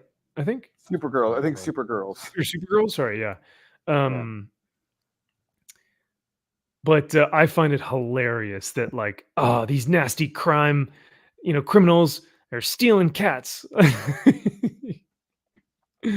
And we see them stealing animals all over the city. And I guess Power Girl is a Buddhist. What the fuck? Sure. What? Yeah. But yeah, the whole book is seen through Streaky's eyes because all the English is nonsensical. It's just letters. No, that's the actual writing. Oh, that's right. I'm sorry. Yes. Yeah. That's how they write. Yeah. I That's mean, how Leah sometimes it writes. really does. Yes. Yeah, it really does seem sometimes when I'm reading comic books, it's like, what are they saying? Uh-huh. And yeah, everything is seen through the cat's eyes. And this is the book. Basically, the cat saves the day from evil criminals who have been taking dogs and cats and rabbits and working on them in this lab. Yeah, see, they're bad people. So Streaky lasers her in the hand and is like, yeah, got him. And look at all the animals. They're all out now. And they go to the animal shelter. And that's the book. That is $4. Jesus Christ. You know what? I don't want it to be a 65. This deserves better. I liked it. No. 5 stars from me here over at Fortress of Solitude headquarters. Uh-huh. MVP headquarters. I mean, come on, look at these covers. Oof. I think Lobos has one too, right? Maybe not. No, maybe not this one. Oh, I don't know about that face. She's not in the fucking book. Well, yeah, because it was a filler issue. It's Streaky. See, Streaky's in the book. Yeah.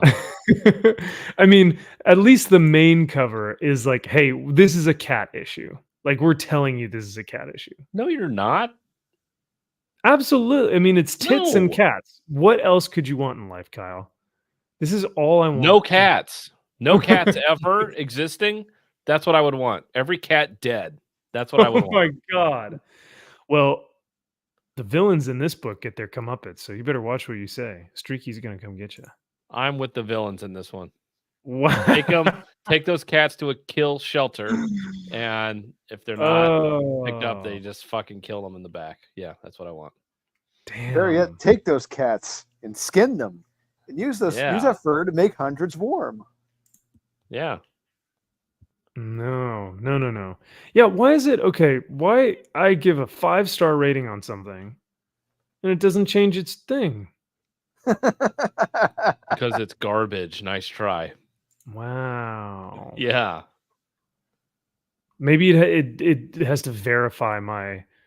It's like, are you sure you want to give this a 5-star? Well, if you were Comic Tom, you'd push it up over 8. I'm kidding. I see. Joke. You put it on, yeah, key collector. We're not key collectors. Key. I mean, technically, I guess it is a key. Like, Is it? first Streaky's big stretch. Streaky does a big stretch, and that's his That first cat stretch. didn't even do a stretch in that book, right? Yeah, he did. I thought he did. Do you want to go check? Please, God, don't fucking go back. We can go look and check. See, look, he's doing a big stretch right here. Yeah, big stretch. She does a big stretch too. Wait, how come they're speaking English then at the end of that book? Don't ask questions. Just enjoy content. Yeah, Kyle. enjoy. Don't incorporate logic, as logic is for pussies, Kyle. Don't do that. Why are they using hundreds of different animals like birds and dogs and rabbits and cats to do scientific experiments on? Don't ask questions.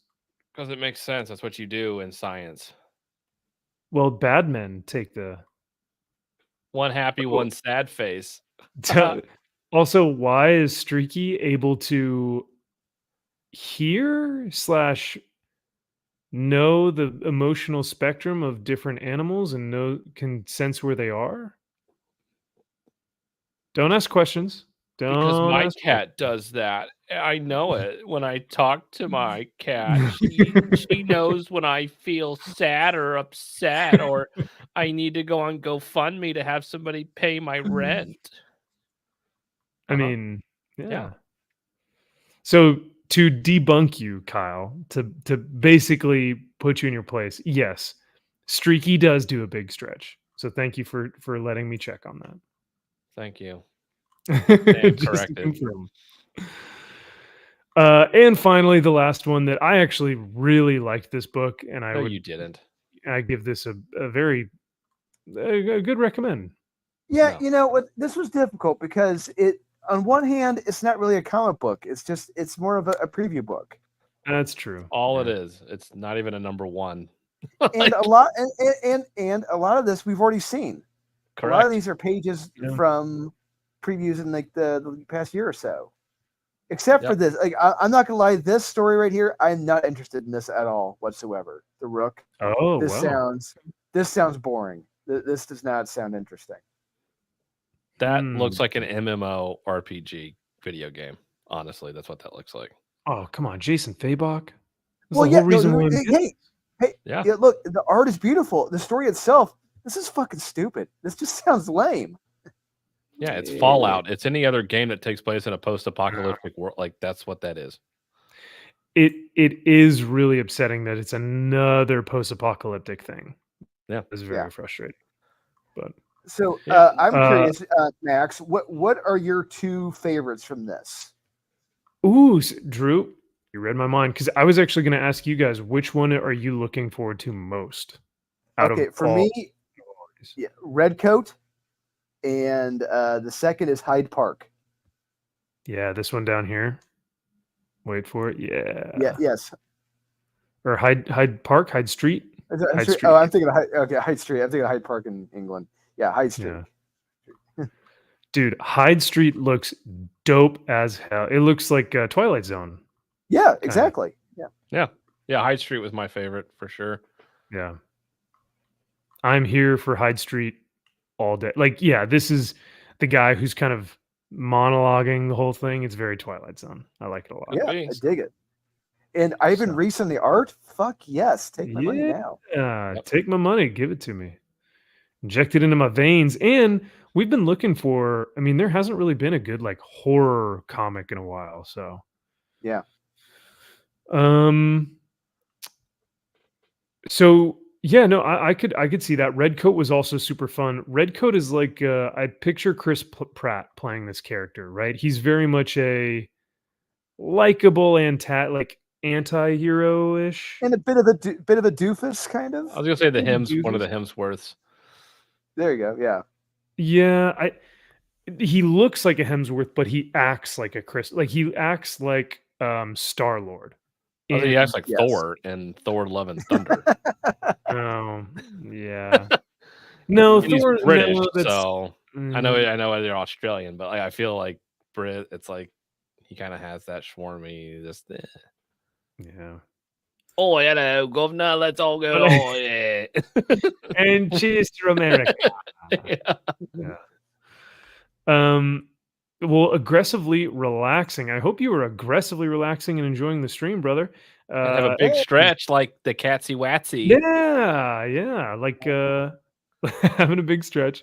He says, "How you doing? I searched comics and now I am here." Well, Nice. enjoy, brother. So every Friday night, me and my co-host, we go through all the comics that we have read for the week, modern books, and we also look at some books from like some back issues as well.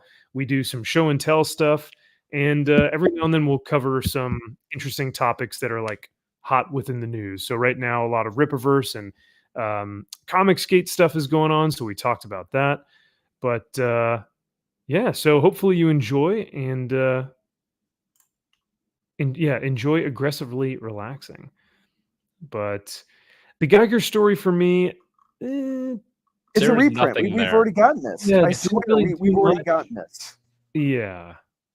Yeah, it's We've just already the seen character it. that sounds great and looks great, but you have nothing to say with this character. Like, it is just, you can tell you have nothing. You had a concept, and it's like, that's it. Yeah. I want to like this character a lot. However, I think we've already talked about it multiple times. The best thing about the Geiger book was the different factions in LA or Las Vegas. And if they touch on that, the book will be good again. But until they bring those things back, it won't really catch my interest, unfortunately. And Nope. the other thing about the character himself is that he's not very charismatic. He's not. He's just Yeah. blah. And that's what There's makes the one red coat dimensional. interesting. That's why I Yeah, like it red is. coat, because he's charismatic, he's charming, he's got wit, he's silly. It's like I like this character. He's got character. Yeah, well, and every And time he dies and comes back, it seems like he's forgetting and trying to remember things. It's like there's stuff to his backstory that makes it interesting. you know what's fun as well? We get to know who he is within like the first few pages, which I really appreciate. Like, Yeah. he's like, this is who I am. I get killed and get resurrected all the time. These are all the people I know. You know what I mean? Like, he's talking about Davy Crockett and stuff like that. That's a lot of fun to kind of give a backstory of who he is, not necessarily like what his power set is. Because we know It's his just power set is immortality. immortality. Yeah, like if you go to the character pages, like I read those, they give the layout Oh, of each that's right. character. Like that, it Okay. goes into detail about who he is and what his powers are. Immortal being, simply can't die. Yeah. Okay. And these were cool. These are like little cards, Yeah. little baseball cards that you can read. Damn, but this is a big motherfucker. 6'3", Yeah. 205 pounds. Yeah, you're a big dude. Junkyard Joe, your favorite. This is your favorite character, Kyle. Right? Hey, he'd fit in that Punisher Born comic, fucking mopey whiny bitch. Wow. Would he be killing the general with Frank? He'd be like, Frank, this is what we need to do. Yeah. No, he'd be sitting there contemplating whether or not he should live or like self-terminate like his CPU board or something, and he just sits on a fucking log the whole time while action is happening around him. That's the whole comic. That's how I see it. Okay. Damn, Geiger is not 6'2", 245. That's like a professional. Bullshit. 245. 245. He's a $160 soaking wet. Jesus. Yes, 100%. Wow. Yeah, I pictured him being like 5'9" also. Like, just like He's way smaller. And they always try and depict him as like this, like really, let them cut. Like he's like this. Oh, I'm so powerful. Like I'm this badass, and it's like I do not see that from this kid. I don't know what it is. They can't get me there to believe that he is like a badass. I don't know. everyone finds him. He doesn't find anybody. Everyone runs into him. He's not doing anything. He's literally just walking around. That's true. Well, I mean, how could they miss him? He's a big green neon light Right. in the sky. But no, you're right. This character sounds great, looks great, charismatic, charming, doofusy, fun, but also has depth. He's got the shit dad or whatever. It's like, oh, okay, he's got a backstory. He's got some interesting powers. I'm here for Redcoat. I think that'll be interesting. And there's stories you can tell through history about him, different occurrences, with different people through centuries. And unfortunately, some publishers don't find time travel stories interesting or past stories interesting, and I want to keep them in the present. I'm not going to say who, but I find that very interesting. What do you guys think about the Northerner? Is this just going to be another slavery, or do you think they'll actually do something cool? I think so. I'm expecting some very heavy-handedness with this. Yeah, he's a black man. that's the character trait. Yeah, that's his powers just also. Ability, history. He's black. History, black. Abilities, black. Strength, black. Weaknesses, nothing. Impervious to everything. Oh man, I hope I'm wrong. Yes. Sarah Nash. I mean Hillary Clinton. Sarah Nash. I did not read this, but I don't know what that looks like. This I am interested in. I know it's cliche, apocalyptic. Cool character designs. They're cool looking, but it's like very beautiful. That's all there is. It's just whatever. Yeah. They're what do you think about their power sets? I didn't read any about their fucking Man, it's like they're able to tap into a certain animal power, and it's right. Okay, he chose birds, and he chose. It's like whatever. It's a choose your character class in a video game. Like, what character class do you want? Do you want a sniper? Do you want a heavy-handed like brawler? Do you want a quick mage? Do you want somebody that shoots arrows? That's all they are. Yeah. And these last two stories, they're not for me. That was TLDR. I was just like, I don't care. This is, you get everything you need on this one. It's this angel is raised by a demon family, and this demon is raised by an angel family, and one of someone on Earth is watching whether nature versus nurture will win, and who will turn to evil and who will turn to good. And that's their predicament. That's kind of the story. So God bless you. Oh, thanks. It's like I said, it's just slow. There's nothing really that like got me to cling on to anything there. Rockefellers is not for me, unfortunately. I think they're trying to do a Fantastic Four / Incredibles thing here. I don't know. What did you guys read this one? No. Yeah, I tried. I couldn't get into it. It's like you said, it's not for you. It's not for me either. I didn't find it interesting. I didn't find them interesting. Yeah. Yeah, I don't know what they're trying to do here. I don't know what it felt very much day in the life, and we've gotten enough of this in Marvel and DC, and I don't want more. Yeah, it's a lot of hey, aren't we quirky? Because everyone wants something different. She wants vegan, she wants turkey. They want, he's classic, right? So he wants like steak and like a bloody bison or something. And the little one wants s'mores because she's cute and funny, and everyone wants something different for dinner. And I smell a sitcom. Yeah, it is. It is very much like that. But they have powers, which is like, is this The Incredibles? I don't know. It just seems very odd. But yeah, like I said, just not for me. But it was too long, and I saw nothing happen. And I'm like, done. It does. I do like the fact that they're kind of covering their bases in terms of like genres. They really are almost going to cover every genre with this, which I think is Yeah. I'm trying. So We'll see. well, I think that's it for this evening. I'm sorry to keep you guys. I was going to try and keep it to 4 hours.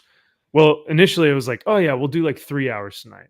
You know, we'll watch EVS afterwards. But then I was like, we got to go a little bit longer because we got to go over these books. And I was like, oh no. So I kept us over the mark. I apologize, but that's all right. Let's see. Let's go ahead and share this one more time. And if you guys want, you also, I put the link in the description to this video. So if you guys want to check out Drew's backer kit, you guys can go check this out. I've been seeing some of the covers and interiors for this thing, and it is fire. So make sure to go grab you a copy of this bad boy.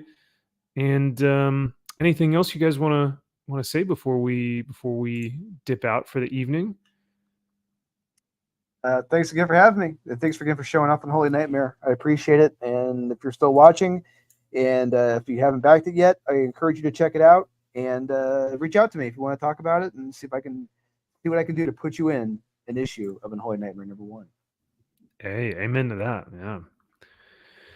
Kyle, are you still sticking with Ultimate Spider-Man for being your best of the week, or Punisher issue 3? Both equally Well, good.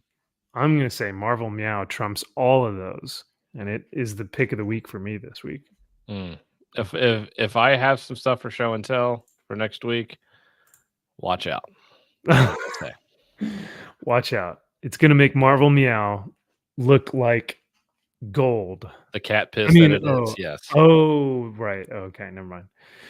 But yeah, no, thank you guys again for hanging out. And we will see you guys next week. Yeah, we should have a big stream in terms of like, there's going to be a lot of show and tell stuff because I think I'll have some original art. And Kyle, I think you said you'd have maybe your biggest book that you may own or most meaningful. Yes. By far. The most important book I will probably ever own. Damn. That's big time. That's it's huge. Time. So yeah, you heard it here first, chat. You do not want to miss that. But as always, thank you guys for watching. Thanks for hanging out with us. And what do you know? Maybe next week we'll do another member stream afterwards. So if you guys want to hang out with us after and watch some videos, hang out with us and just chit chat, maybe we'll do another member after party after this. So let us know in the comments section if there were any books that you guys liked and which one of us chose the best book for this week. Was it Kyle, Drew, or I?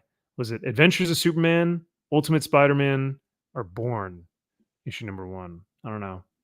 I think Born is the better written book, but I think I had more fun reading Adventures of Superman. I don't know. So. All right. Well, enjoy the rest of your weekend, and we'll see you soon. Thanks again, guys.